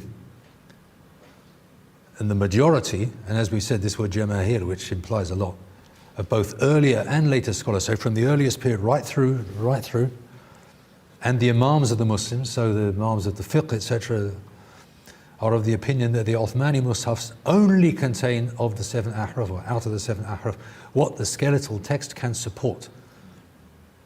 Okay? So he's saying, no, it can't possibly contain absolutely everything, because that was a time that has finished. And Sayyidina Uthman, he's basically saying, limited it in some sort of way. We don't know how far, how much, what percentage, we don't know. But what we can say, it was limited to a certain extent, that being very open-ended and unfixed. But that some of it, if you like, did end up getting lost. For example, if we're thinking with hindsight, we could say that Ibn Mas'ud's qira'ah basically got lost. It was used quite effectively, was used in Ramadan at the time of Sayyid ibn Jubayr, was still alive and well in a sense at that point, but nobody uses it nowadays. So we've got a few memories of it in the literature, but it's basically, there's nobody that can say, oh yeah, I know Ibn Mas'ud's reading. Nobody now could recite that in Taraweeh. No way. Whereas at that time they could. So that, if you like, that for me is what makes the second view. It's like he says, yeah, what does he say? He says it's kind of, this latter view is the one that seems to me, this is the very last sentence of that paragraph, this latter view is the one that seems to me to be correct because of the authentic hadiths and well-known and widespread reports that indicate it and bear witness to it. So all these reports about Al-Amash, Sayyid ibn Jubayr, reciting it in Ramadan, etc., that's all reports that have their own, authenticity and acceptability, etc. And, Abu Darda talking to Ikrimah or whoever it was, Alqamah, sorry, difference, yeah, big difference. And, with Dhakari wal Untha, وَمَا خَلَقَ الذَّكَرَ وَالْأُنْثَى, etc. So all of those reports indicate that one was ongoing and the other was lost, or the other was died. So that's why I think, in a sense, that's why I've highlighted that particular text, because I think it gives a sort of a suitably scholastic answer to a question which is a genuine question.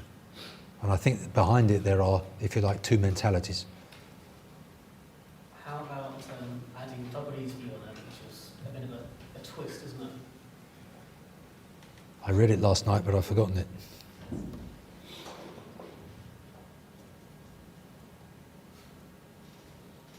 I don't know, I've forgotten. You tell me. Your memory is more. You did it from your article. I'll have to find where it is in the article.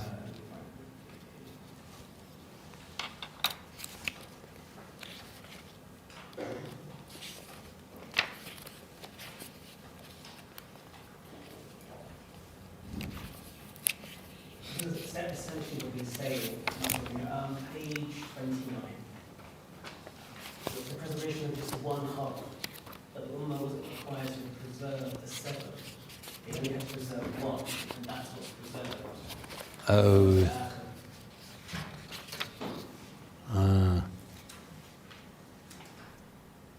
Page 27, you say? 29. 29, sorry. Oh, are all 7 harfs contained in Uthman's Mus'haf? Yeah, that's the subheading.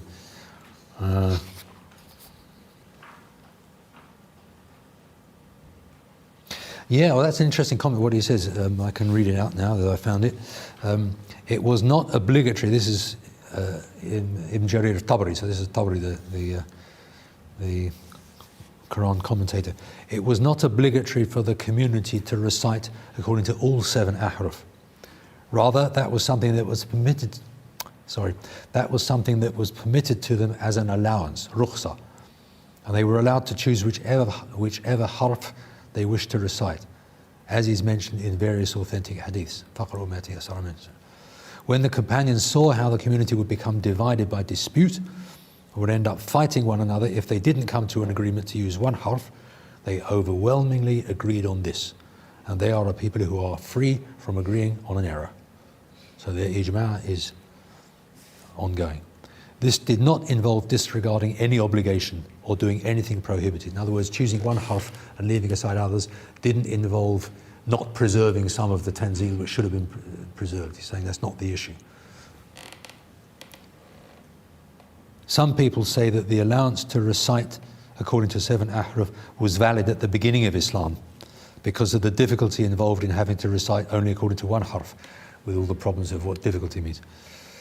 But then, once people's tongues had become accustomed to reciting the Qur'an, and agreement on one harf was easy for them and more appropriate for their situation, they agreed to use the harf that was used in the last rendition. Smacks of a little bit of neatening up, but it's also quite a nice neatening up. Some people also say that the last rendition abrogated everything else, which is why many of the ulama state that the variants which are recorded from some of the companions, such as Ubay, Ibn Mas'ud and others, and which are different from what is included in the Uthmani Mus'hafs, have been abrogated. But then that's quite a slip, because if you're then saying that what a big scholar like Sa'id ibn Jubayr was reciting in Taraweeh had been abrogated, you're saying he doesn't know what he's talking about. Now, I'm not prepared to go that far, you see, but it's a neat argument, but it's too tight, you see. That's what I meant. That's what I was trying to suggest earlier, that mental attitude is too... It's interesting, isn't it? Yeah. Even with Tabari's sort of answer, the second part, when he says that, there's only one half left, due to the agreement of the Sahaba, that's almost saying like ijma' is being used to make the nasakh of part of the Qur'an, which doesn't really fit on usul. No, but in practicalities, as a political decision, because I think that's the thing to remember as well, that Sayyidina Uthman's decision was basically a political one. Let's accept Tabari's kind of Yeah. view on it, but then to the ikhtiyar, that's Yeah. it's ikhtiyar for them to read any of the ahruf, not necessarily in transmitting the ahruf, if that makes sense. It makes sense. Whether that is the reality, I don't know.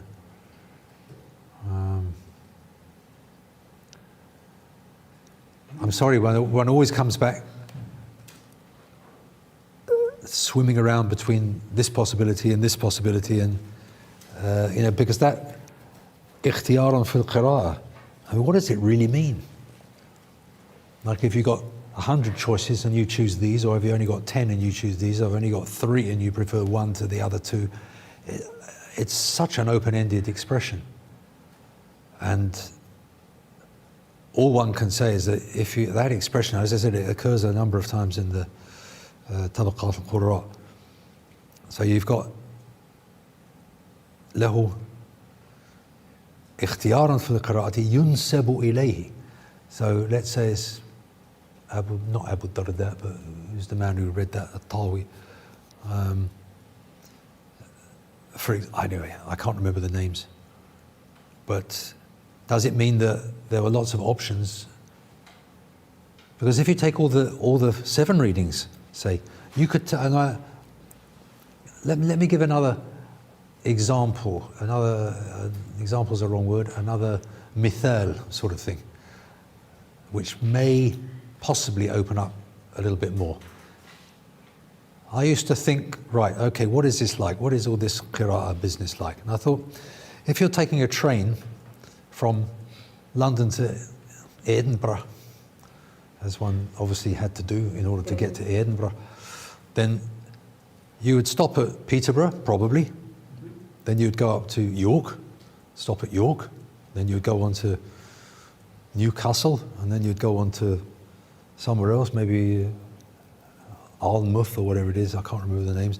And then you eventually get to Edinburgh. Now, you would always take that general route. You would go through Peterborough, you would go through this, Stevenage, or I don't know, you know, whatever the stops were. And then when you got to York, you've got a number of platforms. 1, 2, 3, 4, 5, 6, 7. Maybe on the day when you went through, you're going through platform 6. And maybe the next time be platform 4. But you're still going through York, and you're still on the way to Edinburgh or whatever. You go to Newcastle, same situation, different platforms, but that day one was closed and you go on this one. Or there's a train waiting there, you can't go there, so you go on another one. So your route, when you, what I'm suggesting, you can probably guess what I'm going to suggest already. The York is like yuhsharu nahshuru. You can either take one or the other, but you can't do both at once. And then when you get to Newcastle, again, you've got to take one or the other or the third, but you can't take all three at once. And so on and so forth. But your overall picture is, I went from London to Edinburgh. I read Surah Al-Furqan.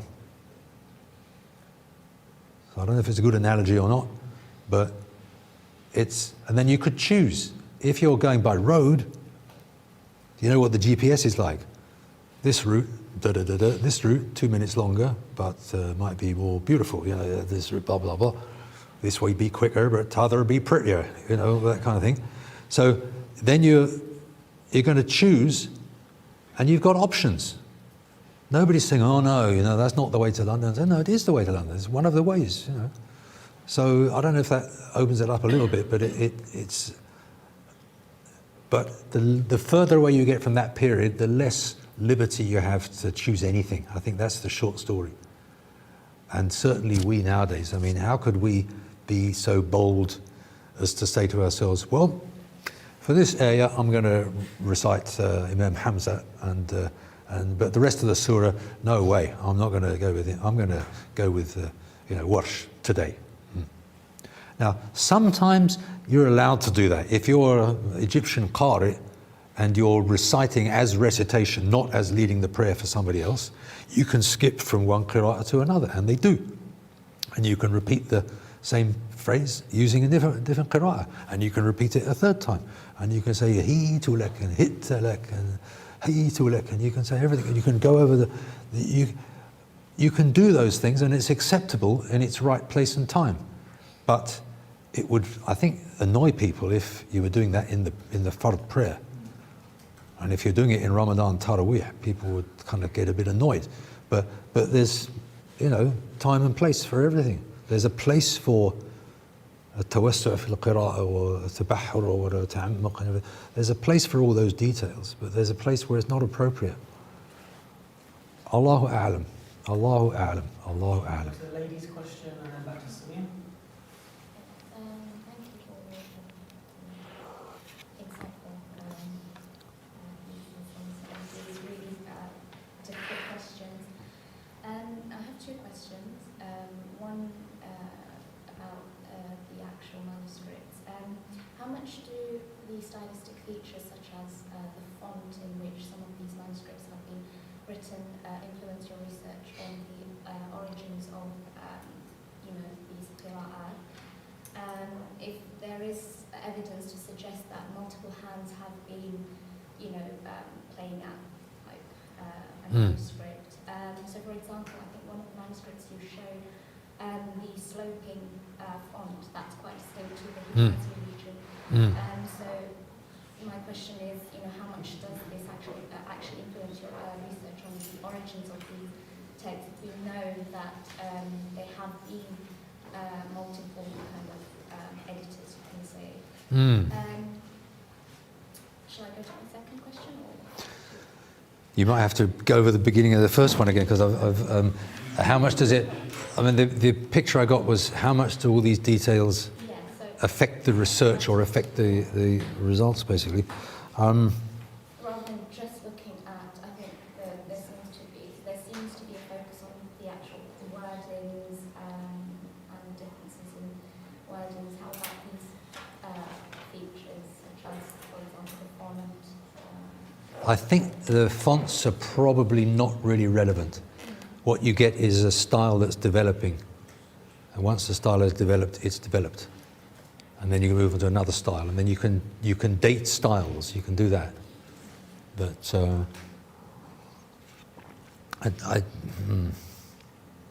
maybe someone else has done work on that or is doing work on that and can tell me, but I don't know. Second question, yeah. And my second question was, as we know, at the time of revelation, so when Prophet ﷺ first received revelation, we know that is obviously a distinct and separate incident from the incident of the Ahruf. So they were two separate incidents. So we know revelation was a continuing process. So I think what I'm trying to understand and would love to know your thoughts on, how do you conceptualize the activity of, recitation, the Quranic activity prior to the incident of the Ahruf? And also, I mean, I don't know if there is, I don't, not to my knowledge anyway, the incident of the Ahruf didn't really take place on the request of the Muslim community as a complaint from the Muslim community, because we know the seven Ahruf were part of the Rukhas. So how do you kind of conceptualize what happened prior to the incident of the Ahruf? How were the companions dealing with recitation? Because we know it was, obviously, since the time of revelation, it was a continuing process.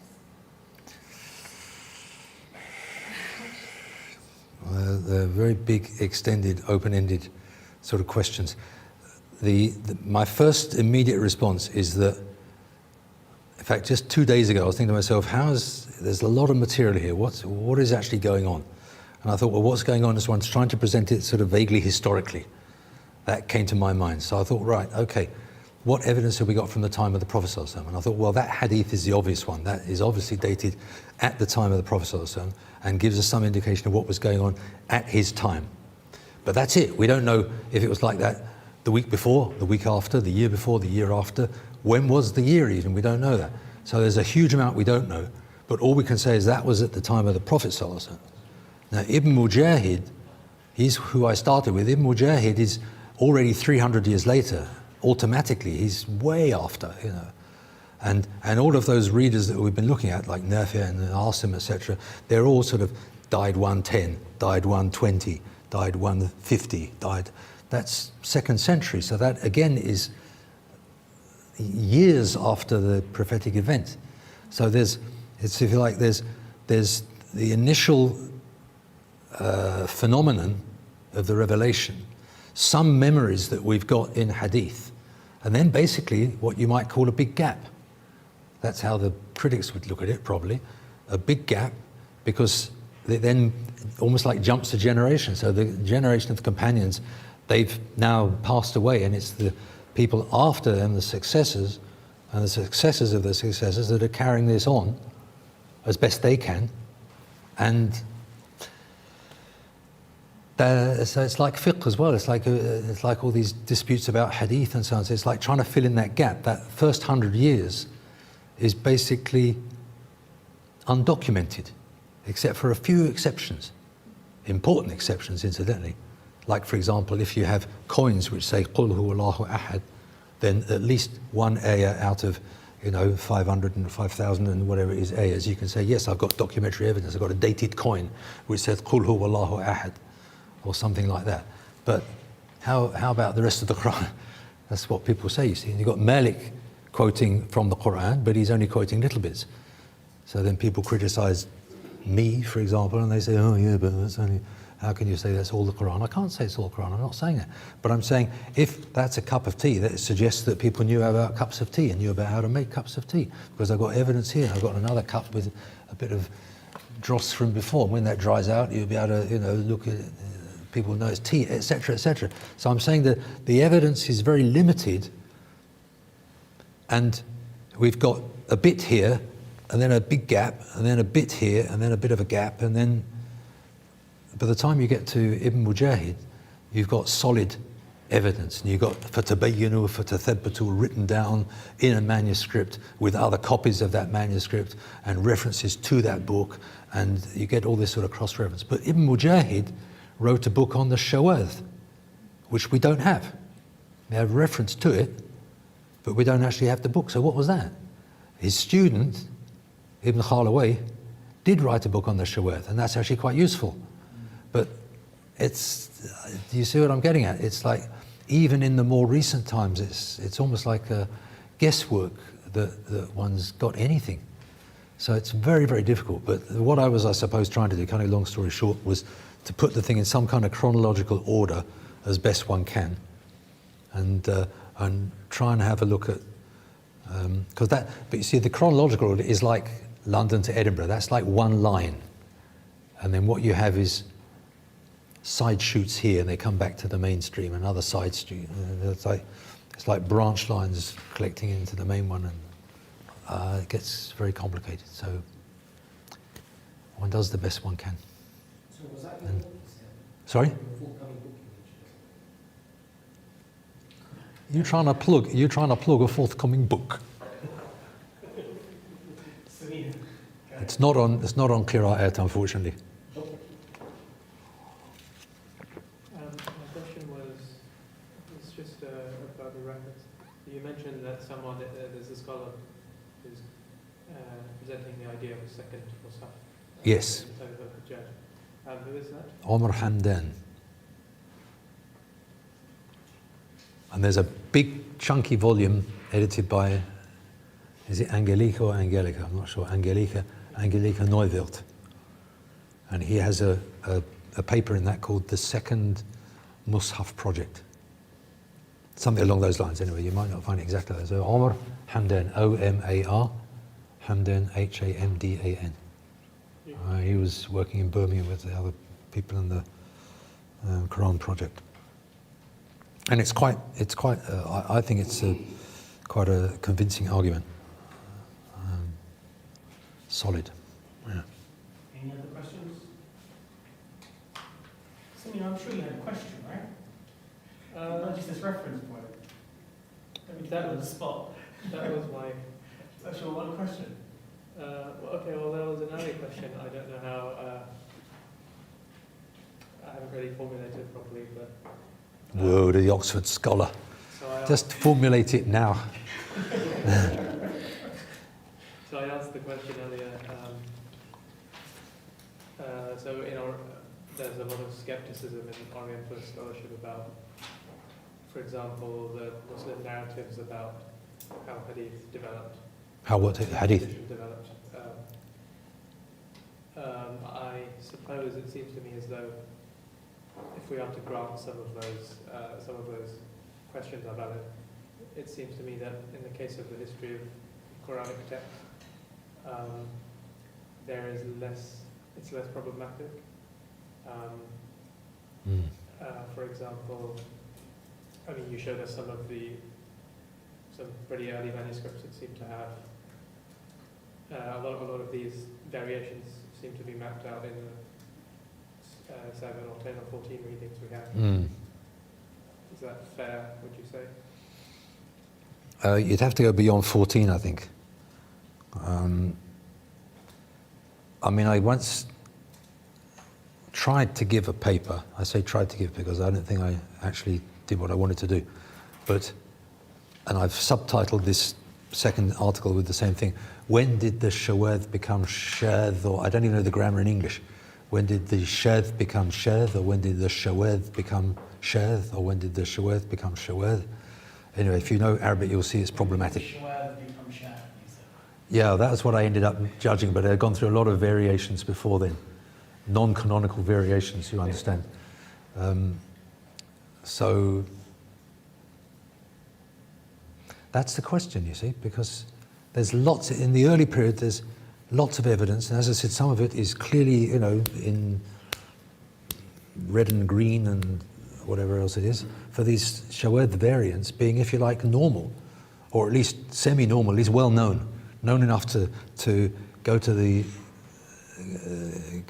how can I say, go to the trouble of marking them clearly in a manuscript. And not, I mean, they're marked very clearly. I mean, there's a well created green dot, for example, somewhere. Afakahum. I think that's Ibn Abbas, I'm not sure, it's one of the companions anyway. And alongside Ifkuhum, which is the standard variant, and all those mim al-Jama'. Where do they come from? Because they're extremely common in early manuscripts and they almost disappear. So there's all sorts of sub-stories going on. And you just get a sort of like a sort of old memory. Abu Ja'far, I think he's supposed to have read with Mim al-Jama', so he was the early Medinan reading. So he died 130. So by 160, Nafi's time, pretty much gone, except that Qalun, his student, did maintain that.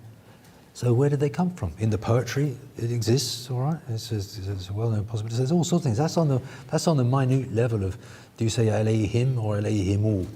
I mean, that's not exactly threatening the meaning at all, but it shows that they were. It shows that it changed over time. I guess that's the simple underlying story. Or changed over time is maybe wrong.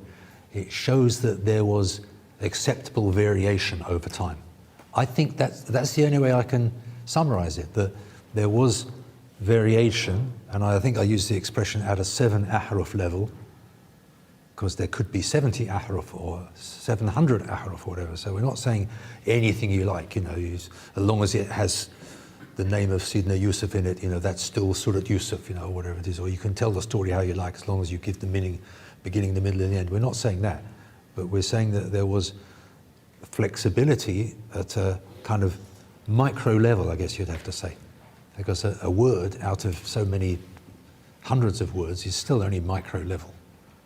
So the variation that was there was not on the macro level. Macro variation took place historically because some of those surahs were abrogated, full stop. So that one that said, if the son of Adam had a valley of gold, he'd want to had 2 valleys of gold, he'd want a third one. That's just a kind of past memory. There's no evidence, there's nothing more than that to know what that actual surah was, except that it was very long. All it says it was long, like Surah At-Tawbah, something like that. So where did it go? Does it matter?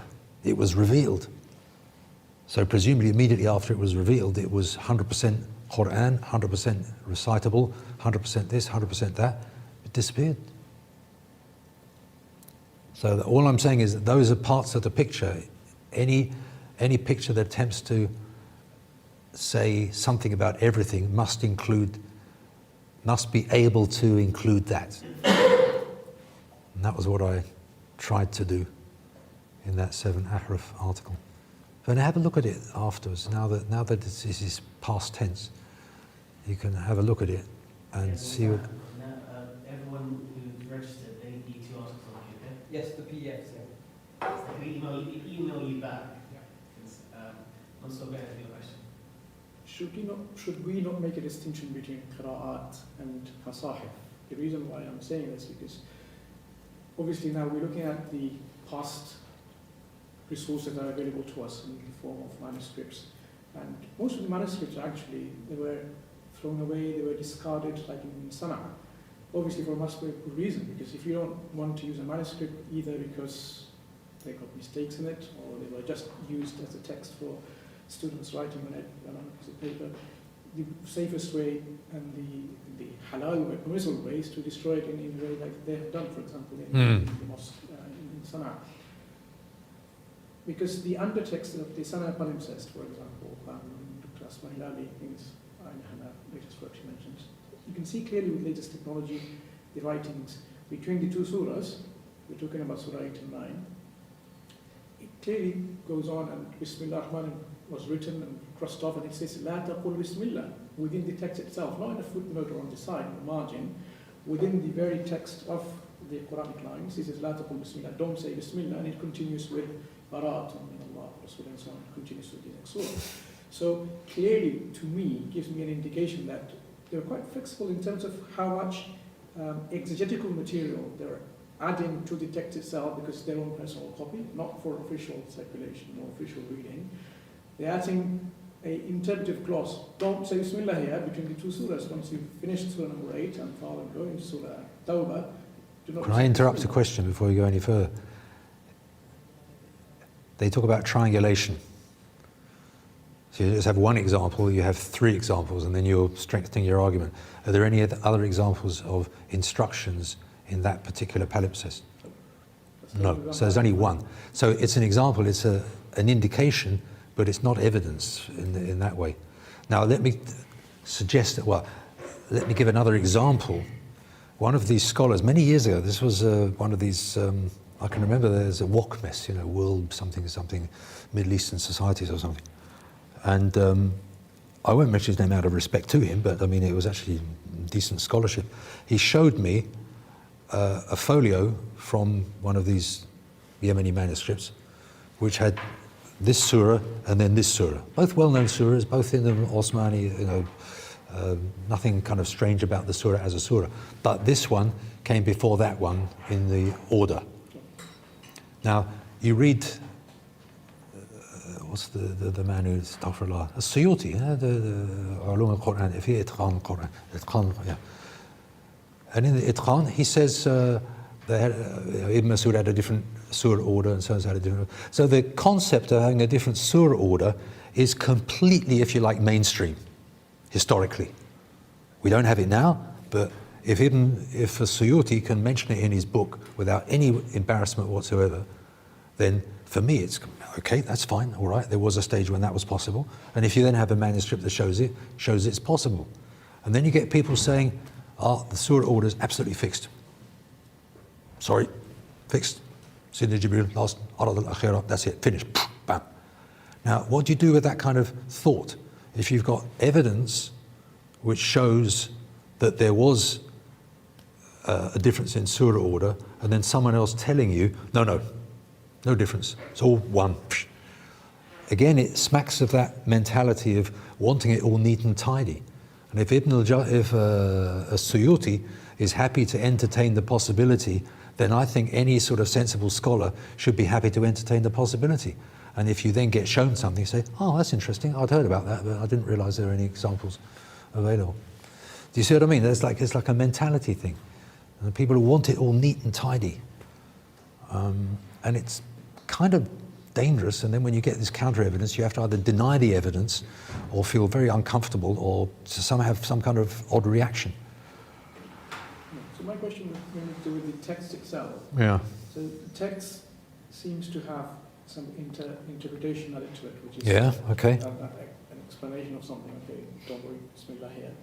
But one may mistakenly read that as part of the Quranic text because there's no indication saying it's not. Yeah. But clearly we know that it's just an information to the reader of that particular text. Yeah. Don't to say Bismillah. So when we actually see this particular undertext in Sana palimpsest, there are very irregular texts with variations that we know from the Qur'an traditions. Yeah. So doesn't that also indicate again, who's writing and for whose sake? Because we seem to be placing a lot of trust, confidence, and authority on a manuscript that we discover, don't know who's written it and why, and we're just saying, okay, this is as equal to the traditions that have been passed on from the Quran, that from reader to reader, from fast to far. Because we're placing an equal amount of authority when we're just comparing this kind of discoveries. When we don't even know whether that was a student writing from her his own memory and private mushaf, memory when writing. Yeah, no, I agree. I know what you're saying. That is the trouble with single witness testimony, if you like. That's more or less what it is. I would like to add to your things. The way we study in Morocco is very similar because our teachers would point out in our text. So we write the Quran and he'll put an arrow saying, well, don't do this, or next time this, or even this, if it's 3 times this mahdoof alif, he'll write a 3 on the paper. So which is adding to that. Maybe it was. That's a teaching technique almost. Exactly. And also what you were saying about going straight from one surah to another, don't say Bismillah ar-Rahman ar-Rahim. It's almost like that actually supports the fiqh judgment, well, not fiqh judgment, but the sort of qira'ah judgment, that you link from one surah to the other without reciting Bismillah ar-Rahman ar-Rahim. So it's actually quite interesting. It's like an awareness that it could be, and it's awareness that maybe some people think you should say it there, but he's saying, no, don't. Now, if that's a private copy, who's to say you shouldn't do that? You know what I mean? Like, and we don't know. So all you've got is a number of possibilities, speculation. So you've got a huge amount of speculation. So you would agree there with the words that Sheikh Azmi put in his book on history of Quranic text, where he said that's how we treat these manuscripts that come with no asanid, we have no idea what purpose they were written for. So if they contradict what we know from our Qur'an, Then it has a question mark over it, we yeah. don't take it so seriously rather than saying that Yeah, but see, there's a difference between saying we don't take it so seriously, or there's a difference between saying that there's a question mark over it rather than saying we reject it. Okay. Because that's what I think is a danger, where people will reject it because it's not good evidence. And then you've sort of potentially thrown out the baby with the bathwater, and you're back to square one again. So rather than you'd rather a more middle position between the Sheikh and... Well, I think so, because even in that for example, that palimpsest, it was overwritten by a standard Quranic text which nobody disputes with. So why did they use the same piece of paper or same piece of parchment in a correct way? They were obviously overriding the earlier one, but why did they think it was necessary to override it? Because Sayyidina Uthman's judgment had been promulgated, and so they went for that. Do you know what I mean? There's other ways of looking at it. So even the bad stuff can be looked at, can be potentially useful. When I say bad stuff, even the questionable stuff is not necessarily a complete. For example, it might help with the handwriting. Things like when you're talking about handwriting style, you might actually say, this is an interesting handwriting style because it looks like that and that and that, which seem to be completely genuine. So that at least indicates that it's, can we say that it's the first 30 years of the Muslim period? Or it might help in other ways. You know what I mean? I'm just saying that it's, you have a piece of parchment that's worth a little bit of money, and nowadays it's worth a huge amount of money. That's a whole other issue itself. But astaghfirullah. But maybe not jumping, say, to the sort of certainty which someone like Sadiqi and Darzi would jump and say this is a companion codex. yeah, but why did he say companion codex? Because he's saying the evidence points to something which is before that standard period later. So all he's saying is that it doesn't look like later stuff. It looks like earlier stuff, which is kind of reasonable. But earlier stuff doesn't mean that you have to rely on it. It just means an indication of something. Then you've got all the other questions that come up. I mean, it's evidence, all right? It's like if you're a judge in any situation, like in your family or something like that. Ahmed said he did this. Well, let's see what Ahmed says. You've got to get as much as you can from as many different sources. And as I got told, this was way back when I was doing some work on an early or Umayyad manuscript, and I remember the man saying it, and he was a professor of Islamic art basically in one of these places, and he said triangulation. That's what I've just used the word earlier on. He's the one who told me that. In other words, try and get 3 examples. Like we've got Tawi. Now, if you find Tawi in that one, and you find Tawi in the British Library, and you find Tawi in the Husseini, you've got 3 examples of one thing, which is already a lot more interesting than just one. One is already suggesting a possibility. They've written an alif there, then scratched it out. That's curious. What was there before? It's already evidence, but it's not all that strong. But if you get 3 things, and then possibly 4 or 5, as in that case, you're at least telling a story. And people can't deny it quite so easily. So I mean, it's just stages on the way. That whatever was going on in Yemen, that's one palimpsest. There's a few other palimpsests. There's a few ones that we saw before. There's a few bits of ink that come through from earlier writings that have been rubbed over, but nothing significant. It's like saying, wala qul as opposed to waqul or something. I don't know, yeah, maybe that's significant, but that's not a good example. But so you find these things. The question is how to interpret them. Sure. Any other questions? I have a question. It's a rude one. No, it's, Yeah, can I ask a quick one? yes. You know when you said that in Arabic 7 can imply 7 not literally, but a Yeah. number of less than 10. Is it about the 7 ahruf? Or is it Well, that was, yes, in that context, some people apply that meaning to that. Okay, so there is that opinion. So 7 doesn't necessarily mean exactly 7. It means a small number of variants. All right. Yeah. Could I ask no one else any other question, just by way of conclusion? This is all very sort of academic here. How would you recommend, or would you not recommend, the way in which this sort of more complicated material would be disseminated within educated aspects of the community, not Islamically sophisticated, but people who are essentially literate, who are hearing these doubts about Qur'an, etc. Because I think one of the advantages that your research has is that it complicates a very neat picture without compromising certain key tenets of faith, such as preservation of the Qur'an, essentially. So how would you recommend that sort of theory is disseminated so that there's a sort of inoculation that's provided to the community who are going to hear shubuhats and doubts about the Qur'an in response to a very rigid presentation which their madrasa would generally give to the little boys in the community? Or would you be in favour of not exposing it and keeping it rather simple on the whole? My gut reaction is a mixture of things that I've said already.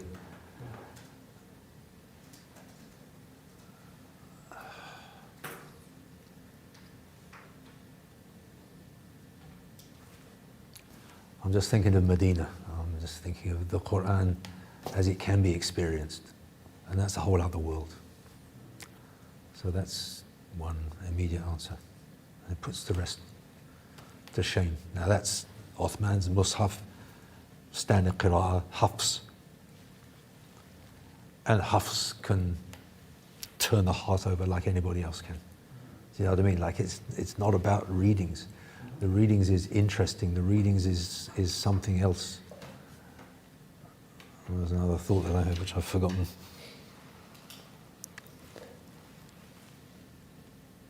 Part of it is that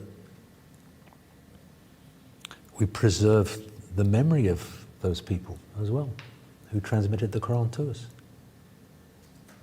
And using a kind of rather cheapish expression, we don't diss any of them. Because they're the ones, if without them we wouldn't have it. But these, you know, this, when you talk about Behnan, I mean, let them do what they're doing. It's neither bad nor good, it's just what it is. And if it's in a certain context, it's fine. Allah will protect them and will protect us. You know, I mean, I've worried about it, and then I think, well, why worry? Just, you know, enjoy it. You know, just enjoy it. There's not enough. You know, it comes back to that thing of let's enjoy the deen, some sort of way. Not on a communal basis, it's better that these sorts of discussions are kept small, academic. I think probably, yeah. Because حدثوا الناس حسب عقولهم. Speak to people according to the level of their intelligence, and so that. I mean, you said it very clearly. I mean, let me just remind you of what you have yourself said, which I think you did it very well. You said, and I quote, as they say, excuse me, "This seminar is especially suited to traditional or academic scholars whose speciality revolves around the preservation of the Qur'an." That's it, you said it. It's not for everybody, because most people wouldn't be interested, they wouldn't sit through, you know, you mentioned like a word like harf, and they're already kind of turned off and thinking about, you know, oh, when's the next meal coming, you know, or something like that. So, or the World Cup, yeah. Oh yeah, when is the next one? That's, do you see what I mean? You've in a sense, you've answered the question. Because it isn't for everybody, but then that's like everything else. I mean, would you, say you were interested in, I don't know, philosophy or something like that, and you have this really good, professor at your university, and you have these fantastic lectures, and then you go back home and, a cousin come round, and you're dying to share this kind of philosophical insight that you've had, and it's just not going to happen, right? It's the wrong situation. I mean, but at some time it might come up because Allah gives you what you want in your heart. You might find yourself in an odd situation, a few years later, next to somebody on the train who's reading a book about philosophy. And you go, oh, that's interesting. Oh, yeah, my teacher says that. You just don't know, how your decree is going to unfold, unfold. That's what I mean. So. Is still supporting Arsenal or Tottenham? He's still supporting Arsenal or Tottenham? Boy, mate.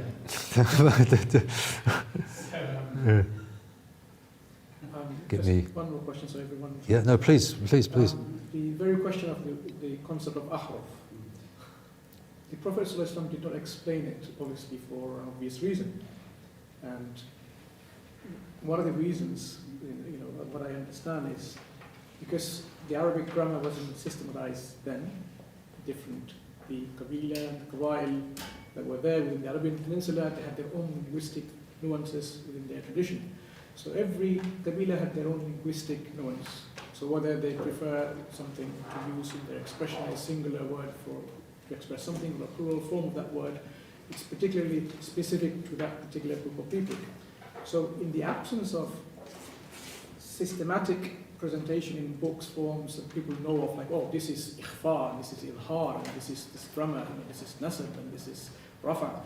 Without this kind of language, is this why the Prophet ﷺ left vague and actually allowed this rukhsa of people reciting, which is easier for them? Because obviously some people might find it difficult to recite it in a plural form or singular form, or in these grammatical forms of mansoob and marfu' and majroor. This is what we find in our the qira'at differences.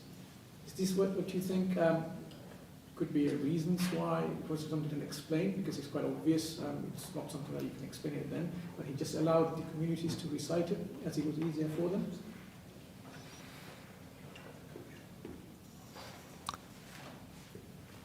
I imagine that the word harf was well understood by Arabic speakers at the time. When I say well understood, they would have known the word, but just like people can talk in various ways, and you can say that is a many-edged issue or something like that. You say, edge, what are you talking about? It's not an edge, we're talking about, So in other words, naturally in language, one will use metaphor. Many-sided issue. So I presume it was a standard word. The trouble is that we're so much later on historically that it's hard to know what it probably meant at that time. And so we have to do the long way around of, going via dictionaries and other tafsirs, وَمِنَ النَّاسِ مَنْ يَعْبُدُ اللَّهَ عَلَى حَرْفٍ, and trying to think, how might that fit? And so you do the best you can with the information that you've got and the evidence that you've got, but you still come up at the end with something that's rather difficult to understand. Unless you've got to come at some kind of sense of what it probably means, and then you say, yeah, well, that fits that meaning of the word, so let's just go with that for a while. If it means that, okay. So if you have like a surah or an ayah or something which has different ways of, as I said, it's like, platform 1, 2, 3, 4 York or something like that. So it's still going through York, but that way is not quite the same as that way. It's not quite the same as that way, but the basic meaning hasn't changed. So I'm skirting around again, but that's how I tend to look at it. Professor Dutton, could we end with your dua? You could, but I'd prefer if someone else makes the dua. One of the Hazrat, Sheikh Muhammad Dutton or Sheikh Muhammad Hussein Qazi, or Mizan al-Mulk. Well, I'll start off and someone else can end. But may Allah give us knowledge of the Qur'an and give us the ability to act on what we know and to die with Qur'an in our hearts and the life of the Qur'an in our hearts, so that we die in a live situation, if you said it, with live hearts. And may we acquire beneficial knowledge and be able to pass it on to other people. And may everyone who's come have benefit from what we've been dealing with, and may that benefit, may that go back to the Prophet ﷺ, from whom we wouldn't have had anything. So any benefit that I've got, I'd like to give it back to the people who've passed on the Qur'an to us, and by extension to the Prophet ﷺ. And yeah, I just think if we can, there's the hadith, you'll know it better than I do, but the basic meaning is weep when you recite the Qur'an. And if you don't, then pretend to weep, that Allah may have mercy on you. And I think we have to try and bear that in mind, that we want to be people who get to that point where we weep when we recite the Qur'an, and that cleans us, and then we're cleansed, clean heart. And what's better than a clean heart? Man atallaha biqalbin salim. Yeah? وَمَنْ أَحْسَنُ, what is the ayah? You, the guy that's a huffaz. Something, إِلَّا مَنْ أَتَى اللَّهَ بِقَلْبٍ سَلِيمٍ. That's the end of the ayah. I don't know what the beginning is. But that's what we want, except it goes to Allah with a clean heart. So may we be given cleanliness in our heart. And of course, that's what the wudu is about as well. Cleanliness on the limbs, as well as cleansing the heart. So we, as the Sufis would say, join between the Sharia and the Haqiqah. And we make our path with both those awarenesses, so we don't deny the one and we don't deny the other. We don't deny one at the expense of the other. Kullu min indillah. Everything is from Allah. So may Allah bring you to the best of what you want from existence, and bring us to the best of what we want, and keep us protected from anything that will harm us on our path, on our way. And may Allah give us thabat fi dunya wal akhirah, make us firm and keep our feet firm when feet slip, especially on the sirat. So we go across quickly, and the people with more right actions go across quickly. So may Allah increase our portion of right action, complete our portion of generosity, of honesty, of helping others. And I just remember that the Prophet ﷺ, when he was, the hadith in Bukhari about the revelation, it said that he used to love being by himself. كَانَ حُبِّبَ عَلَيْهِ الْخَلَاءُ. So it was something he wanted, and so Allah gives you what you want. So the Prophet ﷺ liked being by himself. And so he was given that. So we have to be, like they say, careful what you wish for, and don't be surprised if it appears. Now that's a common human characteristic. So may Allah keep us on the straight path. Ihdina as-sirat al-mustaqim. Bismillahir Rahmanir Rahim.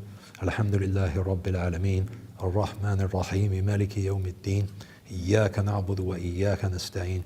Ihdina as-sirat al-mustaqim. Sirat alladhina an'amta alayhim. غير المغضوب عليهم ولا الضالين. آمين.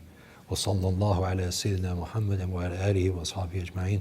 سبحان ربك رب العزة عما يصفون، والسلام على المرسلين، والحمد لله رب العالمين.